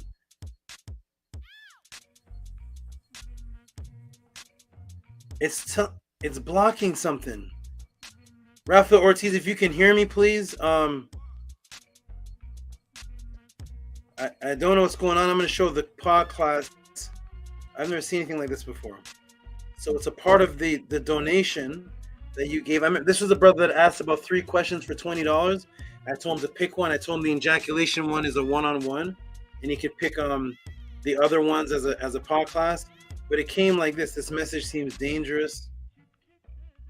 I don't know. I'm not sure what this is, but I see it says, can answer one, proof of donation. Yes, Rafael Ortiz, I definitely know of your donation. Can you do me a favor, Rafael? Do me something, Rafael Ortiz. Can you just email me? I have your donation that's here. Can you email me just the one question that you're asking? Because the first thing here it says is how to ejaculate. How to ejaculate. So is that the first question? Because that's a one-on-one. That's actually me teaching practice. It's not a pod class thing. I'm going to save this here as questions that need to be answered by your Rafael Ortiz. Okay, so just pick one of those questions and send it. It cannot be the ejaculation one because that's a one-on-one. That's a one-on-one class that I'm not going to be teaching I'm not going to be teaching live the whole pod class. How to do that kind of practice. And I stated that when I mentioned the ejaculation, I said that it's a one-on-one. But thank you for the support. Appreciate you, my good brother. I'm going to take that off the screen now. Okay, everybody, we're going to get into the next question of the Tehuti pod class. I'm going to put it up. You can give some noise to Tef. Thank you very much. Marcus Allen, shout out to you. He says, we need you, never leave us. Thank you very much, Marcus Allen. And I appreciate whatever support you give. And I will look in the emails to see the support that you gave, because the never leave us is the show forth of that is the actual support. Because the only reason I have to leave is only one reason. And that is I feel people are not appreciative enough of the pod class, and the support is too low, and it can't keep me putting 16 hours a question into this. If I can't put in that time because I have to go do something else, like go to the gym and train professional bodybuilders or do magic or something else, other than that, this is what I want to do. So good brother Marcus and everybody else, support to Cash App TT Amun and PayPal at RockSV, and that will have me never leave, because I'll always come back, because this is actually my true love, is to break down to people questions that they have that they can't get anywhere else. This is my particular gift that I like to share, but I can't share it for free. So thank you very much. Appreciate that, everybody's support. And let me go into the next question of the night. The next question, everybody, here we are for the next beautiful question of the Tehuti pod class. What is this? Let me pull it up. This question is from Netzer the Greatest, the person who just sent something in. Let me go ahead and pull. Oh, man. Menku Ara. Well, first, I wish Scribe was here too. Atef may know of this as well. A question came in about the when you hear this question, everybody in the pod class or on the panel, tell me if you've ever heard this question sent to me before, because this was about to be the easiest answer because I saw it and I said, "Oh, this was already sent in. I already answered this." Let me put it on the screen, everybody. Here it is. So the next question is coming from the good brother. Where is he? Netzer, the greatest? Yeah. Netzer, the greatest. He always gives $25 and he always asks a question in the email. Thank you for the great support. And he's always super happy at the super satisfied with the answer that I give. So here's another one here. He's the one that just gave that question about was there ever a time when it was just women on the planet procreating. Let me put this one here. So here's his donation. The next question of the Tehuti pod class. Go ahead and give this man some big. Go ahead and give this man. Yes. September 8th. Yes. Go ahead and give this man some big noise. $25. Give him some big noise, please. Big noise. The great supporter. Or the Tehuti pod class, everyone. And his question is $25. His question is that on the screen? It showed, it went away. Oh, okay, let me fix that. His beautiful question was, when you all see this, you may say, hey, I have the answer for this one. Tell me if this all looks familiar. Could you speak on the origin of the symbolism of the sun with wings that permeates different cultures from Kemet, Sumerian, the biblical reference in Malachi, and even the Chrysler car emblem? Have any of you heard me answer this before? Yes, Saba. Yes, absolutely. Sony. Yes. What do you say? What do you say, SF? Sony? Sony. Yes. Okay. The interesting thing is that most of you met me off of this question. This was my introduction to the Killer Priest show. It was my very first breakdown. It was the very first breakdown. And then on top of breaking it down to the Killer Priest, the wings of Heru, how it was stolen, put in the Bible, what it represents, then E-Manifesto sent $33.33 and asked me the same question. And I broke it down. So I have one breakdown on Killer Priest and one breakdown in the Tehuti pod class. Now, we're on September 15th, 2023, and Netzer Kepara, Netzer the Greatest, sends in the question. So what's Tehuti gonna do? You always got a little more, Saba. Yeah, every time you break down, there's always a little more. Let's calm down with all the trickery. There's always more. There's always more. Remix. Yeah. Don't let Saba fool you. There's always more. When I got this, you are absolutely right. When I got this question in, oh, thank you. One of my Neturts sent me a message, said you are doing wonderful. Thank you to the Neturt that said that. Thank you, Wadjet, TT Wadjet. Thank you. When I got the question and I said, hey, oh yeah, they give me a break. They give me a break, man. They sent in a question. I already have the PDF. I already have the answer. Man, this just saved me 6 hours. I'm just gonna go read off the answer. And I moved my hand to do that. I'm not sure if it's one of the Natiru hand. I'm not sure what grabbed me. I'm not sure what stopped me. But I was about to press Adobe and say, I'm just going to read off the same answer. They wouldn't let me. They wouldn't let me break down the wings of Horus that I've already broken down twice. They wouldn't let me do it. So here we go for a completely different breakdown. Another one. Completely different breakdown. completely. About maybe 10% of it is in there but this is a question that's very specific. So when I looked at it again, I said, oh no, this one's specific. This one is about the origin and how it permeates. And so you know what I said? I said, you know what I'm going to do? Let me ask everybody. Primordial thought. When you hear people break down the wings of Heru and how it was put into the Bible, where's the place you hear about it? Where do you hear, if any, if you ever heard it before? Have you ever heard it? Not the wing disc, not in the Bible. I don't remember hearing you're that. gonna love it. Okay. Yeah. But I've heard your breakdowns already. Even the Air Jordan symbol, you even put it on there.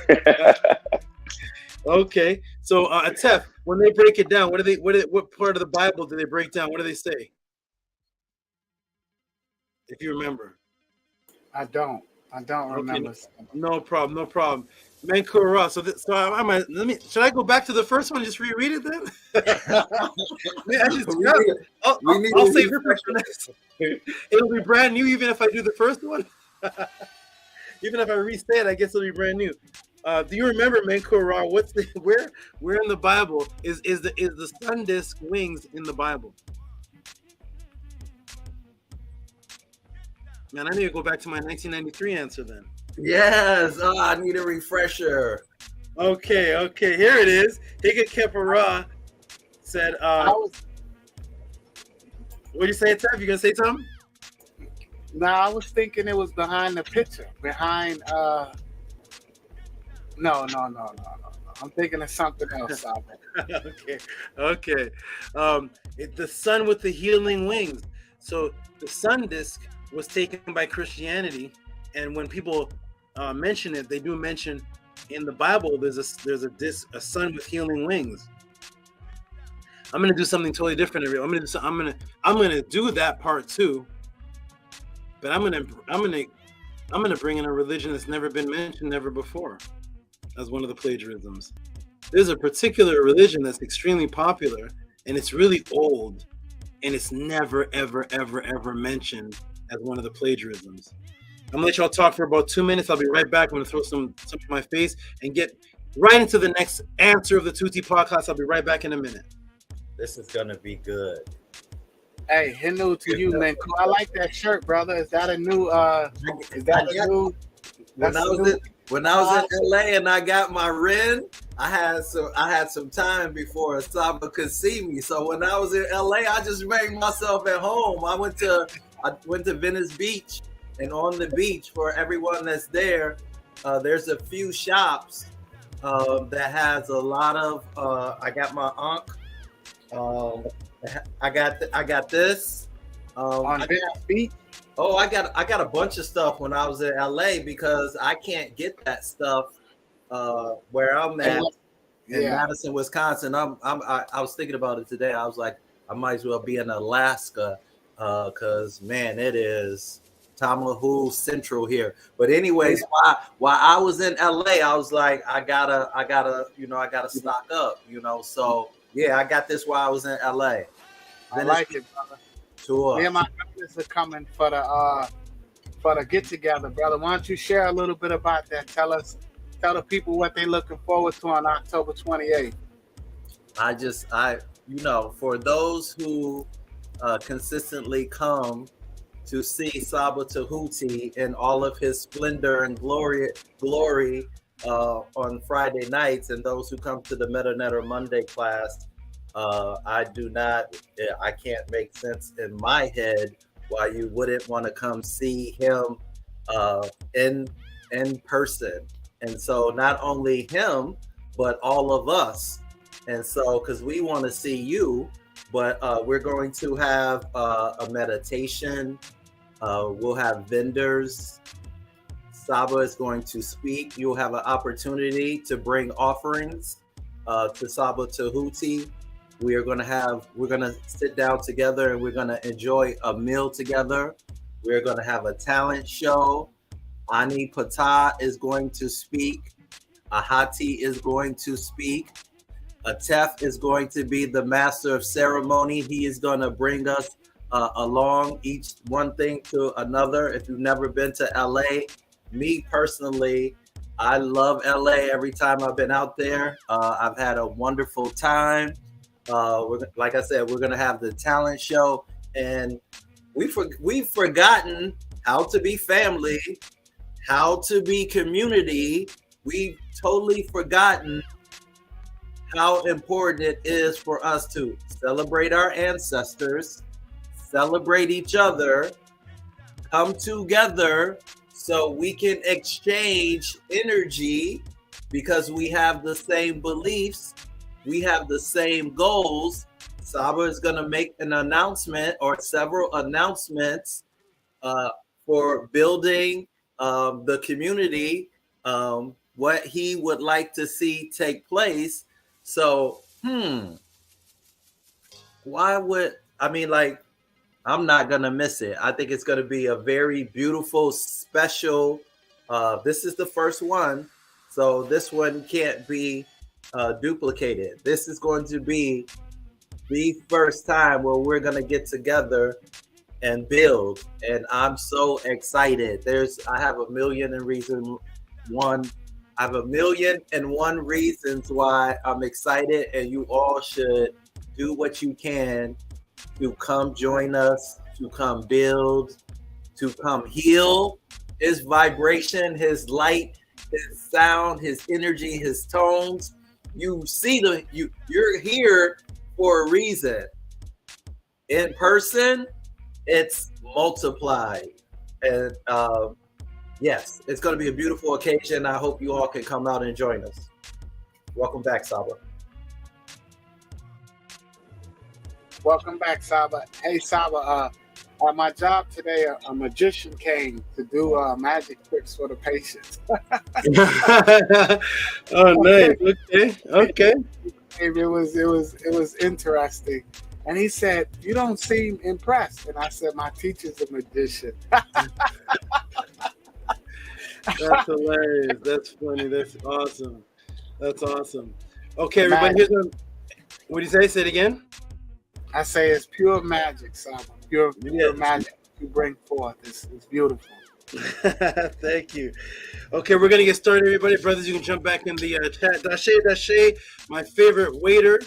Dashe, peace, my good brother. Dashe pops up every once in a while and just hits like a big donation and just dips off or hangs around. Shout out to Dashe. He knows exactly what it's like to survive off of donations. Shout out to the actual waiter in the room, Dashe. Let's get into the answer, everybody. Here we go. Welcome to the podcast. Peace and love, my brothers. Peace Come and right love, back. brother. This is it. Here we go, everybody. And I'm going to read everybody's donations after such. And here we go, everybody. Are you ready? Welcome to the podcast. Press a 9 if you can hear moi. If you can hear me, press a 9, and then I'll get started. Because once I get started, you know we are going to press a 9. If you can hear me, press a 9. If you can hear me.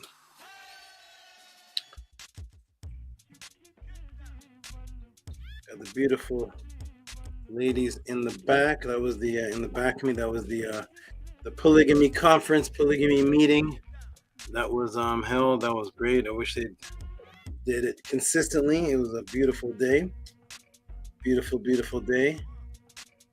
Netzert's in the back. All right, here we go, everybody. Are you ready? Let's go. We got the 9s here.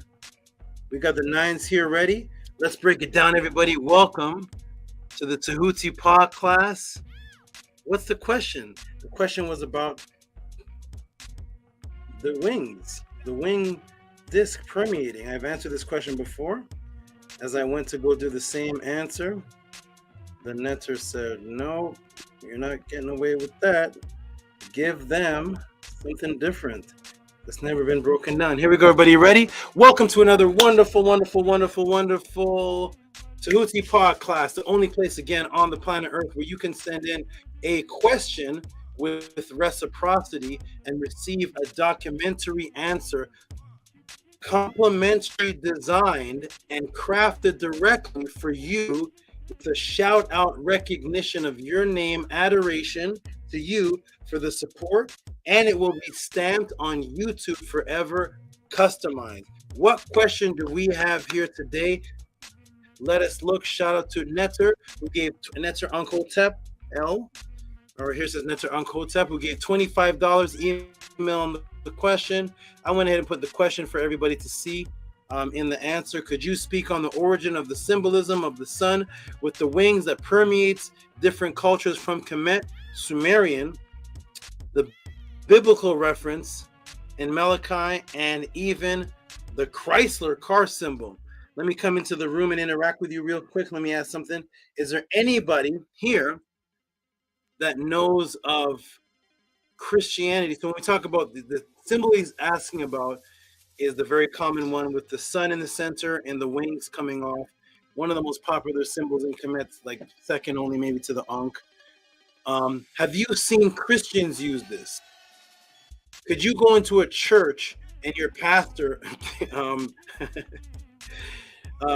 has this in his quarterly, or has this in his notes, or has this? Imagine the pastor having a chain with the Horus symbol in the wings. Has anybody ever seen any actual Christians using this symbol? That would be crazy, right? That would be absolutely crazy. Any Christians? We have Zoroastrians. Okay, those aren't Christians, but Zoroastrians. Okay, Zoroastrians. Hey, Nicholas, would that be crazy? Has anybody ever talked about Zoroastrians stealing from Kemet? Is there any connection between, we'll take this right here, Zoroastrians. Is there any teacher out there teaching that we teach that Islam took some, Judaism, mainly Christianity, but is there any conscious teachers out there teaching, and Zoroastrianism stole from the Medinet? Has anybody ever seen that before? If so, could you name the teacher and give the YouTube link? Is there any YouTube channels with a conscious Kemetic black or teacher or whatnot teaching that Zoroastrians went into Kemet and stole? Nicholas said, I've been waiting for this. Isn't that awesome, Nicholas? That it's so beautiful that you could send in a donation and then you have a question. You're like, man, I don't have a donation for this one. And boom, we just start talking about it, and then you may get your answer. That's how beautiful the pod class is. Nicholas says, and Nicholas, if you want to send in, if I can break down Zoroastrianism stealing too, if you want to send in an extra tip donation for that, sure. Because I don't think that has anybody here in the pod class heard Muta Ashby and Ashar Kwesi, Jabari, any of the Kemetic teachers out there breaking down, and Zoroastrianism stole from the Medinet, the Zoroastrianism stole from Pharaoh Ramesses. Anybody ever heard that before? Bijan Pharaoh's put nope. Hega Kepara said, I haven't seen it, Saba. Oh, and Nicholas says, I'm half Iranian and half Scottish. So yeah, yes, absolutely. Absolutely, you're grown up with that, especially the Iranian part, right? Okay, all right, Nicholas. Here we go, everybody. Welcome. Should I break it down? Should I throw Zoroastrians? I can't even say the word Zoroastrians mix in there. All right, send a little extra tip, Nicholas, if you have some. I'm going to throw everything in there then. Zoroastrianism.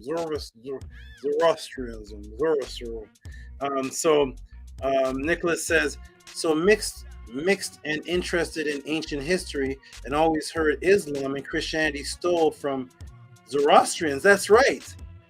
And now I believe that they stole from Kemet. Let me tell you, everybody, when you go and look up Zoroastrianism, that's the one thing that they claim, that they're actually of the religions, they're the oldest of the religions. They're actually predate Islam, predate Christianity. And yes, the theme is that Christianity and Islam actually took from the Zoroastrians in the same area of Iran and actually further back into India. That's where the Iranians actually came from, other than the original people of Uruk. So, Nicholas, you want me to break that down? Want me to break that down? Here we go. Are you ready? Let's go, everybody. Welcome to Tehuti Pod Class. Zoroastrianism thrown in the mix. We're going to do Christianity. Where does this symbol originate? That's the question. Where does it originate? And then who took from it? And what's the theme of it? Welcome to Tehuti Podcast. Here we go. Are you ready? Let's go. Boom. You all can hear? He says, wow, Hanu Saba. That's what we do here. Let's do it. Let's prove it. Let's walk through. All right. So here we go, everybody. Now, a beautiful question sent in, brother. Good. The good brother is wondering the origins of this very popular symbol that we see in religions all the way up to modern day vehicles. What is this and where does this begin? What is this and where does this actually begin? Well, since there is a popular theme that so-called Sumerians, with all the civilizations, they were the originators of the oldest civilizations on the planet. That's a popular theme. Then could this be the origin? Here is the Sumerian Anunnaki Shamash, one of the images claimed is the oldest image of the winged sun disk. So there's a lot of people that claim that the ancient Sumerians, which I did 3 classes on that the ancient Sumerians were the originators of civilization. And so when we go to their symbol, we see a Sumerian god called Shamash. And in that symbol, we see, what do we see here? We see a winged sun with the actual man in the center of the circular sun, and the wing and the wings on the other side, and even wings at the bottom. And yes, in the Akkadian and Sumerian culture, the circle in the air is the symbol of the sun, and there's even one with actual planets around it. All right, everybody. So is this the origin of it, everybody? Being that it's Sumerian, and Sumeria is supposed to be the oldest culture and civilization, maybe this is the origin. Well, the answer is no. Let me take you to the date of this image in British Museum on the ground floor, room 7B. And this is the Mesopotamian sun god Shamash. It's in Syrian relief, Northwest Palace of Nimrod, room B, panel 23, 865-860, that's the date of it, which is 865 BC to 860 BC. That is the date of it. So is that the origin of it? Does it date is the oldest image of the sun disk 865 BC? No. Even though we see that it is a sun disk, yes, this only takes us back to 865 BC. Well, let's go back even further to the Anatolian Civilization Museum. To the Anatolian Civilization Museum, what do we see? We see this image right here. Another similar symbol with the circular in the middle, and we see the head coming out of it with the 2 wings. And this is the Aslan Tepe Hittite relief, sculpted stele limestone, Aslan Tepe Malatia, which is 1200 to 700 BC, about 400 years, 300 years, 400 years further back from the Shamash one. And this is in the Museum of Ankara in Turkey. So this is pretty old here. 1200 BC as opposed to 865 BC. We're running at close to 340 years or so earlier, okay?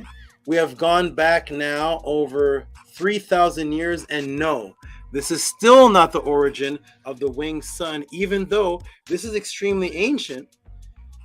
So why do all these cultures seem to have these winged suns? Where did they get it from? What is the actual origin that spread throughout the world?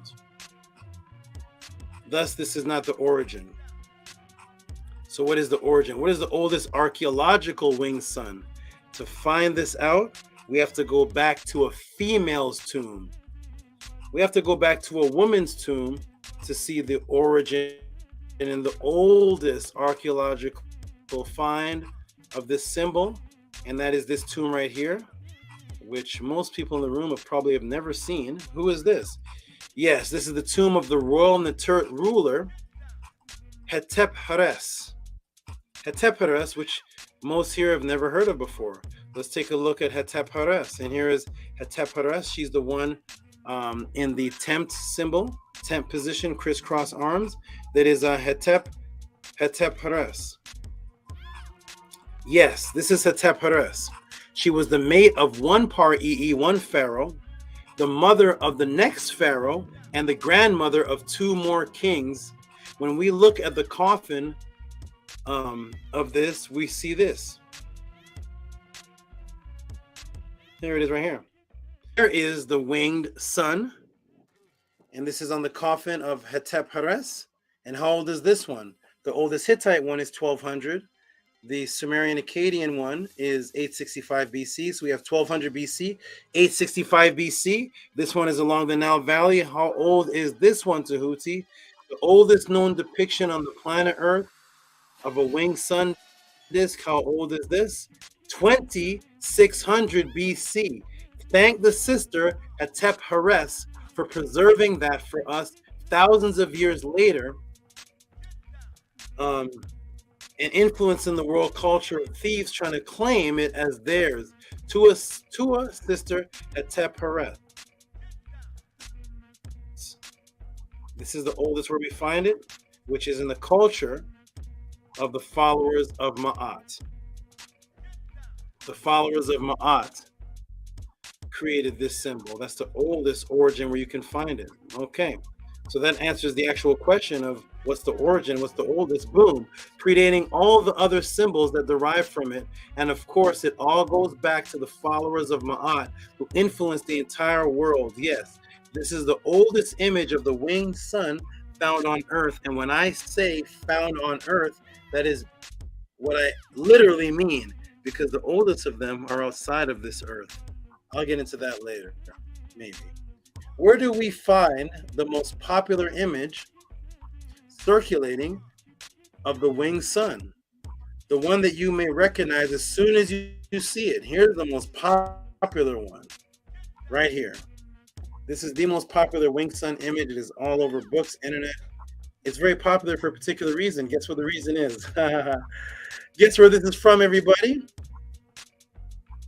Guess where this is from? Guess where this is from?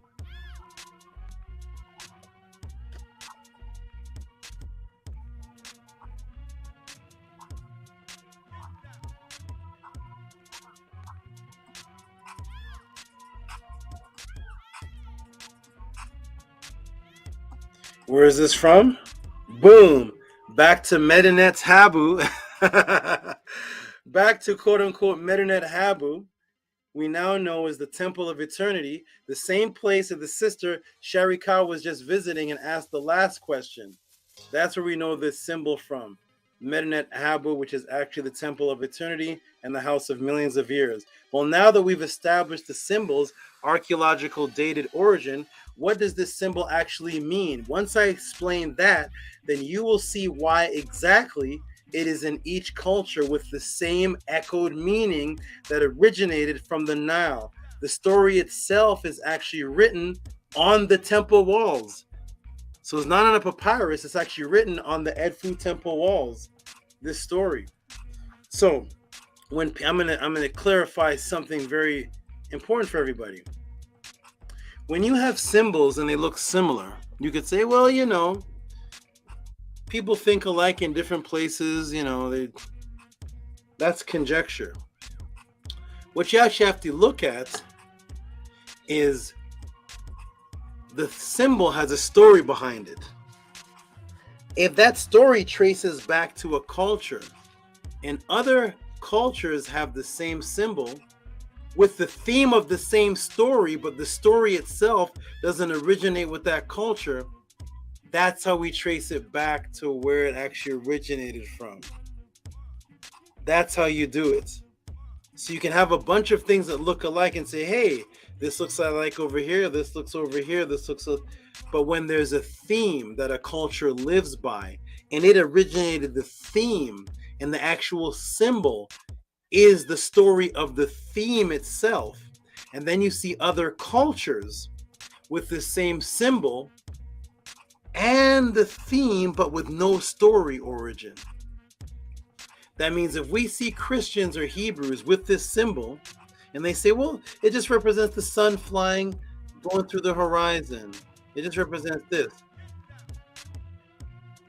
But that's what the person talking to you is saying. Always understand this clearly. Hebrews and Christians and people, they will talk you an explanation. If you say, shh, shh, Hebrew, Christian, shh, don't tell me. Can we read it? Can we read what did the ancestors know this? They must have it in writing, right? Or are you just knowing this in 2023 because you got it out of a Cracker Jack box? Shh. Don't give me your explanation of the symbol. Give me what the culture who invented it described it as from the ancient writings before you were born. Can you do that? Don't tell me what you say because you weren't there. Tell me what the culture says and then expound upon that. Don't start me off with you. Start me off from the culture's words, and you can't do it. So when they say there was pyramids all over the world, the Egyptians had pyramids, the Aztecs had. Shh. Don't talk. Show me what the Aztecs called that thing. Did they call it a pyramid? Did they say it had anything to do with the other building over there? The mathematics, what it symbolizes in their writing. What is it for? Was it a sacrifice place?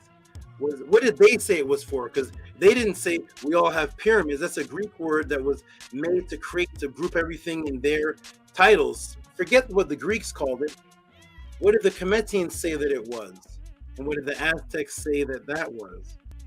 Because when you go to what they both say, they're completely different structures with completely different meanings, with nothing similar in the story whatsoever. So they're not the same what the indigenous people say.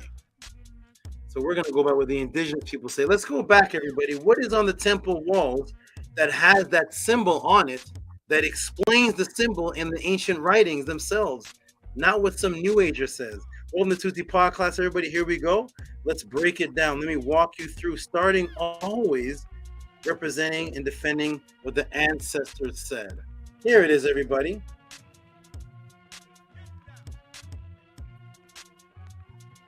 Actually, a culture with the same echoed meaning originating from the now. The story itself is on this wall right here. This is the Edfu temple wall. This is the same wall with the Haru-Bahutet symbol. And here's the temple. It has a story on it. And here's the translation right from the temple itself. It's called The Legend of Haru-Bahutet. And it starts off, and here is why your conscious teacher will never read this to you when explaining the winged disc, because it starts off talking about Ra in his 603rd year. Bam, you're done. Bam, all the people that say that the Natiru were principles, you are shot in the water right here, because the ancestors said in the 363rd year of Ra Herakuti, in the Shen, that means there was a ruler who was in his 363rd year. His name was Ra, not a principal in the 363rd year. His name is in the Shen. So in the time of the Zep Tepi, when the Neter were ruling the planet, they marked their dating system just like the pharaohs did, because they got it from the Natiru, that the years, which I broke down, the years are broken down in the time that the pharaoh begins his rule. So there was a time where Ra was not ruling. But if you ask the Kemetic teacher what is Ra, they'll say Ra is a principle that's always been all throughout Kemet, from the beginning of Kemet to the end. Well, here it says Ra has a beginning. Ra has a time period in the 363rd year of Ra. So your principle had a 363rd year? No. This is Ra the Neter, who is on earth ruling, who will live forever and ever, because remember, this is called the Temple of Eternity, so it's everybody's goal to live forever and ever and ever, because you're going to live in the afterlife. His Majesty was in Takens, and his soldiers were with him. The enemy did not conspire against their Lord, and the land is called Wachetet unto this day. And Ra set out on an expedition on his boat, and his followers were with him, and he arrived at Utes Heru, which lay to the west of the Nome. I mean, what kind of principle is this? And to the east of the canal of Pakhenu, which was called, and there's damage there to this day. And Haru-Bahutet was in the boat with Ra, and he said unto his father, Ra Heru-Kuti, aka Ra Heru Harmachis, which they call in Greek, I see the enemy are conspiring against their Lord. Let thy fiery serpent gain masteries over them. Then the majesty of Ra Harakuti said unto the divine Ka, O Heru Behutet, O son of Ra, thou exalted one, who did proceed from me, overthrow thy enemies who were before thee straightway.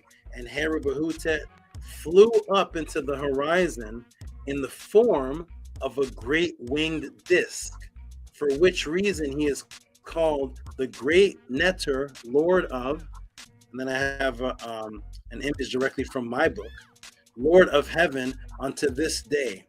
And when he saw the enemies in the heights of the heaven, he set out to follow after them in the form of the great winged disc, and he attacked with such terrific force those who opposed him that they could neither see with their eyes nor hear with their ears, and each of them slew his own fellow. So the fight was so crazy in the air, and there was so much explosion and noise that the beings that he was fighting against started accidentally shooting themselves. They slew their own fellow. In a moment of time, not a single creature was left alive. Then Heru Behutet, shining with very many colors, came in the form of the great winged disc to the boat of Ra Harakuti, and Tehuti said unto Ra, O master sustainer of the Netiru, Behutet has returned in the form of the great winged disc, shining with many colors. For this reason, he is called Heru Behutet to this day.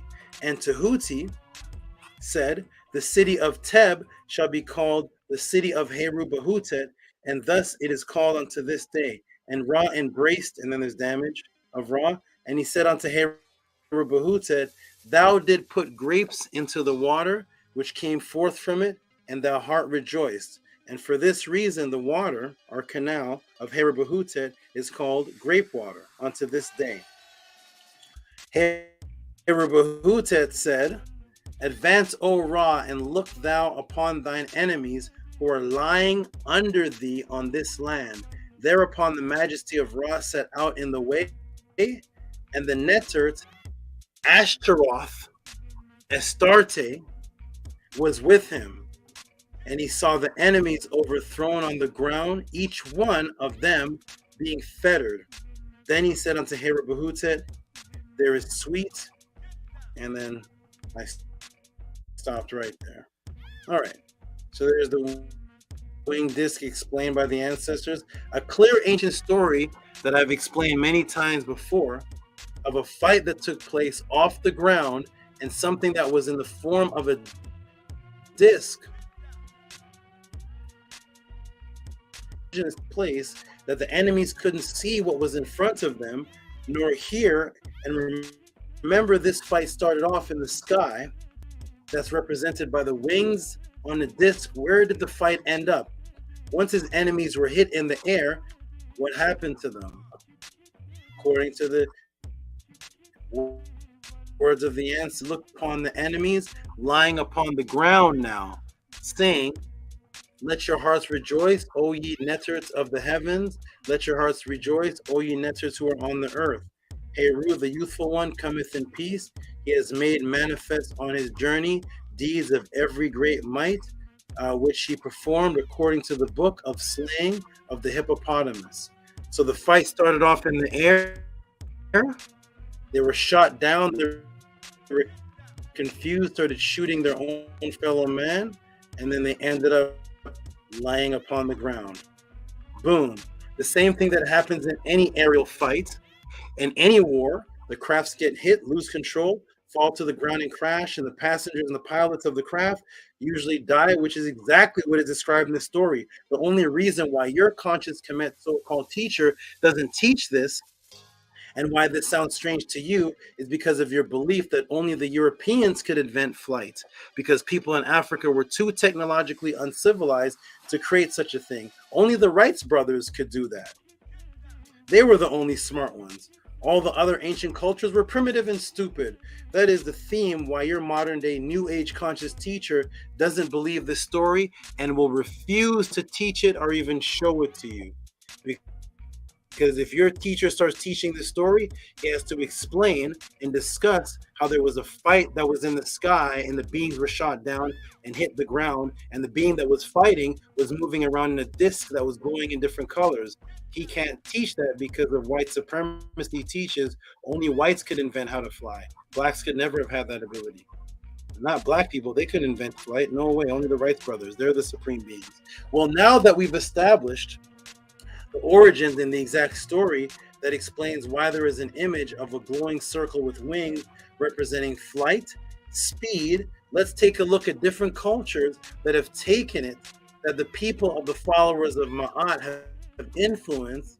The followers of Ma'at have influenced, and now that I've shown you that whole story is based on Heru, Osiris, Tehuti are set as the main characters or theme behind the story, and of course Ra as theme behind the story, you will see the plagiarism and understand why each culture took it from here and why you can see now the story within all of it was taken. Of course, let's start off with the obvious thieves. Hey Christianity. Hey Christianity, how you doing? We're going to start off with the obvious ones that everybody acknowledged took it. We're going to start off with them. Hey Christianity, how you doing today? Let's walk and talk with you first, and then we'll move on to the not so obvious ones, and maybe even get into what Nicholas wants to know about. Okay, so hey Christianity, how you doing? Let's start off with you and break you down. Let's go with this. Okay, first let's start with the mother of Heru-Behutep, who is the winged sun disk. Her name is Aset. When she became pregnant with Heru, her womb became known as the house of Heru. Thus, she took on the name of Het Heru because the mother is associated with her breast milk and providing life. Was symbolized by the sacred cow, as found in the Per-Em Heru depictions. I've put an M&M typo. The third, this is supposed to be Amenhotep. The third, getting sustenance from the cow. So here we go over here, and we see Amenhotep II, underneath the sacred cow, drinking from the milk of the sex goddess Het Heru. Sex magic symbolism of sucking the woman's breast is reenacting the power of Het Heru as the nurturer and becoming one as a baby is one with her mother. She feeds him. And I left out that writing because I didn't need to put that writing in there. But this image actually goes with a set of papyrus that explains the woman wanting the man to suck on her breast because it's full of milk, even though there was no milk in it, but it was a reenactment of the baby sucking on the woman's breast and the woman being the provider of life. So there is the sacred cow, and we see Amenhotep II drinking from the sacred cow, which represents the great mother giving. And there is Aset Het Heru as the cow with the horns. Sometimes it's just the head of a cow, and sometimes she's shown with the same horns with the circular sun in the middle, and it's a full woman's head. That is Het Heru Aset. Also, they call her Hathor. Because of biological imperative, we know the male and female are the life source of both of the child. They're both the life source of the child, and thus they were called, aka the same word for the bioenergetic template, which is the life source of you that people call the soul. As seen here in the Per-Em Heru, note the male and the female are both cows. The female is the female Aset cow, and Asar is the male bull. Both are cows. So because by biological imperative, both the male and the female were the life source of the child, so thus they're drawn as cows. And there they are right here in the Papyrus of Mary Peri. And we'll read it right here in chapter 35. Thus saith Asar, Ani, triumphant, homage to thee, who art the sustainer, Lord of right and truth, which is Ma'at, one, with the sustainer of eternity, maker of the everlasting. I have come to thee, O Nebra. I have made food offerings to the Lord of the cows, 7 altogether with the bull belonging thereto. O ye give cakes and ale. Look at the word for bull is the word ka, the same word for the soul, is the same word for bull, biological imperative.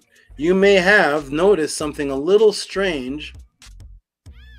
You may notice something a little strange, and that there are multiple cows being shown in the image in the Per Em Haru. This is because it has 7 attributes. Aset has 7 attributes represented as 7 individual cows. Now here's a little jewel for you that is going to take some class participation. I want you to know that to pluralize something in the Medinet language, you have to add the letter U to it. So thus the female is called the Ka, and the male is called the Ka. But because she has 7 attributes, the U is added. I want everyone to say Ka with the U sound at the end to pluralize the 7 forms of the sacred cow mother of Heru, and tell me what that word sounds like. Say Ka with the U sound at the end. Let me come to the class, everybody.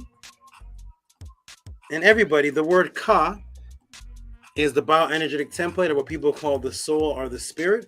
And the female is called the Ka, and the male is called the Ka. Now there are 7 examples or 7 attributes of Aset, thus shown as 7 individual cows, plural. So take the word Ka and make it plural, adding the U. And what word does that sound like? Ka with a U. Say it, everybody. Say the word Ka with a U. What does that sound like? Ka with a U at the end. Because the U are the plural. So what would that be? And there it is, everybody. Cow, exactly. Cow, cow, cow, cow, cow. Woo! Wow.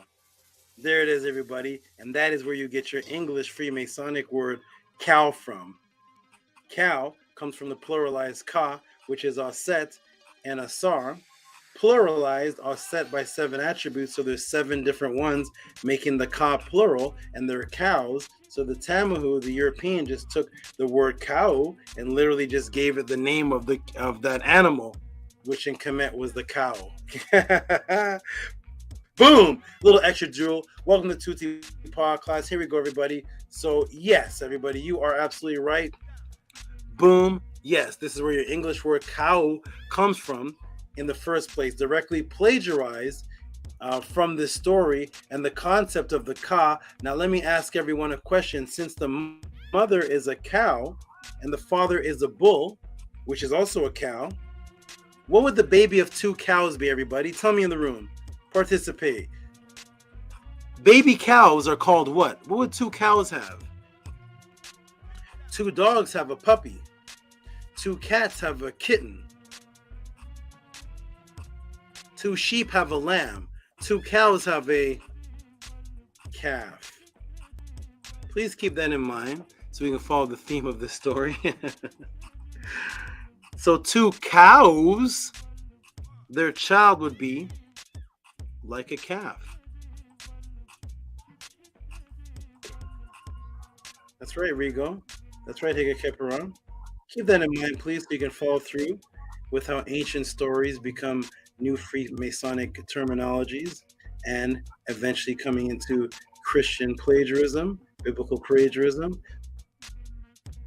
So 2 cows would be a calf, right? Tehuti, what does this have to do with the winged sun in the Bible plagiarism?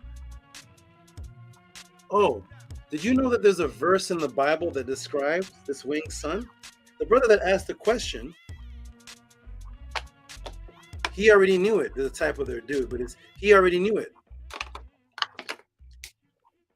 And he read it many times. But did you ever look closely? Let me open your eyes so that you can see without the matrix. Now, when you read it, you're going to see something interesting. It's in Malachi 4:2. What does it say in Malachi 4:2?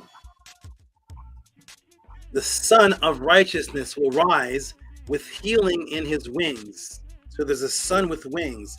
For you people who fear my name, you will go out and leap like calves in the stall. Malachi 4:2. The Son of Righteousness, which is, by the way, Anet in the Medinet, that was Heru's name, righteousness, avenging, making something right again. His name was Heru Anet, the one who made things right, symbolized by the Celtic cross. You will go out like calves. Boom! The avenging sun with the wings, and there's your calf, Heru Behutet, the son of the cow and the bull, stolen. Matrix broken, but I'm not done. I'm not even close to done, everybody. Here we go. Welcome to Tehuti Podcast. I'm not done. I could have been done there, but the beautiful thing about our culture is that since our ancestors were so consistent, it is extremely easy for archaeologists to find images of our belief system and symbolisms all throughout the Nile Valley for thousands of years. For example, let's go to the Penn Museum, number E7079, where we see a variation of the wings with a slope down. Here it is right here, everybody. This is Penn Museum, E7079. You're like, what is that, Tehuti? It looks like a block. Well, let's flip it right side up. Boom. You see the little person? You see the person there? Now we have something unique. Now the wings are actually sloping down with the sun in the center. Those are protective wings in the Medinet. Those are protective wings in the culture. They slope down, symbolizing coming around you. So, if we ever see this version somewhere else after these dates, then you know this is clearly stolen. This is specific and unique to Kemet's theme, all the way to Cleopatra. We'll get back to this symbol shortly. All the way from the Aten of Tehutimos, all the way to Cleopatra. Yes, everybody. There's Cleopatra right there, and there's your sloping winged sun. So all the way close to 2000 BC, all the way to 46, the year 46 with Cleopatra. In recent times. What about the so-called Hebrews in the Bible? Did they take it as well? Well, let's look at one of the most devoted men of their Most High. According to his description, he was vehement about not worshiping or giving reverence, adherence to any other god, who was actually a king, so he could administer these truths of keeping the one God and enforce them. Who am I speaking of? Who is the man that had no tolerance for any other god? None other than Hezekiah. Let's look at Hezekiah's description. I actually put arrows down underneath it. How is Hezekiah being described? So Hezekiah is a biblical Hebrew. He was a son of Ahaz. Goes back to 741 BC in the biblical narrative. So whenever they talk about biblical characters, they don't talk about them in encyclopedias as actual real things. They always talk about in the biblical narrative. So when you hear about Obama wasn't an American narrative. He was an actual living president. When you hear about President 45 and 46, that's not a narrative. They're actually President 45 and 46. These are actual things. So you'll never see, if you go look up Michael Jackson, it will never say, in the pop culture narrative, there was a man named Michael Jackson who did music. In the pop culture narrative, there was a man named Rick James.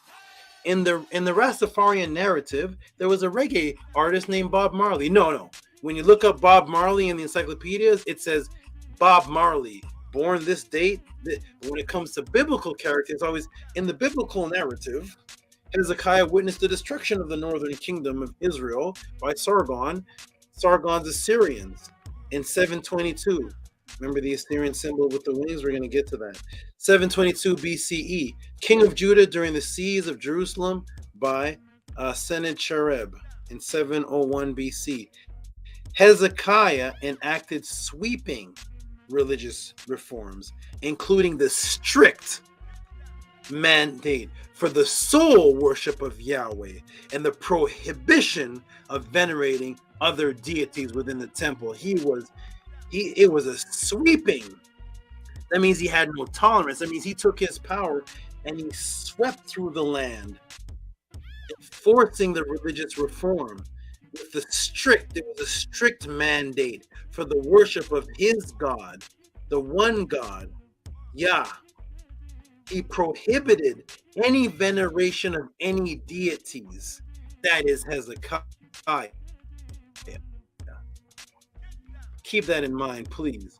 He was one of the most interesting programming, which clearly demonstrates the cognitive dissonance with people's minds, is that archaeologists cannot find any archaeology on any of these biblical characters. They do, on the other hand, have something that they present, but even the Hebrew Israelites claim belongs to Hezekiah, the Israelite king who set a mandate not to worship any other deities, who swept through the land and prohibited the worship of other deities. There was a prohibition he swept through, enforcing strict religious mandates that you cannot worship any other deity. Well, the Hebrew Israelites and archaeologists have an object of Hezekiah's that they say belongs to him. What does that object look like? Uh-oh. What is this, ladies and gentlemen? Is that the sloping wings? Is that the sun in the sun? What is this, everybody? Hey, what's this? This is somebody's name in the chat. Isn't this the Keparah? Isn't this the Keparah? Seals bearing the name Hezekiah, found on Antiquities Market, left with the winged sun motif, right? With the winged scarab beetle. This is what they found archaeologically of Hezekiah. This is what they found, ladies and gentlemen. They found this language. Is this Hebrew? No, this is not Hebrew. What's this right here, everybody? What's that? Did the ancient Hebrews and the Kemetians just have the same thoughts and ideas and share culture? Well, according to the narrative, Hezekiah set a mandate, strict religious reform, that he refused any veneration of any other deity, only the one that he respected. Well, where's the ancient writings of Hezekiah? I can't find them. Where are the ancient writings of Hezekiah, please? Somebody present the papyrus of Hezekiah. We have one thing of Hezekiah with Hezekiah's name on it, and it looked like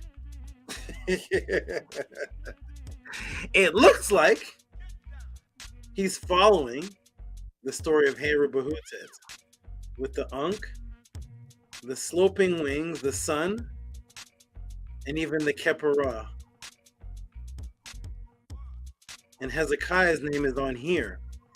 Can somebody show me Hezekiah on the name of writings promoting Moses?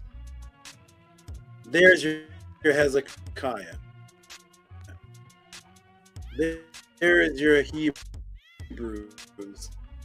There's your Hebrew images right there. Stolen. Boom. Stolen again. And the reason I say stolen again, everybody, is there is no story in the Hebrew Israelite culture that explains any of these things.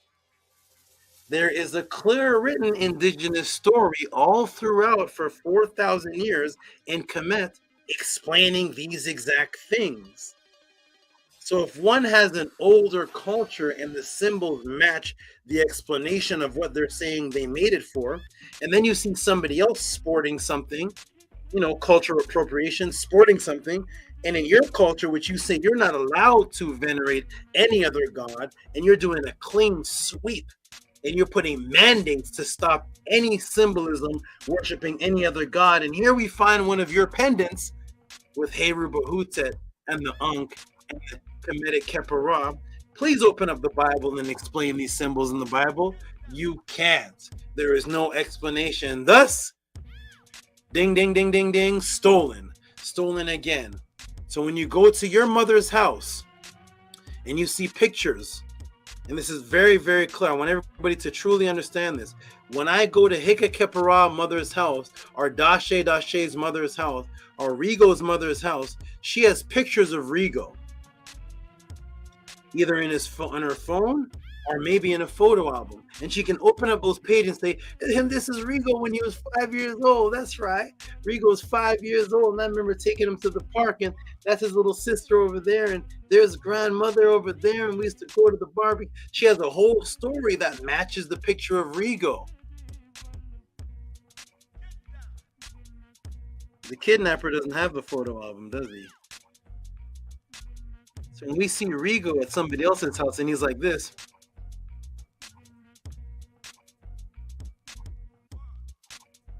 like, Rigo, if you're in trouble, blink your left eye. Rigo's over at somebody's house and he's like this. And I'm like, hey, Mr. Kidnapper, could you show me your photo album that explains Rigo's story? Don't tell me you have a Rigo too. It's just a coincidence. We have the same looking son. Over there, that's another Rigo. And over here, our son looks the same, but this son is like this.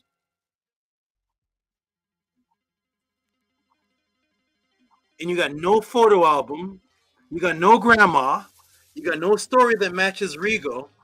You stole him.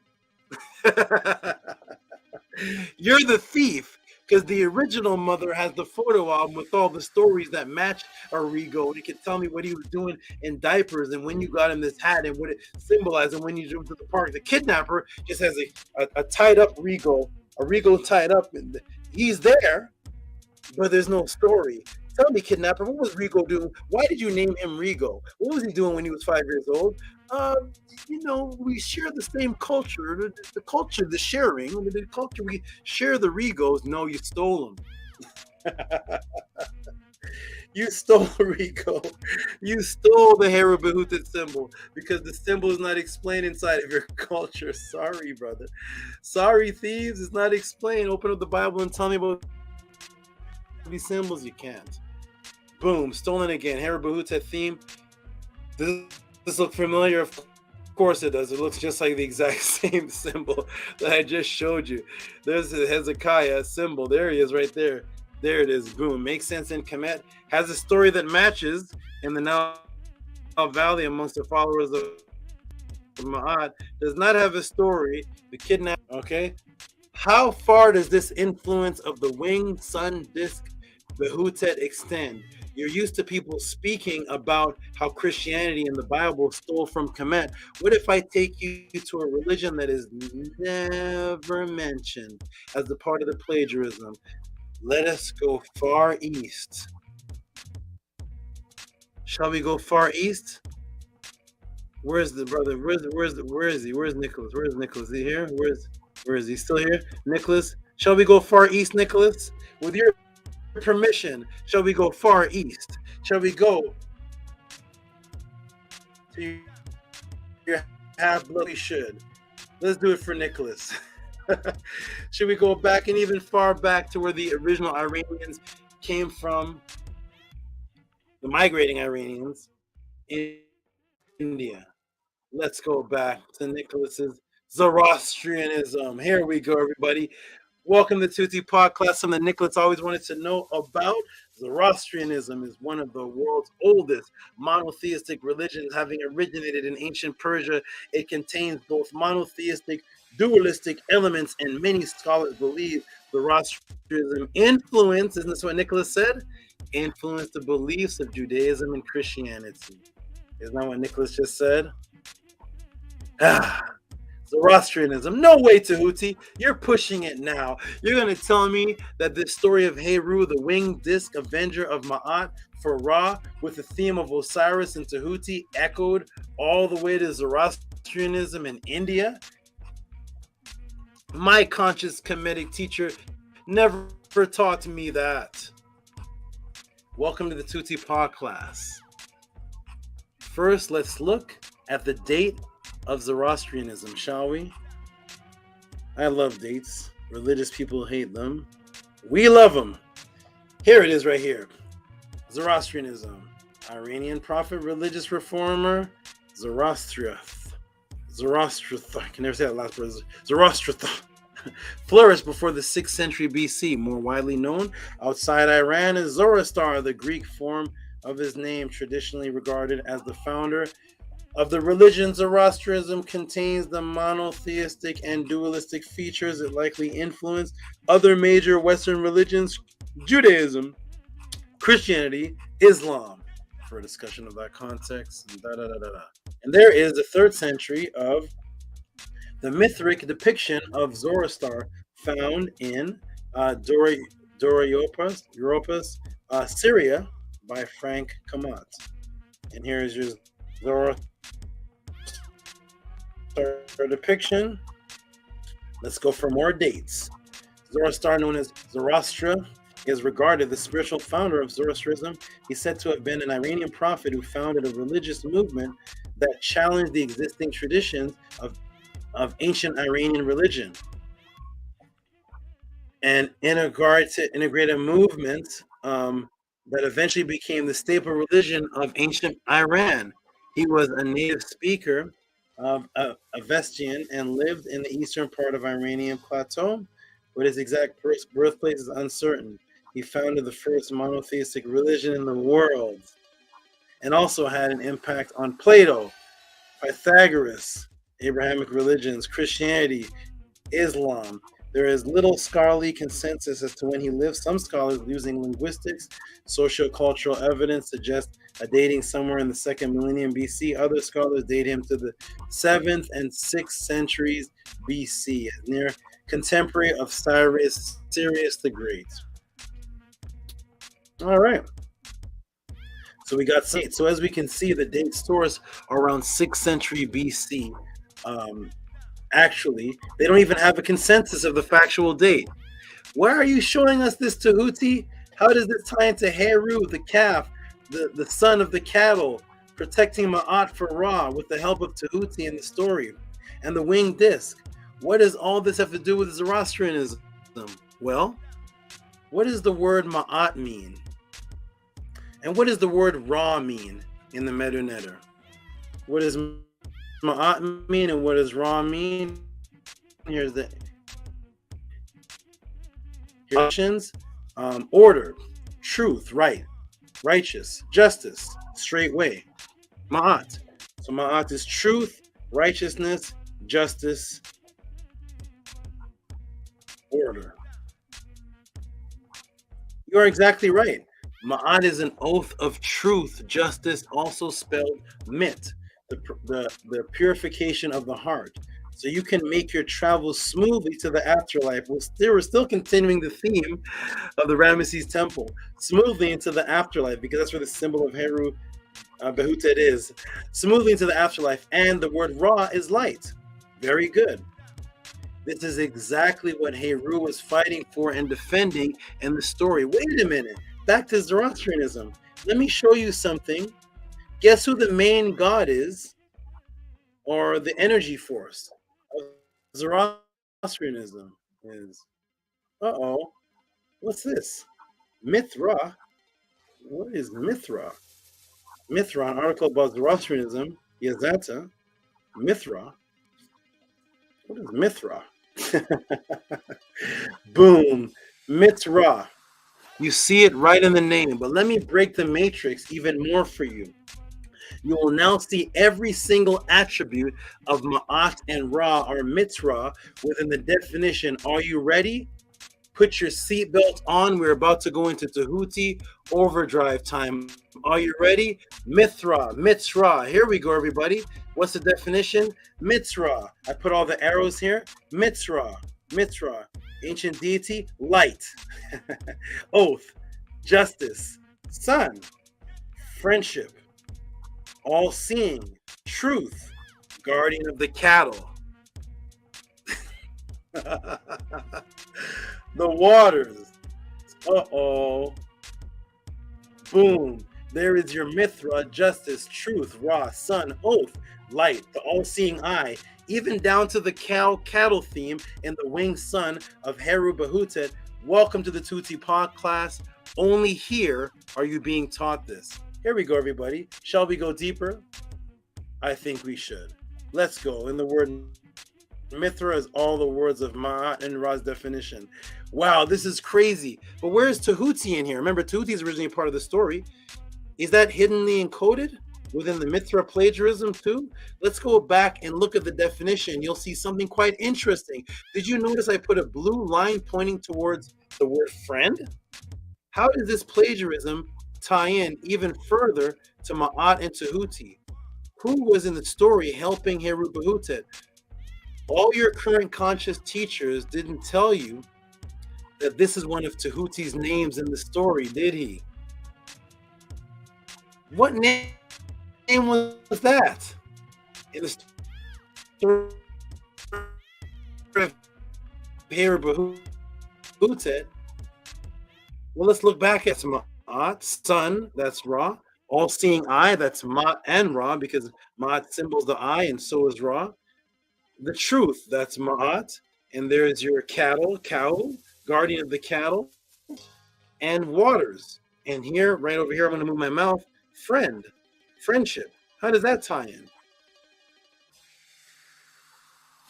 Why in the midst of all the definitions of Mithra is all of a sudden the word friend? I've shown you clear that Mithra is taken from the story of Ma'at, Ra, and Heru Behutet.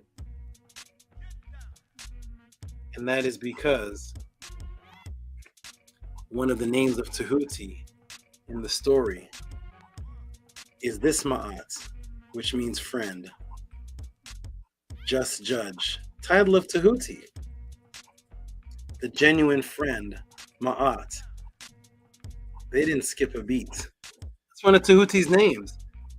And there's the I right there. Every name in the story, every definition is in the word Mithra. Boom, Ma'at, Tehuti, genuine friendship. That's Tehuti's title. Now Mithra, now it's Mithra. If you're learning this anywhere else other than the Tehuti pod class, please feel free to put the link or the name of the teacher in the room. If not, support the truth that you're hearing with reciprocity. Let us continue. Here is Mithra again. Mithra, now we can see it clearly. Light, Ra. Oath, justice, Ma'at. Sun, that's Ra. Friendship, Tehuti. Cattle, that's Heru Behutet. The calf, the all-seeing protector of truth. Then we have water. Boom. Wow, Tehuti, this is crazy. I noticed that it also says water in the definition of Mithra. Well, I guess they didn't take exactly everything, because water has nothing to do with Ma'at. Not from what my present conscious KEMET teacher taught me. Does water have anything to do with Ma'at, anybody? Has any of your Kemetic teachers, let me go in the room and ask, has any of your Kemetic teachers ever taught that the word water has anything to do with Ma'at? Let me go in the room and see. I should see a whole bunch of no's. If yes, I need the page number, the YouTube timestamp, the name of the teacher. Is there any of your Kemetic teachers that have ever taught you that Ma'at, the word Ma'at, has anything to do with water? Anybody in the room? You've all been learning and studying for years before you met me. Did your teacher, YouTube scholar, whoever it is, anybody ever teach you?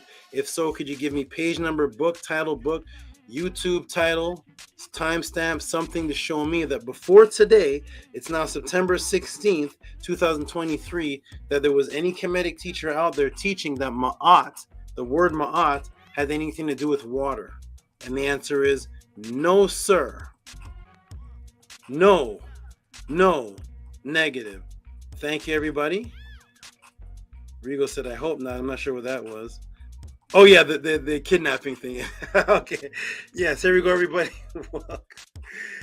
That was from earlier. Here we go, everybody. For the first time in your life, why is the word waters in the Mithra definition? Everything else seems to match.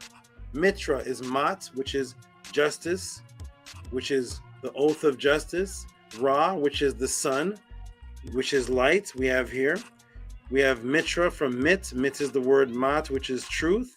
We have Ra as the all-seeing. We have Heru Behutet as the cow, the baby cow, the cattle. His mother is the cow. And then over here we have waters. And over here we have friend, which is Tehuti's name in the stories. That's his name, is the genuine friend. Everything matches. But What about waters, everybody? What's Tehuti going to do with this one?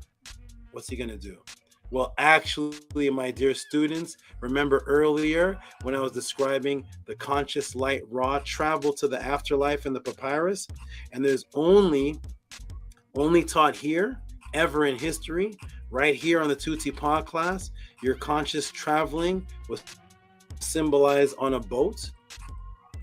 Remember that? That's introduced to the world here, the Tehuti Pod class, that the word for boat is the word anit, which is the same word for consciousness on page 128 of the Egyptian Hieroglyphic Dictionary. It means to know, to perceive, which is the same word for the boat of Ra that you're traveling on, because it's your consciousness. It's a mental plane travel, only taught here. So here the word for traveling, or the word for boat, is also the word for perception and knowledge consciousness, and that's the boat of Ra.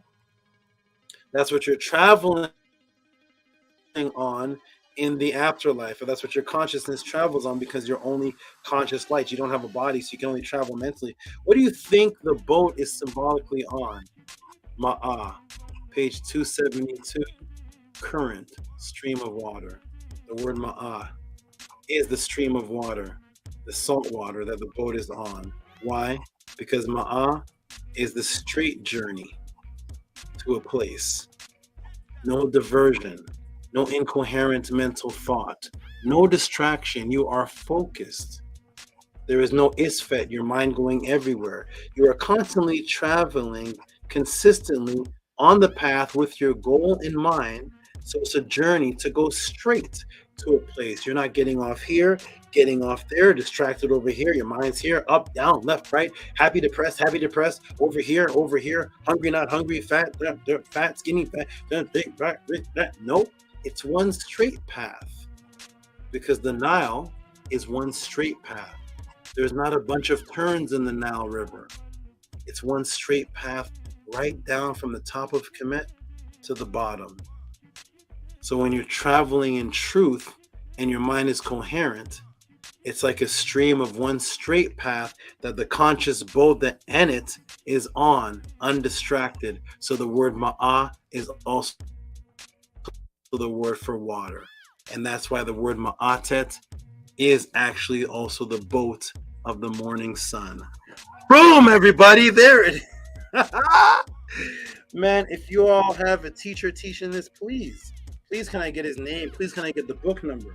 I need a master teacher, but if not, please support this Tehuti podcast. You have learned for the first time taught ever in history, unless you can show this taught somewhere else. September 16th, 12:35 a.m., 2023. The word Ma'at is also water in the straight path, because the conscious boat of Ra is on that straight path in the journey of eternity, going down without distraction. So the Metet is also the name of the boat of the morning sun that you're traveling on. Ma'at is also the boat and the water. Boom, there's your Mithra, justice, and now waters is in the definition of Mitra. Boat of the son of Ra. Welcome to the Tehuti Pod class. Only here you are being taught this. Let's go back to the temple of Edfu. This is the temple of Edfu.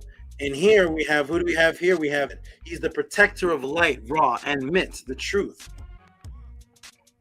Mit Ra, guardian of the cattle, defender of justice, of the truth, Ma'at, the one who protects the consciousness on the waters of truth, the winged son of Asar, Lord of Lords. That's Herabahutet. Oh, with all this broken down in the matrix, shown clearly, the plagiarism, did I ever show you how the other form of Zoroastria's God was depicted? Boom, everybody. Uh-oh. The other form of Zoroastria's God, what's his name? Aharu. And who is this? The protector of light, which is Ra and Mit. Truth, Mithra, guardian of the cattle, defender of justice. Truth, Mat, the one who protects consciousness on the waters of truth. The winged son, Lord and Lord. Let me read this one over again. This is Heru Behutet, the protector of light, which is Ra, which is Mit, truth, which is Mitra, guardian of the cattle, defender of justice, of truth, Ma'at, the one who protects the conscious on the waters of truth, the winged son of Asar, Lord of Lords. And over here is the winged son, Lord and Lord, Aheru.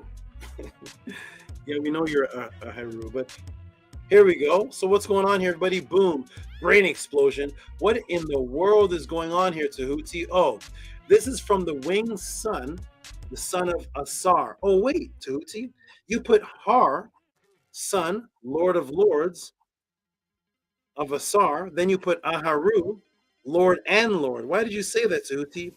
Oh, I didn't mention to you the cognates of Zoroaster's plagiarized winged son's God's name.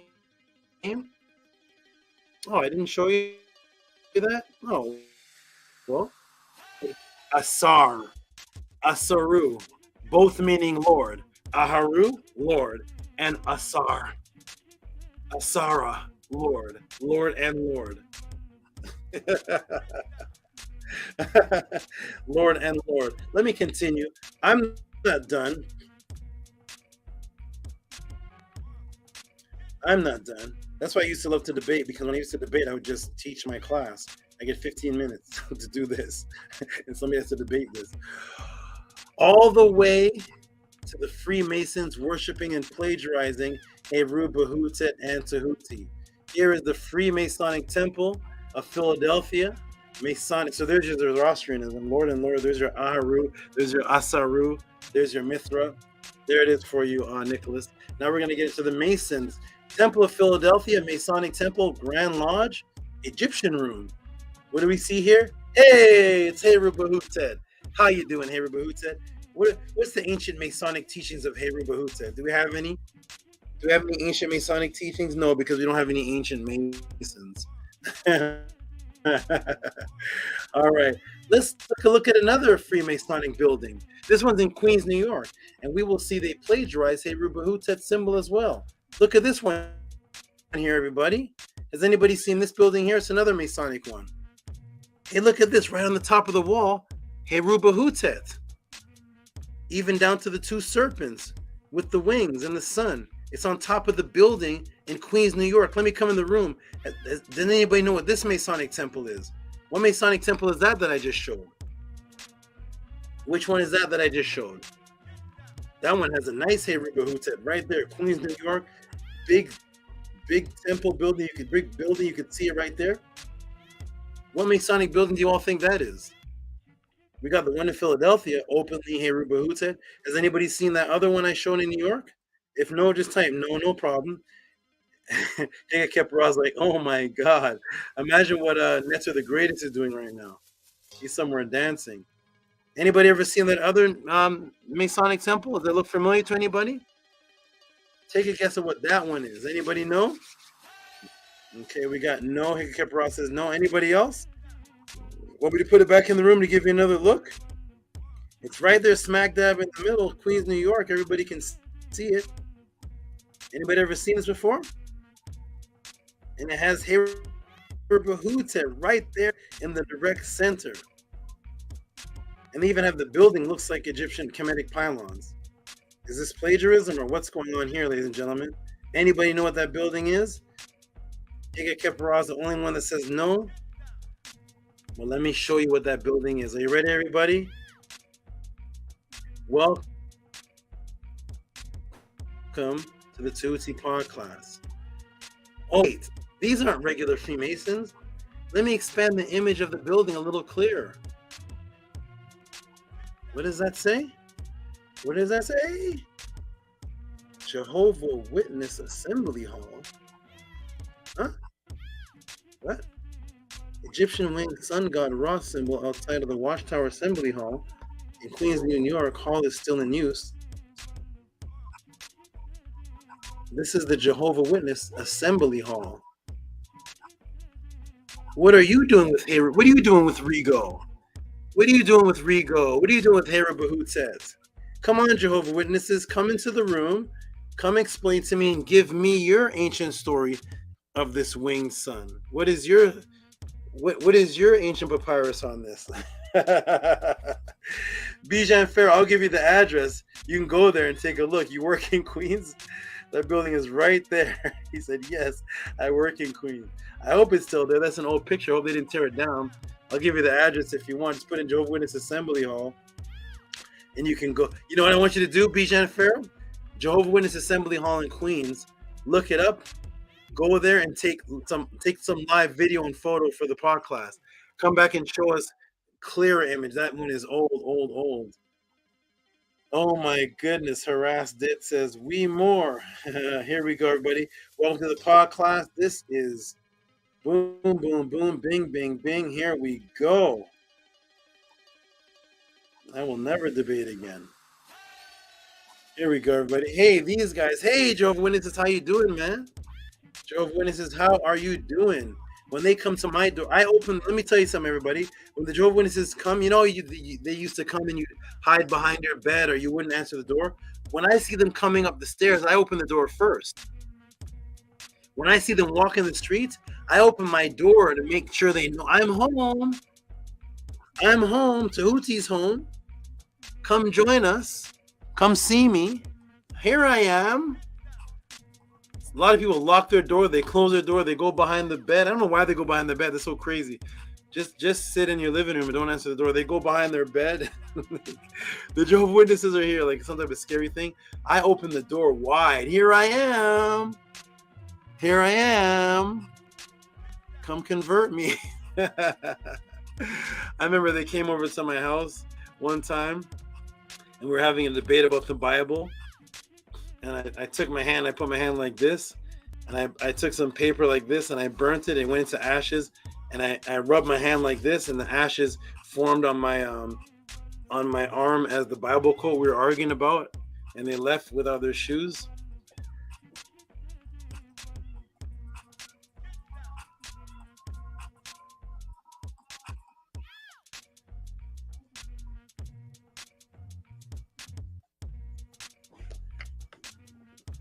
Boom, Jehovah's Witnesses, yes, right in front of you this entire time. Hey, Jehovah's Witnesses, just go ahead and come to the Tehuti pod class and get the full truth. If you want to know about Heru Behutet, start sending in your support to Tehuti.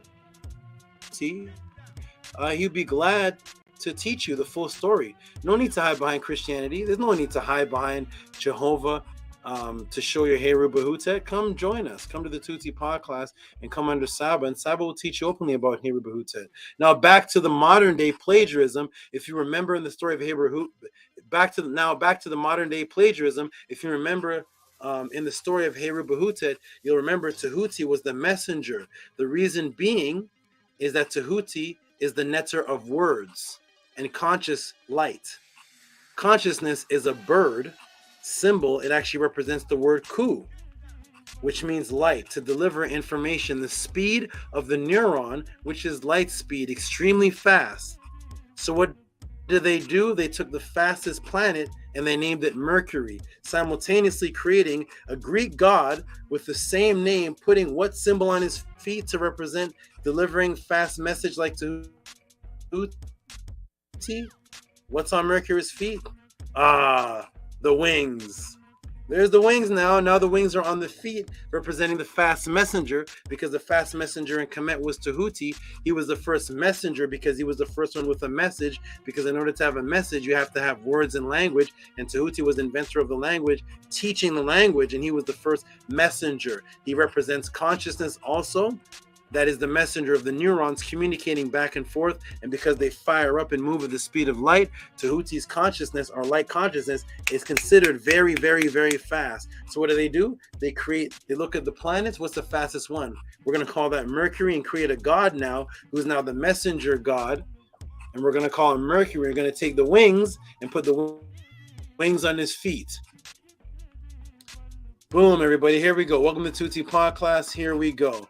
Mercury, the god of financial gain, commerce, eloquence, messages, communication, travelers, boundaries, luck. Now trickery, of course, because it's Tamu, European. Merchants, thieves. Yeah, thieves, because that's how they got their knowledge, through thievery. So Tehuti, what was Tehuti? Tehuti was the netter of financial gain. Why? Because Tehuti was the god of the scales. The neter of the scales in the physical world was the treasurer, who all the Kemetians had to come to, who represented Tehuti. He was the one that took your grains of rice and wheat, and measured it on a scale to see what it was worth. So Tehuti was the god of finance. They stole that and made it Mercury.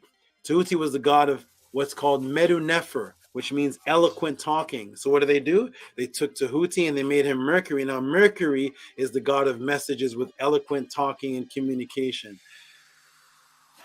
Boom. The ancient wings of speed. If you remember in the ancient stories, Tehuti was not just a messenger, but he was also administering medical help to Habu in the fight. He was one administering medical help and teaching Osset how to do medical help. Thus, the medical symbol of today, which you already know about, they call it the Caduceus symbol. It's a symbol of what? Logistics. What is logistics? From the word logo. What is logo? Logo means word. Medinet, logics, logistic. What is logic? Logic is thinking. So that's the Tamu who took the word, the concept of word, which was brought from Tehuti. His other name, Ku, the Ku bird, which is the conscious thinking things out and sorting things out, because it was a bird called Kamam also, which dug into the ground, which represented looking for the root of the matter, logically figuring things out. So they combine the word with the logic and boom, smash it into the Caduceus symbol. So now the Caduceus symbol is a symbol of logistics, depiction of medicine, because Tehuti's over here with the gift that I gave brother Menkura, Tehuti giving Seti one life with the Caduceus in the temple of Seti, and there he is with the two serpent staffs right there where they got the Caduceus symbols from. But guess who else has the symbol now plagiarized from the same story of Tehuti helping Habu Behutet? Who else has it? Dun, dun, dun, dun. Mercury. What's Mercury now? They took even down to the wings and the serpent staff gave that to Mercury. So now Mercury has it right here. Mercury in the Caduceus right there that I have the arrow pointing to. Oh, Mercury. Oh, the god Mercury again, stolen from Tehuti in the story of Habu. Well, who else is studying and inspired by these stories and may have the Habu Behutet winged sun disk right in front of you for power, symbolism? They may have it right in front of you every day. Now let's take a look at this article right here. What's this article right here? This is what's this article right here? What is? Oh, the meaning behind the Chrysler logo. Hey, Chrysler.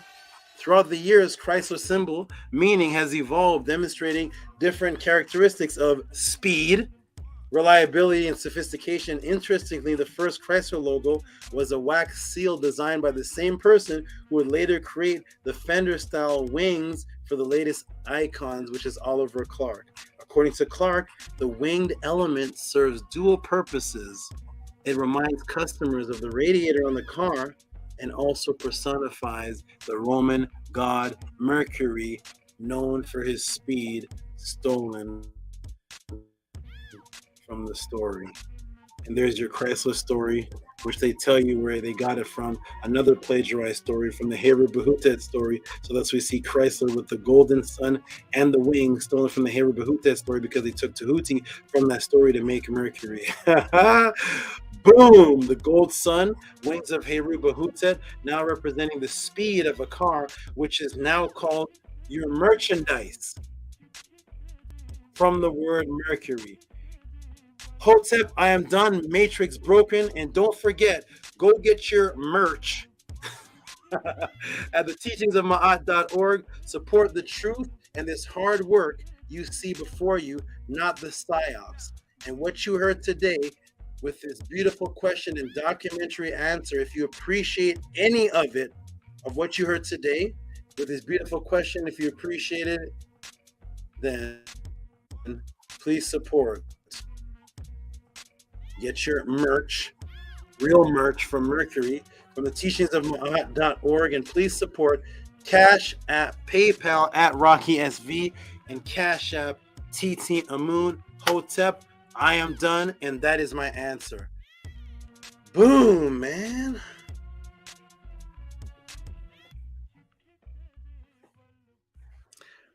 Oh man, I'm gonna work at McDonald's, man.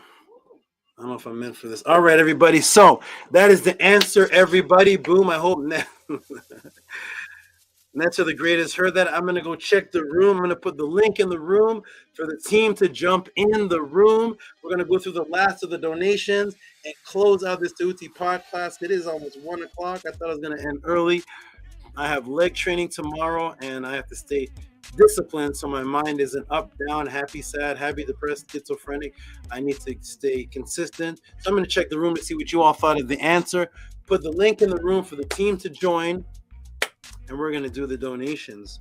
There's everything from the origins, 2600 BC, all the way to Zoroastrian, all the way through the Jehovah Witness, all the way down to Chrysler. And all the way down to Mercury and merchandise and merch. All right, everybody, let me check the room to see. Woo! Welcome to podcast. All right, everybody. Anu puts eye-opening, matrix-breaking, beautiful breakdown. Boom, boom, boom. Thank you. Miss Nana is here. And everybody, I want to tell you something. When I talk about when I was doing one-on-ones and that people were paying considerably with respect and appreciation, this was one of the highest people right here. This was the person that would do one-on-ones with me, and her donations were higher for the one-on-ones than anything. And I had to stop the one-on-ones. There's no more one-on-one. Even though I have 2 one-on-ones a weekend, you're still squeezing in, and this is because of a very traumatic situation that happened with somebody and something I have to do with someone for the event coming up. Other than that, one-on-ones are canceled. There's no more one-on-ones with Tehuti, but this sister here was one of the highest supporters when I was doing the one-on-ones. All right, so let's see what people thought of the answer. Oh my goodness. And 2 is still awake. Wow, for your intricate, deep breakdown. Netzer Tehuti. Oh my goodness. Rigo saying thank you. Rigo saying thank you. Okay, wonderful. There you go. Primordial Thought. There's your winged sun disc. Yeah, that was completely different. That was totally different. All the way different. And Menkura, you were right. I went into another in I used to be a battle rapper, but in battle rap in different things you have to do, artistry, you have to have what's called multiple bags. It's like a spontaneous. I used to do freestyle battles, and you have to have something in the cut ready, because you never know. That's an example that you heard now my breakdown on the Killer Priest show. You heard the breakdown of the pod class, and this one here, totally different. And if somebody asks me again, maybe totally different. So you're right, Menkora. I went into another bag. Nice. Nice. Oh my goodness, man. Wait. All the time I thought Chrysler was just a knockoff of Bentley. I gave a little jewel on the Bentley symbol in the Medinet class. I did something live. I forgot which one it was, but I did a little live thing on how Bentley's not even a word. But anyways, all right, gentlemen, how you feeling, man? Before we go into the donations, how you feeling? Feeling good, Saba. We appreciate you, man. Mind blown, Saba. That's totally different. Totally unexpected. Where's Nicholas? He must have got knocked out. Nicholas got knocked out. He getting ready for what time? Is this a whole nother day over there? It's Sunday already. He's not even hours. I don't even know. There's Norway out on the map. Like that's incredible, man. Your knowledge is that's a beautiful thing, though. That people even in Norway are benefiting from your wisdom, Saba. So to for that. I'm thanking you for that. The beautiful thing is the fact that the beautiful thing is even though we talk about the people who don't donate, I would like to say something to the people who do. And the beautiful thing is that remember, I want everybody to remember their journey before they met SABA. While we were trying to seek for a teacher or seek truth, it was pretty much we were already speaking Heka unto pretty much a Hati Ma'at when he was being loyal to you, Saba. Like when he was following you and trying to pull you into the whole social media life, we were on like different pathways. And as we're seeking truth and trying to look for truth as he's pulling you, trying to come in and create this, we just all met you at a particular crossroad. And to me, that's just magic in itself. So people who are donating, this is the benefit of your donation. Like this is the magic that we was subconsciously most likely not even aware of, that we were already casting out. And here we are, Saba, like to this day, ever since we've been watching you, man, you just continue to just grow and like you said, knowledge is just seeds. And we just appreciate that. I appreciate that. And I've been watching your previous classes, a lot of your breakdowns that you broke down in the past already, and I'm understanding them a whole lot more because I've been consistently watching you. I understand the older breakdowns way more than what I did when you were teaching them live, and that's just living proof to me that you're definitely slowly cultivating us. Like I can see you building us little by little, and to me, hey, that's enough for just continue to support and continue to show love and Hindu to you, Sab. I appreciate you. I'm glad you saw that. I started off the pod class still deep, still good, but I didn't start off like this. I was just looking at I was just going back to the old ones, and I went back far as because I'm going back and I'm re-downloading everything just so I have like double copies of everything. You look totally different, Sal. You actually do look younger now.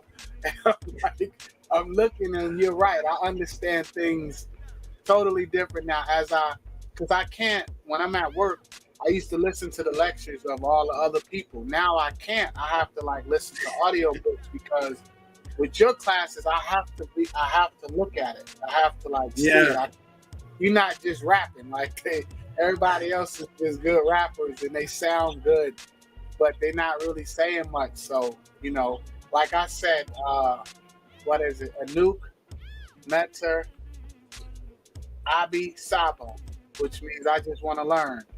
So that's it. I'm just here to learn, and like my goddess said, she don't know how I was able to even get to this where I'm at, coming from that, because it's so much chaos. It's all arguing,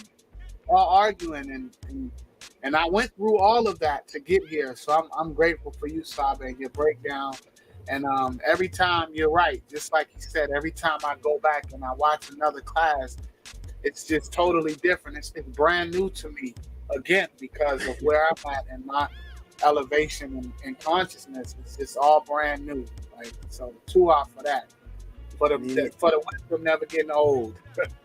Nini Hook, my brother, what I was doing was I was being very patient. I was being extremely, extremely patient because I knew I had this for everybody. I knew I had $111 answers, but I'm not gonna do that in the beginning when people were there was a system I was doing, which is, let me show people how many questions I can answer. The original pod class, I used to answer like 7 questions. Now I'm doing 3. I was letting people see, look at the diversity and where my brain can. It's extremely difficult to when I'm answering when you answer something like this level, you get indulged into it. To shift your brain to a question that has nothing to do with what you're indulged into, and get indulged in that, and then shift into something completely different. I was doing it 7 shifts a class, but having the breakdowns about 15 minutes to show everybody that I can do it. Then once the faith started developing, people started upping their donations from 10 to 20, from 5 to 10. Then as I started seeing donations going up to 40, now you want to see you want $40 of an answer? Now I'm seeing $54 questions, $25 to $100 questions. Oh, you want that, Tehuti? I'll give you this. This is a car lot. You just learning how to drive?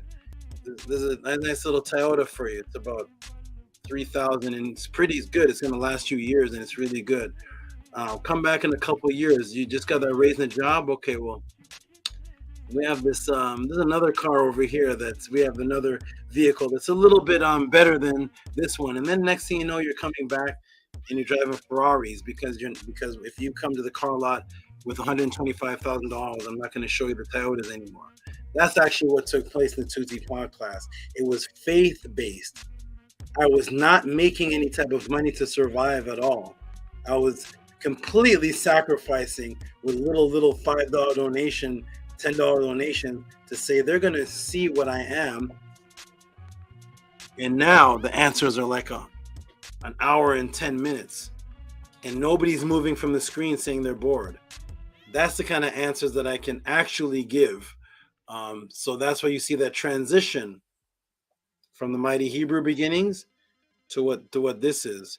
And I thank everybody for having that faith. Sarah and Rigo are the best example. Sarah was only giving $5, only every 3 months. Now Sarah already gave a donation already, and now we see Sarah back to back with $22.22. After she already gave a donation already to the pod class. She never did that when I came off Killer Priest. So I'm glad you all see this. I appreciate all of you for the support. And let's get into the support. Let's get right into the support because actually after 1 o'clock. So thank you for seeing that primordial thought. It was, and Atef, it was a development I was doing.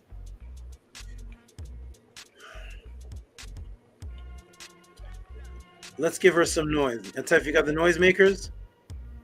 Yes. Let's give her some noise. $22. We're going to go run through all of these, rest of the donations. Always being there and everywhere for Sky and I. Thank you, beautiful, supportive Sarah Jean. You are a great supporter. You are doing excellent, really, really excellent. And you're extremely excited about the information. Thank you so much. Let me see if I put this in the file. And yes, I did put in the file. Thank you so much. And on to the next one,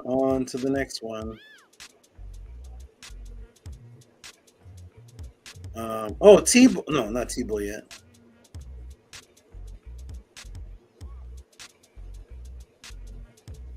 Oh. Was anything showing on the screen? No, it's still Sarah Jean. SABA, did you say you used the battle rap or you was into battle rap?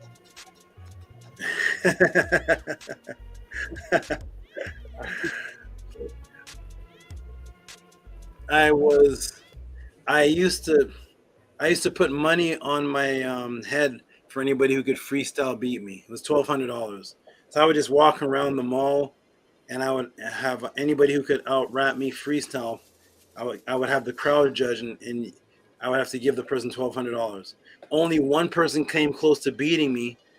And when he was rapping, I said, wait, that sounds familiar. And he was rapping Fabulous. So he wasn't. He's the only person who came close to something. It sounded too perfect. It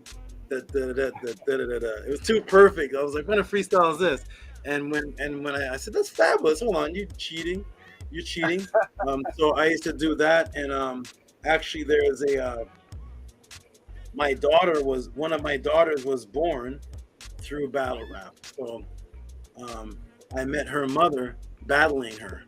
So I would have a rap group. We were called the Four Black Kings, and we had battles, and we had a tournament battle, and it went down to 2 groups. We beat everybody, but it was 2 groups: a female group and a male group.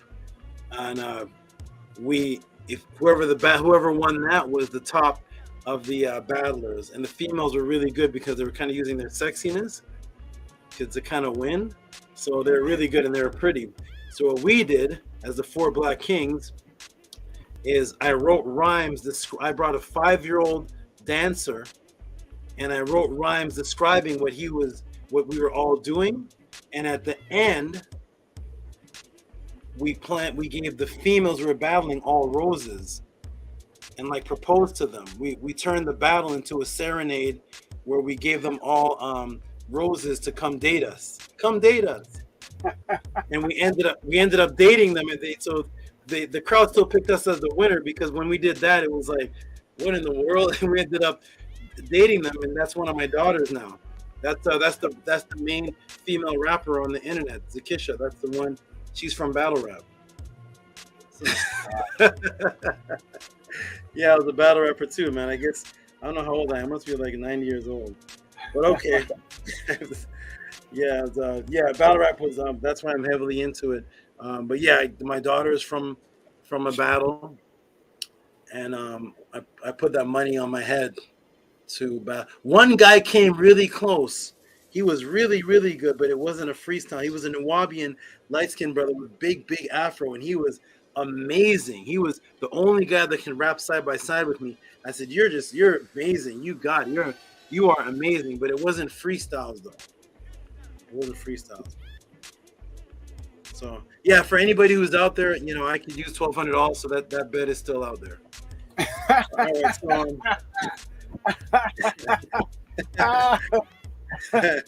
All right, man. Maybe he no longer debates. But he'll freestyle against you though, for sure. Maybe in October we'll add that out freestyle Tehuti in October, opening of the pathways of freestyle. All right, so I'm gonna enter the talent show. Okay, so let me do this. This is anonymous. Oh, we have another anonymous. This brother's awesome. I can't say who it is, but he is a consistent anonymous supporter, and he's a big supporter too. Last week, I think he gave 90. Shout out to this brother right here, anonymous brother. Keep it on the hush hush. And he sent $30. Give some big noise to him, please. Give some noise.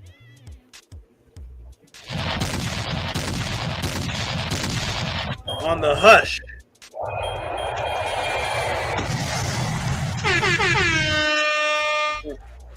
Thank you. And I'm going to stop. No. I'm going to take this off the screen, and I'm going to read what he actually said. So the anonymous supporter actually left a message, and that message was support from blank, all the best and nothing less, SABA. Thank you, good brother. You are amazing. I don't know if you're listening right now. I guess if you couldn't even say that you are, because then you wouldn't be anonymous anymore. But thank you, good brother. I appreciate all your support. You have been supporting anonymously for a long time. I really appreciate that. I'm going to put that I'm going to save this in the file, and love and appreciate your support. Your consistency is the only thing that I respect. Consistency. Are you consistent with what your lifestyle is? All right. So that was anonymous, and now to T-Bull. Hey, T-Bull, I finally came across your question, And T-Bo gave $9, and it's how do you stay fit? T-Bo, are you here, my good brother?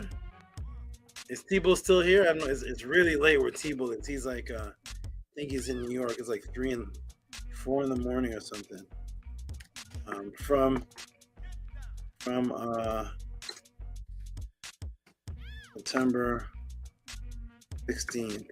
So since this is $9, and this is an extremely vast question, and if I actually answer this question, I would actually be giving everybody the diet plan that people are paying for, because how I stay fit is a specific diet plan. But I will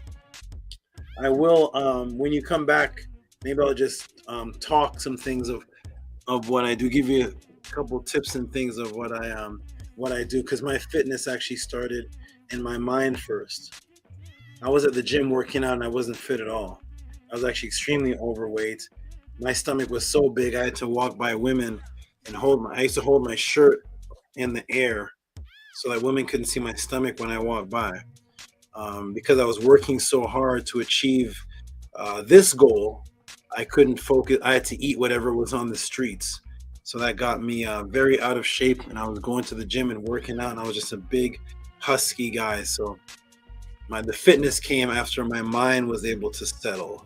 It was mental fitness first. But T-Bo's not even here, but shout out to T-Bo. Appreciate that. I'll get to you next week. I'll just have a little talk.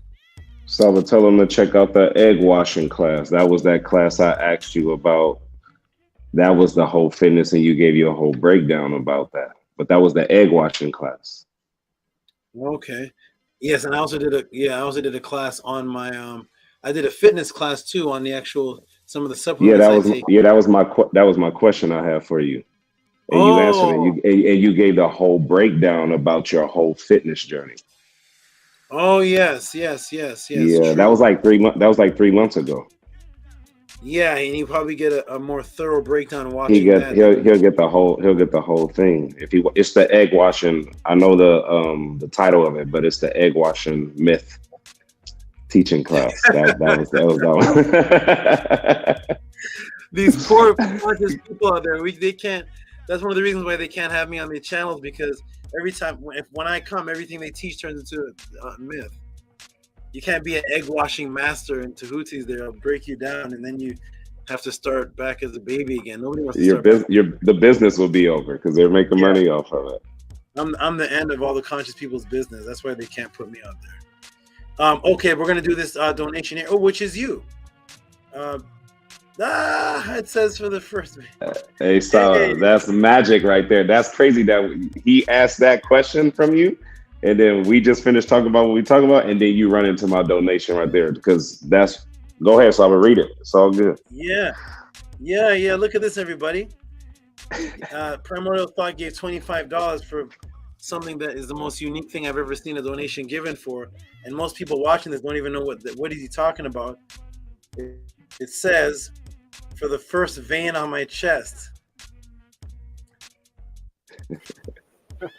People don't even know what's going on right now, but what I'm going to do is I'm going to step away for a quick moment. Well, first of all, give Primordial Thought, give him some noise. Give him some big noise, please. $25 for a vein on his chest. What kind of class is this?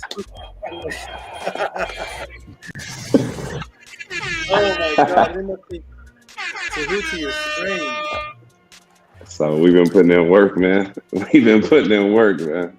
And what you've taught me so far, my God, it's slowly paying off. And when I first lost the weight, I didn't even have that. I never saw nothing like that. It was mainly on my arms. But from what you got me on now, and I just randomly had looked in the mirror and I saw it, and I was like, oh man, I gotta send him a tip for this one. Hey. Yeah, they're so angry. gratitude. You're getting them angry. Really angry. Are you sending Tehuti $25 for a vein on your chest? Conscious community is getting angry. I'll be right back. Tell them a little bit about your journey and any other change you made. I'll be right back. Yeah, so when that guy watches the egg washing class, that's the whole breakdown, because I gave the whole teaching about I was like 350. I just, had this change in my mind. I was tired of being big. I've been big all my life, and I just wanted to change. So I dropped it all the way down to like 230, 235. And then I went through some personal things, and I ended up putting like 80 pounds back on. I was up and down with my weight. And then, so that's what sparked me to ask SABA about his, his whole journey, how he get fit. And he broke it completely down, man. And it was just mind blowing. Right. So then later on, I asked him for like the meal plan, during our one-on-one, paying for that. I asked for the meal plan during our one-on-one and send him some more money. And he pretty much gave me everything that I needed. And ever since then, I got all the things that he told me to get, and I just went to work. And so I'm about like, I'm probably like 3 weeks in now, about 3 weeks going on 4. And man, I can just feel myself getting stronger. I can feel my body changing from the inside out. Like almost like as if the way SABA broke a lot of things down to me, it's like I'm burning off the visceral fat before the outside. And it's like it's a difference between when I first lost it before I met SABA. It was a lot of, you can see it from the external part more, and it was shedding more. But this time I feel like it's like my clothes is fitting looser, but it's just a reverse type of burning. And I just feel myself just getting stronger. And then next thing you know, man, like I said, I was in the mirror getting ready, and I happened to look, and I saw it like just right there, like on my left side of my chest. And I was like, oh man, I ain't never seen that before. Like, dang, man, and this is something I ain't even looking for. So I'm not the type that like run to the scale and try to get on and trying to, do my thing. Like, I don't really do that. I like people to compliment. That's me losing. That's me doing a good job. If people just see me on a regular day, just a normal day, and they like, hey man, you looking good, man. You doing your thing. To me, that's the getting on the scale. So I don't get on the scale every day. I just have people who just acknowledge the hard work I put in and be like, hey man, you looking really good. So to me, that substitute me from getting on the scale. But at the end of the day, hey man, I saw my first vein. And when SABA broke down, why I mentioned that is because SABA said it was a question that someone asked him when he was at the gym. It was someone asked him and a question that he didn't have an answer to. And he said that he hates not having an answer to something. Usually he can go back and then present an answer to them in a beautiful way, but this time he didn't. And the guy asked him, why you don't have veins? And that's why I sent him that tip, because I saw a vein on my body to where I've never seen one before. And so it reminded me of that breakdown that he gave. And I was like, yo, SABA got me on the right track. So even though I paid for the meal plan, I feel like I can always give more on top of my development because it's working truth. And as what he's given me, showing me more and more truth, I feel like as I see my body transition, I see my body transform, why not continue to keep giving? I think that's just reciprocity just in itself. So I think he deserves more. So as I can continue to give, I'm gonna just keep giving. Once I see my body changing, hey, we're gonna just keep giving. And I because that's priceless. Not a lot of people can a lot of people will charge you a whole lot more and take you down a path that is probably not even healthy for your body. So Hindu to you, so I appreciate you. Nini, thank you, my brother. Glad you appreciate it. Man, what are you gonna do with this knowledge? Hey, Saba. Hey, I'm telling you right now, and it's funny because I thought about that. I actually thought about that when I was working out this morning, and I was like, man, I was like, man, if my coworkers see me, like, because I hide everything that I have. I don't want nobody to see what I'm taking or nothing, because that needs to be reciprocity. You need to give reciprocity to do what I'm doing, right? So everything that I'm taking in is reciprocity. So put me on record right here. This is on YouTube forever. I told myself, I said, all right, well, when someone comes to me and say, hey, look, you changed completely, what are you taking? I'm gonna say, hey, send me whatever this type of amount, and when they send it to me, I'm sending it to you, because that's yours. That's yours. That's not mine. I just put in the work. That's it. I just took the knowledge and we just watering it. But whatever that profit is, that I gotta send that back to you.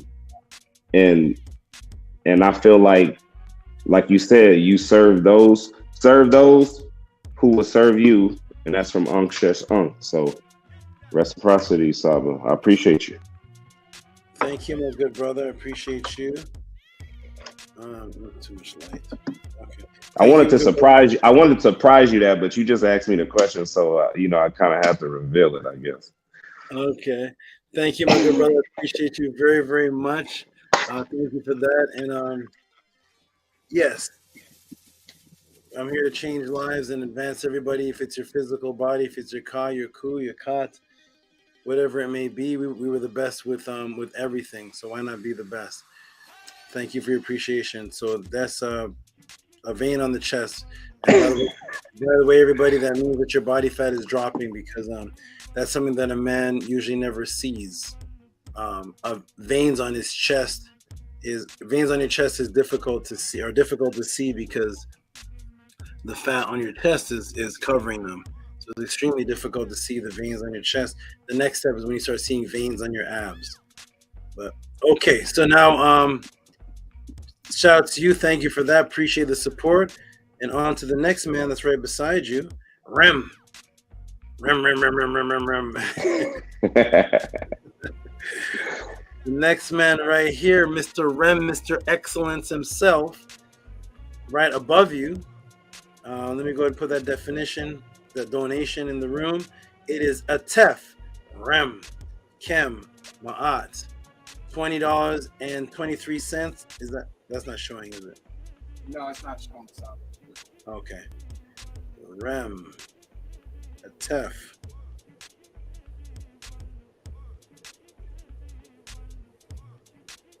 And everybody in the room, tell me if you ever want to see that snake. And Atef, tell me when you want your horned viper. Hey, I've been thinking about it. I think I want the scorpion first, Saba. I want the scorpion. I think I want the scorpion. Oh, interesting. Like the scorpion. That's interesting. Yeah. And they're very easy to manage. Very easy to manage, and very easy to travel with, because it's like a bug. So it's very easy to maintain. And most of them are not dangerous like people think. Hey, Cash Peden, I haven't seen this brother in a good while. Keep up the great work. Thank you, Cash Peden. He's the one that invented the 111 donation, 222-333-444-55566. Those were the fun days. Okay, let's see if this donation is showing yet. No. Tef Rem. There it is. Okay, boom. Give him some noise. Give him some big noise. $20.23 for support.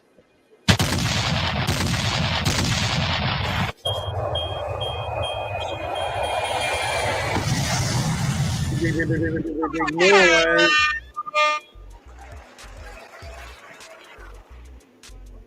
Thank you so much. Okay, I want to read some more donations. Everybody who's watching this podcast, who's watching, we're boiling down to the last opportunity for you to send in your support to Cash App, TT Moon, PayPal at Rocky SV, because obviously it's 1:30 in the morning. I'm not going to answer any more questions.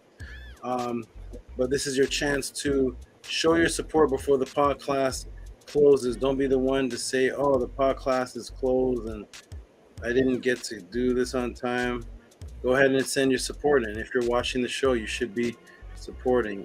There's no need to be watching the show and not supporting what you're watching. So everybody, I'll put up the little AI moderator, and the AI moderator is right here, and she says, this actually reminds me of the sister in the room named Nana. I don't know if she's still here, but where's my AI moderator? Where are you? Where are you? Where are you? Here it is. AI moderator pointing up right there. She says, support with Cash App TTM Moon. At the bottom is PayPal at Rocky SV. I'm supposed to be out of here early, everybody, today because it's one of my Netsert's Earth Days. Continued celebration because it got cut off going on this weekend. So I'm supposed to be out of here early, so I'm hanging on here for you all late and support what it is that's important to you. Here is, speaking of Nana, wow, everybody we talk about is the next person. So speaking of Nana, she's the next donator. And is that showing in the room? Not yet. Nana Dumpre. We had some awesome one-on-one. We had some magical, oh man, some beautiful, beautiful one-on-ones going on with this beautiful sister right here. Nana Dumpre, shout out to you. Thank you. She says, powerful message tonight. Much respect. Thank you, Nana. And I'm glad to see you back. You haven't seen you since the podcast started, but I'm glad you are back. Better late than never. Thank you for coming back. The information is just getting better and better and better than even when you were last time watching. Okay, Nana Dumpre, thank you so much, sister. Hope things are good with you. And Nicholas is awesome. He's doing it. He's giving donations for pod classes that he's catching up on. That's an honorable person right there. Nicholas, is that on the screen? Nicholas Savendon sent me $11.11. Is that on the screen? Yes. Or is this for this class? Oh, for today's. Oh, he dated it for today. Okay. Oh, thank you, Nicholas. He's actually sending a donation for what he heard today. And he put the date on it. That's 16. That's now, right? Oh, so he's sending it after I broke down the Zoroastrianism. Because 1609 is the next day, unless it's the day ahead. I'm not sure, but thank you very much, good brother Nicholas Savendon. He got his Zoroastrian breakdown that he's always been looking for.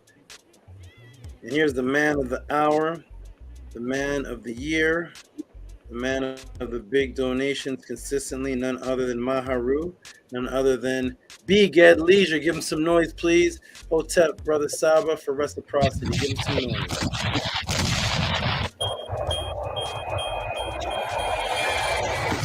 Boom, boom. Thank you, thank you, thank you, thank you. Appreciate you, good brother. Oh, and here's Nook Punuk Punuk. Nook Punuk Punuk, who's going to come with a flurry of small donations that are going to add up. $3.33. They're always very colorful. Nook Eve, Netzer Kurt, Pekau, Upesh, Resma. Man, they're like coded. I like these. $3.33. I know it's going to be a flurry of some other. He always does this. And I'm glad that he does this because I don't want people watching the podcast to think that, yay, look, $3.33. No. He does a lot of these. He'll do 333, then 555, then 999. He's like what Cash Peden used to be. Thank you, Nook Panuk Panuk. And we got Primordial Thought. Hey, Primordial Thought, what does he say? 2 questions for number 1. 2 questions. You remember when I asked you those? You remember when I asked you those 2 questions? So on the first breakdown. Oh, ha. Yeah, nice. Yeah, I sent that before I asked you. Yeah, I sent that before I asked you. Oh, I get it. Yes, thank you, brother. Appreciate that. I think you're the only person that's ever done that. Yeah, so I'm telling you, I'm gonna do that every time I got a question during when you do a breakdown. I think that's honorable. Yeah, you So. can send a live question right there on the panel for something I just talked about. That's never been done before. I never answer questions like straight live, really, to a person that's right there in front of me. Thank you, good brother. Appreciate that. Set a new trend here. Most definitely, Saba. Appreciate you. Yes, and extra tip from give this man a hand right here. Actually, Higa Keprov be giving a great donation.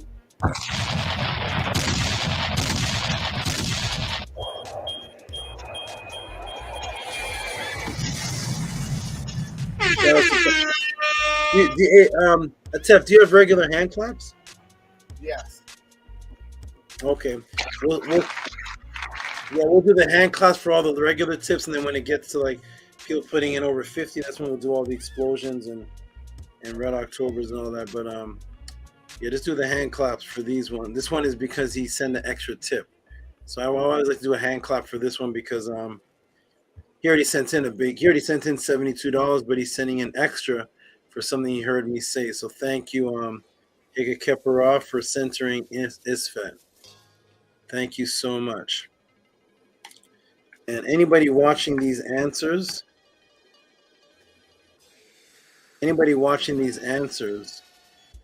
and they don't know how to apply.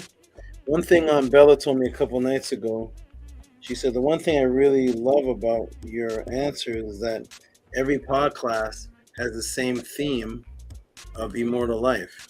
Every single pod class I do, somewhere in the pod class is about biological imperative and in immortal life. If you don't know how to apply, that's just because you're not on the level for that particular information. That's all. Every single answer I do is applicable to your life.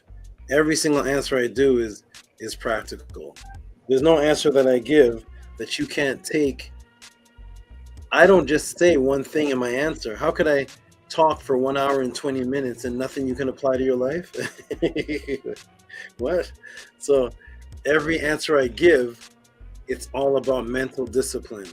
It doesn't matter what you ask me.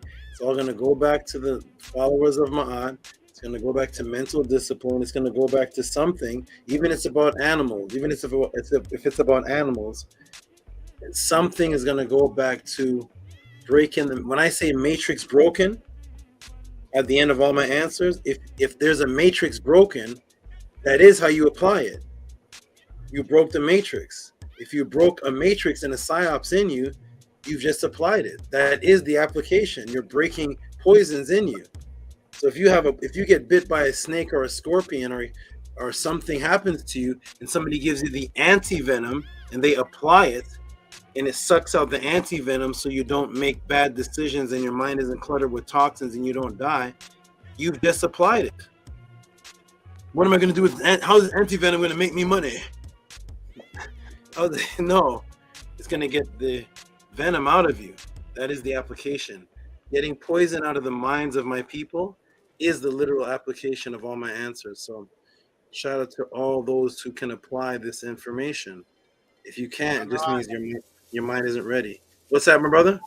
I am totally, because I tapped into that early. I'm like, everything a biological imperative. Oh, I get it. Family. Okay, yeah, I get it. Definitely. So I completely understand exactly what you're saying. You're right. Yes, thank you, bro. I'm glad you do, because you're a living example of it. Big vapes. Is anything on the screen right now? No. Okay, let me put it on the screen. Big vapes, Medu. Big vapes, Medu. He sends every week for a Medu class. This one is yes, class 19. Thank you, Big Vapes, for being consistent. Every single that's very smart too. Very smart. Big Vapes used to give $5 every pod class. Every single pod class, Big Vapes would give $5. He actually found a way to give more in its reciprocity, and he's getting something back. So if every pod class you buy a Medinet class, that's still a donation from you to the pod class. you're purchasing something, but why not people do that? If you don't want to give a donation for nothing, which I don't know if watching a podcast for 6 hours is nothing, but if you don't want to give a donation for nothing, I guess, then every pod class, why not buy a Medinet class? That Big Vapes is smart with that. So thank you, Big Vapes, for that kind of creative support. And he's been doing it 20 times. So shout out to you. Let me go ahead and put him on the screen. Give him some big noise, please. Pod class Medinet class 19. So he's done this 19 times.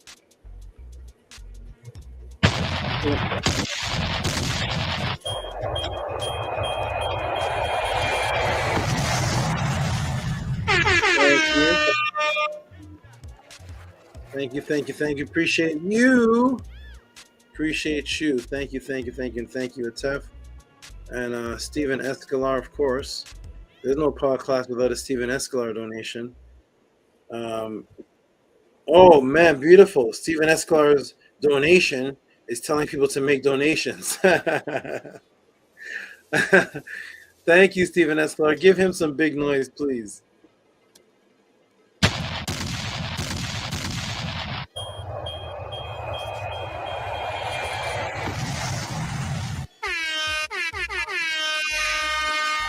Stephen Escalar says, please support the Tehuti pod class.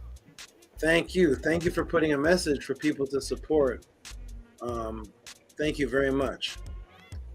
Appreciate that. Back to back, he gave another one. He gave, what's this one? Oh, he's the early bird. That's right. Stephen E. makes sure he's not going to miss any Medinet class. He's given his donation for the Medinet class for in 2 days, 9/18 in Medinet class. He makes sure he gave his money for it, because there is only 7 seats or so. Because people like Sarah and sometimes Carolina, Nefer Keperet prepays for it. So thank you for that. Prepays for the whole month. 26, Stephen Medu.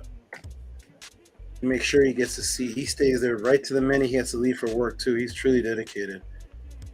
Custom made tees is his donations have definitely. It's custom made tees. Yes, I am Kadzanu. Thank you, my good brother. Your donations have definitely quadrupled and tripled since you began. It's like $24 and $42 now. Is that on the screen yet, everybody? Not yet. I wonder why. Oh, the present came off. Did I take it off? I must have. Maybe. Okay. All right. Present custom-made tees. It says, to a gratitude for your consistency. Thank you. Yes. Consistency, brothers and sisters. It's challenging to maintain consistency, discipline, or stay grounded living in this matrix. I am Kadani. Who are you? Yes, I am Tehuti. Give a big noise. Thank you. Give some hand claps.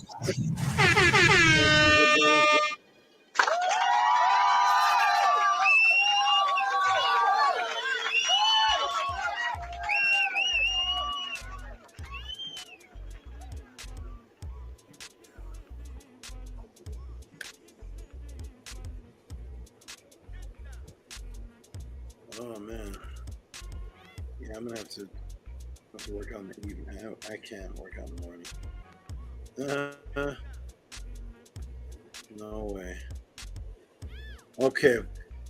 I thought, so there's no podcast I can end before 1:30. This is amazing. Even when I just do 2 questions, none. Okay.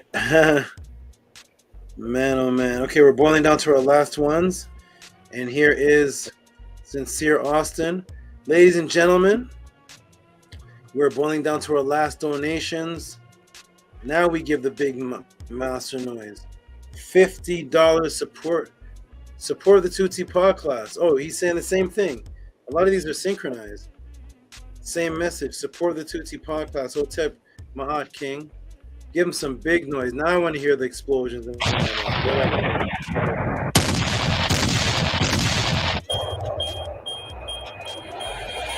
For the Tehuti class.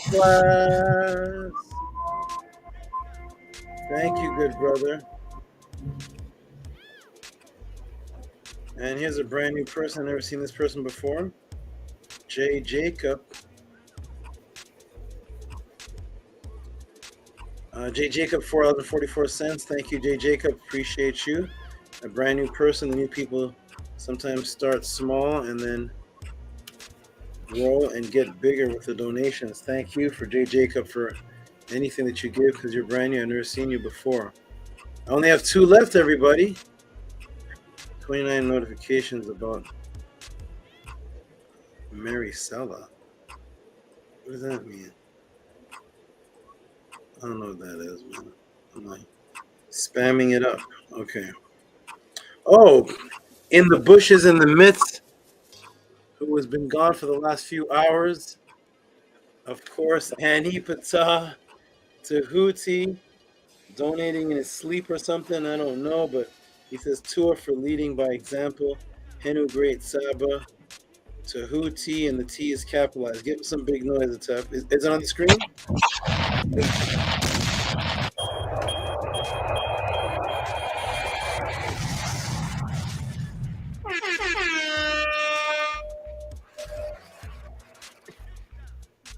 Thank you, thank you, thank you.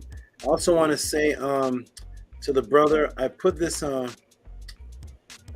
the room before, and it's for clarity purposes, and it's from I think it's from Raphael Gary. Let me see. Raphael Gary, if you're listening, please.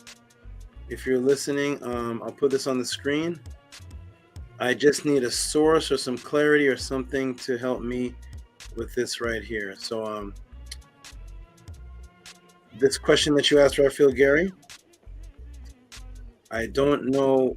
I'm not sure what it means. So Raphael Gary, if you could send in an email. It says invisible pyramids built by our ancestors. I don't know what that means because it can mean multiple things. So if you could explain where you heard about it. Are you talking about something that is camouflage unseen? If you're talking about something in the mind, pyramid, mental pyramid for ritual. I'm not sure what this is about here, but Raphael Gary, if you could just clarify for me. Clarify for that for me. Thank you so much. I greatly appreciate it. All right, I think we're down to our last donation. This is it. No, there's 2 more. I'm saving one for last. Hey, Johan Billadou, all the way from Canada, my twin. He looks like me when I was 21. Johan Billadou, $10 all the way from Canada. Appreciate you. You were one of my last one-on-ones. We did the ejaculation practice class. Shout out to you. Appreciate the support. Is that it, everybody? Is that it? I'm going to refresh the page. Are the donations? Oh, no. I see some starting. I'm going to wait a little bit. I see Anthony Peden with the 111.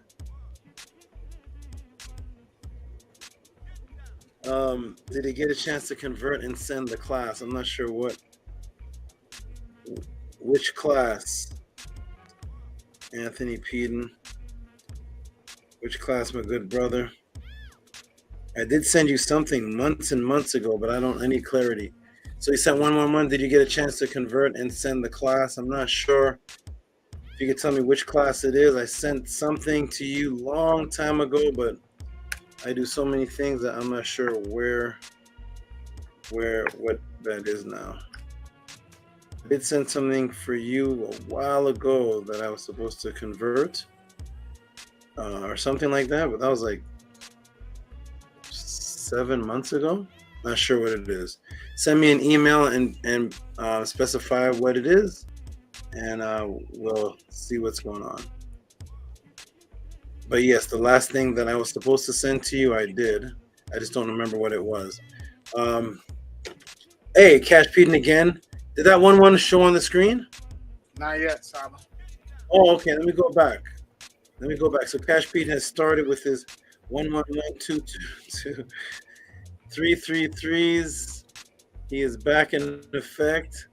Mr. Cash Pete, let me go ahead and take this off and go back to the screen. I see the 111s popping up. He is back in full effect. Cash Pete is back. And so there's 111. Can you see that now, gentlemen? No. No. Yeah. Something's let me try again. Windows 111. It should now. How about now? It should be now. Oh, yeah. Okay, good. 111 from Cash Pete. Thank you, my good brother. But we're not done because it's a stream. When he starts with the 111, it just it just streams out to. We know we're gonna get 222 and 333. Okay, so that's 111. So of course the next one we know we're getting from Cash Pete is going to be 222, and that's exactly what it is. 111 222, and he says for peace sign. Thank you very much, Cash Pete. Cash Pete. 33 111 222. All right, you all are doing good. Just when I thought the podcast donations were over, I'm seeing a couple more come in. What's this one here? Oh, man. Let me see if this is anonymous. No, it's not. As for many specific minority classes of your choosing. Oh, hey. As many specific minority classes of you give me for this price, I'll be sending reciprocity. Oh, VRI. Shout out to VRI. VRI is back in effect. VRI is here. He was very, very excited last pod class. And now look at this, ladies and gentlemen. Give him some big noise, please. $54.47. Give him some clap, some noise.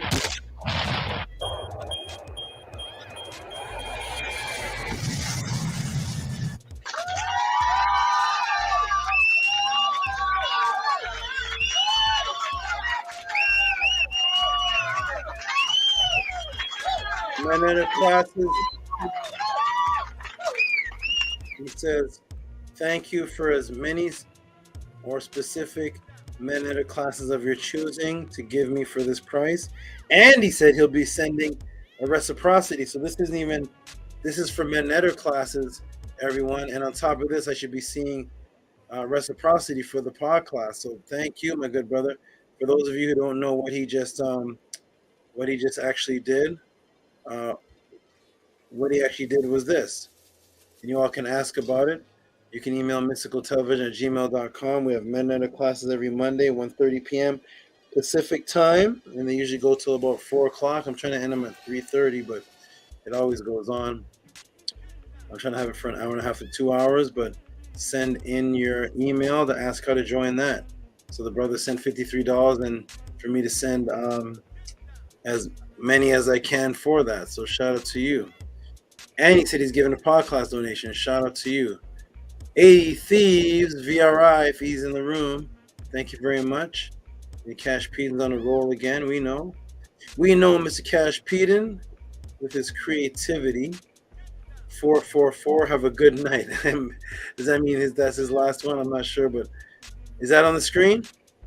Not yet, SABA. Okay. Did VRI show on the screen? Yes. Okay. Let me go. Oh, maybe because I put up the Medinet advertisement. Okay, it's 444 from Cat Pete. So he gave 111 222 333 444. Shout out to you, Cash Peden, with his creative donations. And I think that's it, everybody. I think that's it. If that is it, let me know, because then I can do the one that I didn't say yet. What is this notification? Oh, these ones. Oh, no, man. That's from an old Facebook. Is that everybody? I'm going to refresh the screen. Is that it, everybody? If so, if that's it, then I will do the last donation of the night, which I saved because I didn't want to intimidate anybody SABA, from you should giving have had a donation. PayPal. Oh, you know what? Let me see. Well, that's right. Yeah, that's right. I got one from you, right? One for Yeah, tonight. you only got one. Yeah, you should have had two. One cash app, Okay. one PayPal. Let me see something here.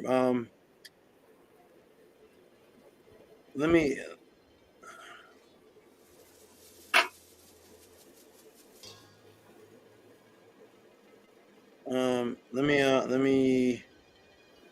Let me check something here. 'Cause there may be other PayPal's too, then, and that is because the PayPals are manually actually controlled by one of my Naturts. So let me see. There may be a couple that I don't see. They don't automatically come to my notification.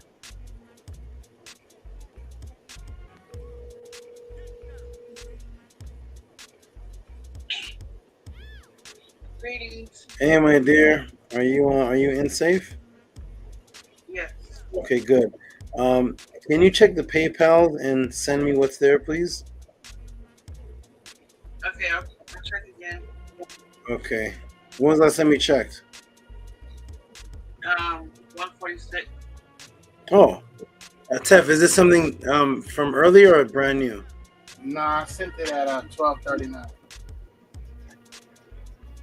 12:39. Oh, your time? Or wait. Yeah, my time. I'm gonna check that. Okay, that's from way earlier then. I don't see that. Okay, she's gonna I'm gonna check the website. Okay, check the website and send what you see. Okay. Okay. Okay. Thank you, my dear. Okay. Peace. Okay, we have hey, Shannon popping up. Shannon popping up with grateful always. Okay, grateful always. Thank you, Shannon. $2.22. Thank you, Shannon. Grateful always. Okay. Now I'm gonna go ahead and knock the class out with the highest donation given of the night. I was saving it because I didn't want anybody to be intimidated to say, "Oh, yeah, Tehuti got his worth. We're just gonna ride off of her." So I save her for the very end.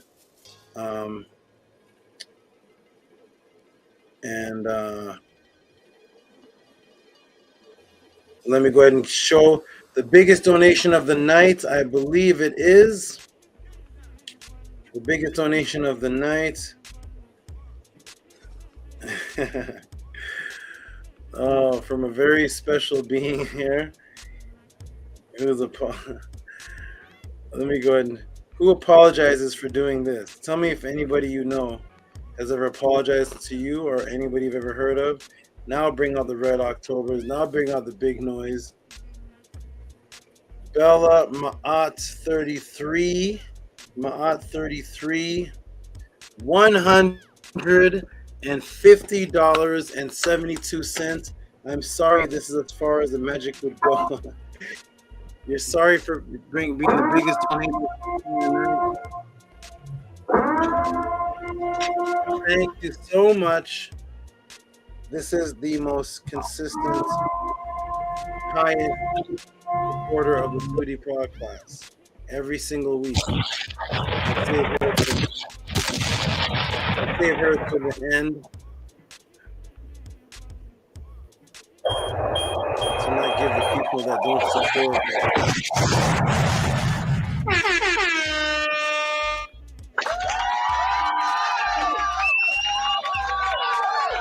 Shout out to you. Thank you very much. Appreciate you, Bella, if you're in the room. I don't know if you're watching.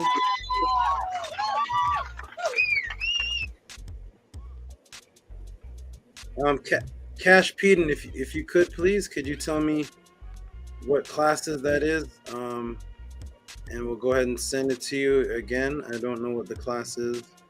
I don't have the classes, but I need specifics. So if you could email me, I don't know if you have my email, but it should be mystical. It should be right here. Here's the email, Cash Pete, and if you could just email me and say class date such and such or class number. They're all numbered, and say this is the class I didn't get, and I can and send me an image of whatever you, how much you sent and what you classes you want that didn't go through, and they'll go ahead and get them sent right to you. Thank you very much, Cash Peden. Okay.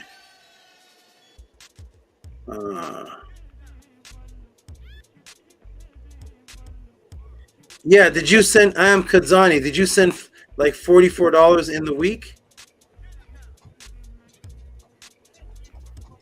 There was a donation that came. Was it pretty big? Let me see something, because there was one that was sent, and I didn't know which pod class to put it in. I think I put it in the last one, because it was closer to that pod class than it was to this one. Was it like $44 or something? If so, I think I put in the last pod class and didn't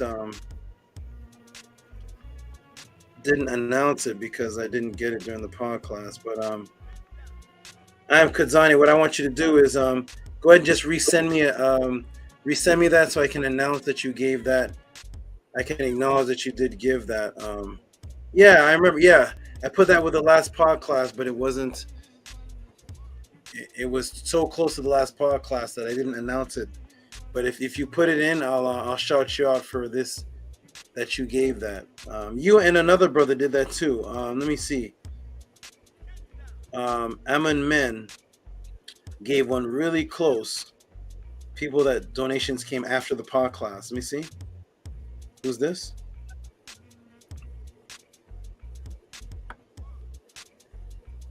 Who's this? Oh, hey, I got it. I put you in a special file. Yes. Yes, here we go. Shout out to shout out to I am Kadzani. What happened is your class came so early to the last pod class that I added it to the last pod class, but I put you in a specific file announcement that you would be announced that you did give it. So yes, here you are. You are in that particular folder. Here you are. Chrome tab. Yeah, here you are. Oh, you know what? Because I saved it under Ammon Min, because he gave one. That's why I couldn't find you. It's not saved under your name. Shout out to Custom Made Tees, $42 for always sharing infinite knowledge and wisdom. I acknowledge, accept, and appreciate. Tua, I am Kadzani. And that was from some date really close to the last pod class. So shout out to you, good brother. And shout out to Ammon Min. He gave something too. Shout out to you. Okay, let me check my emails to see if anybody emailed or if Cash Peden sent the exact pod class that he sent for. And here is we got a pretty one. We got a pretty one. An early bird who is not missing any Medinet class. He is not playing around with his Medinet Monday. Him or his mate. He's going to make sure that he gets into class. I'm going to put Medu this week. Shout out to, is that on the screen yet? Not yet, Sarah. Okay. Is this him? And thank you, Natura, for sending that. She found it, and here it is. Give him some big. Well, I guess it's yourself. Give yourself. Give yourself, little lady, some big noise.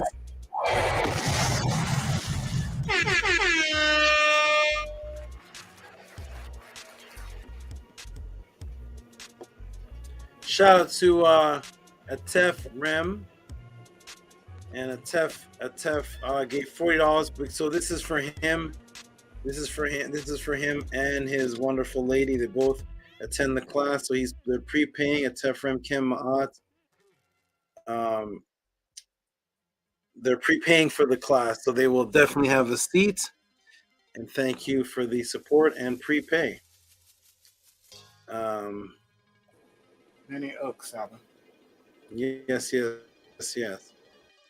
Okay, everybody, that is it. That is it. Oh, you sent me a picture of something, Atef? I sent a picture just in case you couldn't find it. I just sent a picture of that. That was it. Oh, I see. Okay, wonderful. Somebody sent me a beautiful message saying, "You're my hero." Thank you so much. I got a lot of excited people messaging me. Okay, everybody, that is it. Let's close up. It's 2:00 in the mornings. I believe that is the last donation. Thank you, I am Kadzani, for reminding me. I actually had that as one of my announcements and forgot about to announce it. Thank you so much. Shout out to Habu Bella. Thank you, Bella. 2:00. My goodness, it's time to go, everybody. Time.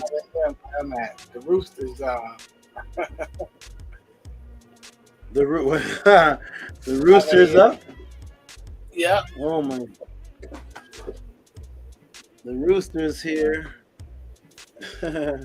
That's your great cackler. Yep. Yeah, I was Okay, gonna say everybody. that, the calculator. Okay, Cash Peter. Oh, Cash Peter found the classes. Cash Peter found I found them. Thank you. Wonderful, my good brother. There you go. You have your classes. Okay, everybody. Thank you for another Tuesday pod class. Gentlemen, give us a quick closeout. And then I'll go big screen, and then the Tef can do the affirmation, and I can go to sleep. For another great class. Like, subscribe, and comment. teachingsmi.org. Come join us. SABA. No one's getting this. No one's dropping this knowledge like this week after week. It's consistency. So if you value knowledge, and you value the truth, and you'll support yourself and support our great SABA. So Tua and everyone have a great weekend. Thank you, my good brother. Tua, to you. Have a wonderful weekend. Thank you for the great words. Nana says, your work is much appreciated. Thank you, young ladies. Lady, thank you. All right, on to you, Menku Ara. Mary Ma'at. Give us a closeout. Tua, to the chat, everybody, for being here and all your support. Tua, to you, Saba, for your superior teaching. To the brothers on the panel for holding it down during Saba's breaks. And looking forward to Medinet Monday class. Peace and love to everyone. Thank you, Mankura. Peace and love to you, and get some sleep, my brother. What time is it out there in Wisconsin? It's 4 a.m. It's 4 Are the a.m. Bears awake? Are the Bears and Bears? Frogs, everybody waking up. I can't even imagine I cannot imagine Wisconsin. You said, man, I can't get these clothes like I got in Venice. I believe you. How many Medinet shops, Kemetic shops are in Wisconsin? Zero. Okay. And on to our primordial thought. Peace and love, my good brother. Give us a close out. Peace and love, Saba. And new to you and your great wisdom. The petabytes was definitely activated tonight. I appreciate you. Thank you for everything. Thank you for everybody who's supporting. Thank you for everybody who's watching. May Rod grant you and your family health and prosperity, and may your monument be established on the foundations of my forever. And may this podcast prosper forevermore. So, Hindu to you, Saba. Hindu to your goddesses who support your Dejed. And peace and love. Thank you, my good brother. Peace and love to you. And appreciate the great Medu. And when you talk like that, we said it's 5:05. Oh, my goodness. You all are great. 505 in New York. When you talk like that, it really matches because you look like an ancient person in Kemet, even with the bald hair and everything. You look like. So when you talk like that, it's like I'm going back in time. You match your facial features and bald head and everything. The cheeks, everything matches the words. So you look like an ancient comedian talking. So thank you for that. It puts me in a certain vibe when I see you talking like that because it's like I time travel for a few moments. So thank you for the great words and thank you. And here's another brother that talks like that. Tua for the beautiful class, SABA. One day I'm going to play one of this brother's audios. Man, some people will just speak like it's they just have the spirit of what we're supposed to be. This brother speaks really I don't like to call it ancient. We're going to stop that. We're going to stop ancient. We're going to stop that because I'm going to create a new psychology and a new paradigm. Because when you call what we do ancient, when you say the ancients believed in this and the ancients do this, it's us. And if you're doing it, then you should say we. So when Ramesses was talking, he didn't say the ancients did. He was doing it, and 2,000 years before Khufu was doing it, and he just said we do this. In Ma'at, we do this. It doesn't matter if it's 3200 BC, 1200 BC, 600 BC. So we're gonna talk about the ancients, but also say it's us that's doing it. And as long as you continue it, then it's ongoing. It's not just ancient; it's actually happening now. So this brother talks like we are supposed to be talking. So does Primordial Thought. Shout out to you all. I think that's the last donation. Oh my. VRI is a man of his word. Is he? Oh wait. Oh no. No, this is Oh, he sent a message. Oh, I guess he's sending the donation later. Okay. Again, beyond beautiful, thankful for all you have done for me. I have been spreading the word on the pod classes to my people. I hope you have a wonderful evening, man. Thank you. So thank you, good brother. I thought this was actually a cash app, but it was the title of the title of the money that he sent. So shout out to you, good brother, and thank you for your support and donation, and for all those who just want to see what he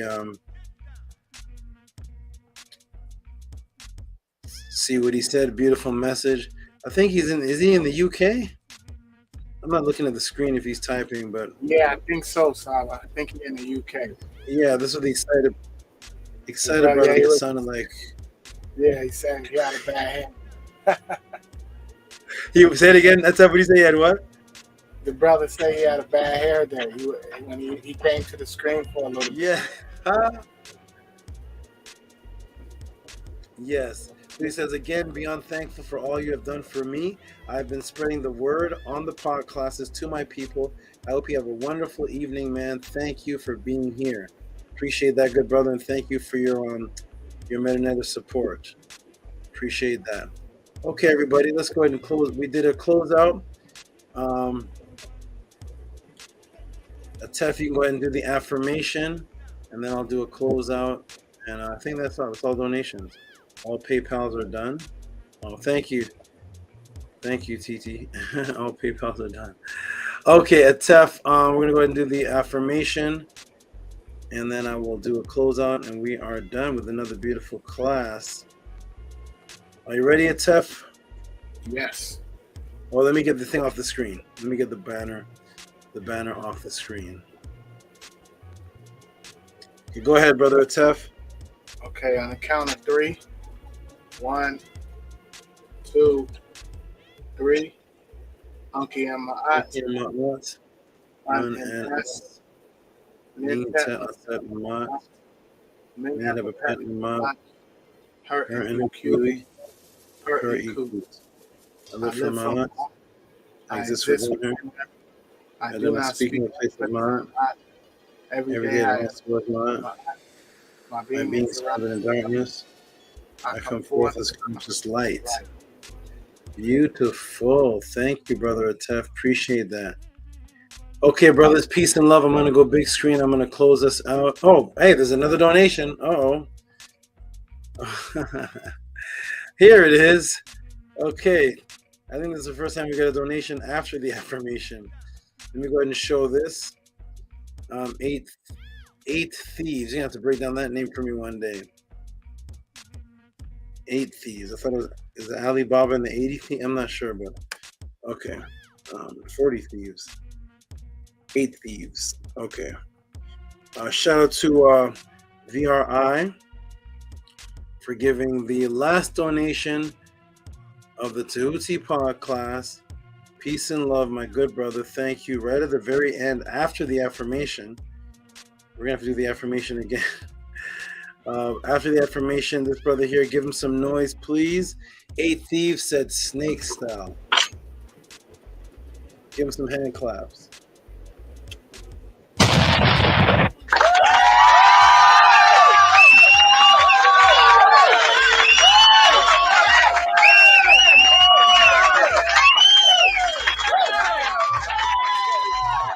Okay, that is it. That is it. 1/4.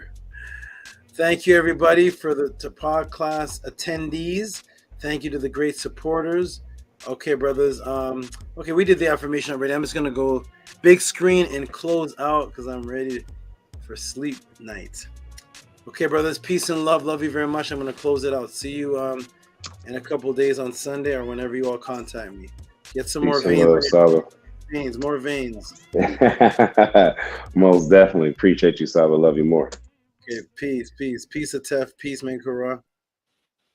Peace and love, Saba. Peace, Saba. Peace and love. Peace, peace. Otem. Okay, everybody. Another beautiful night at the Tehuti podcast. Let me come to the screen. Let me get the light in the screen.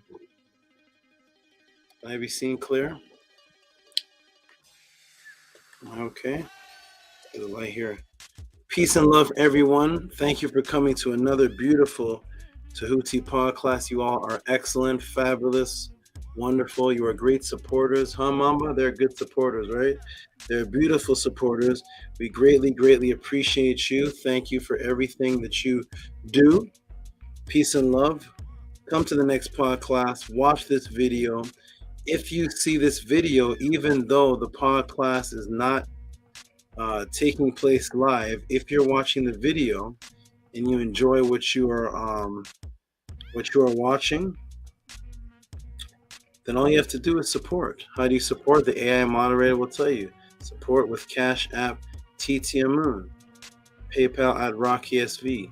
Shout out to the moderators. The actual moderators now are T.O.M, Nania Setmer, and the scribe. Ahati's on a break taking care of some things right now in life, so he can't moderate. But shout out to all the supporters, the great moderators.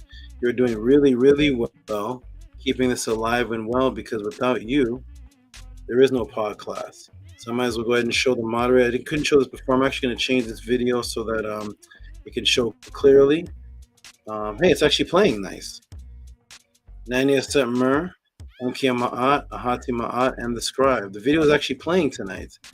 It usually does not play. Nania Setmer, Ankia Ma'at, Ahati Ma'at, and the scribe. Shout out to you all for your great support. Thank you, everyone.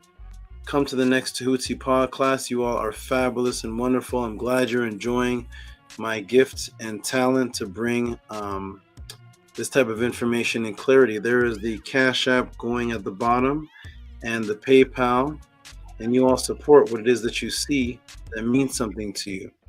I appreciate all of you very much. Peace and love.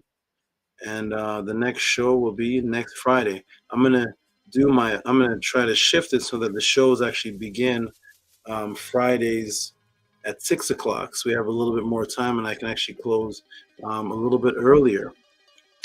Peace and love, everybody. Shout out to those who love me.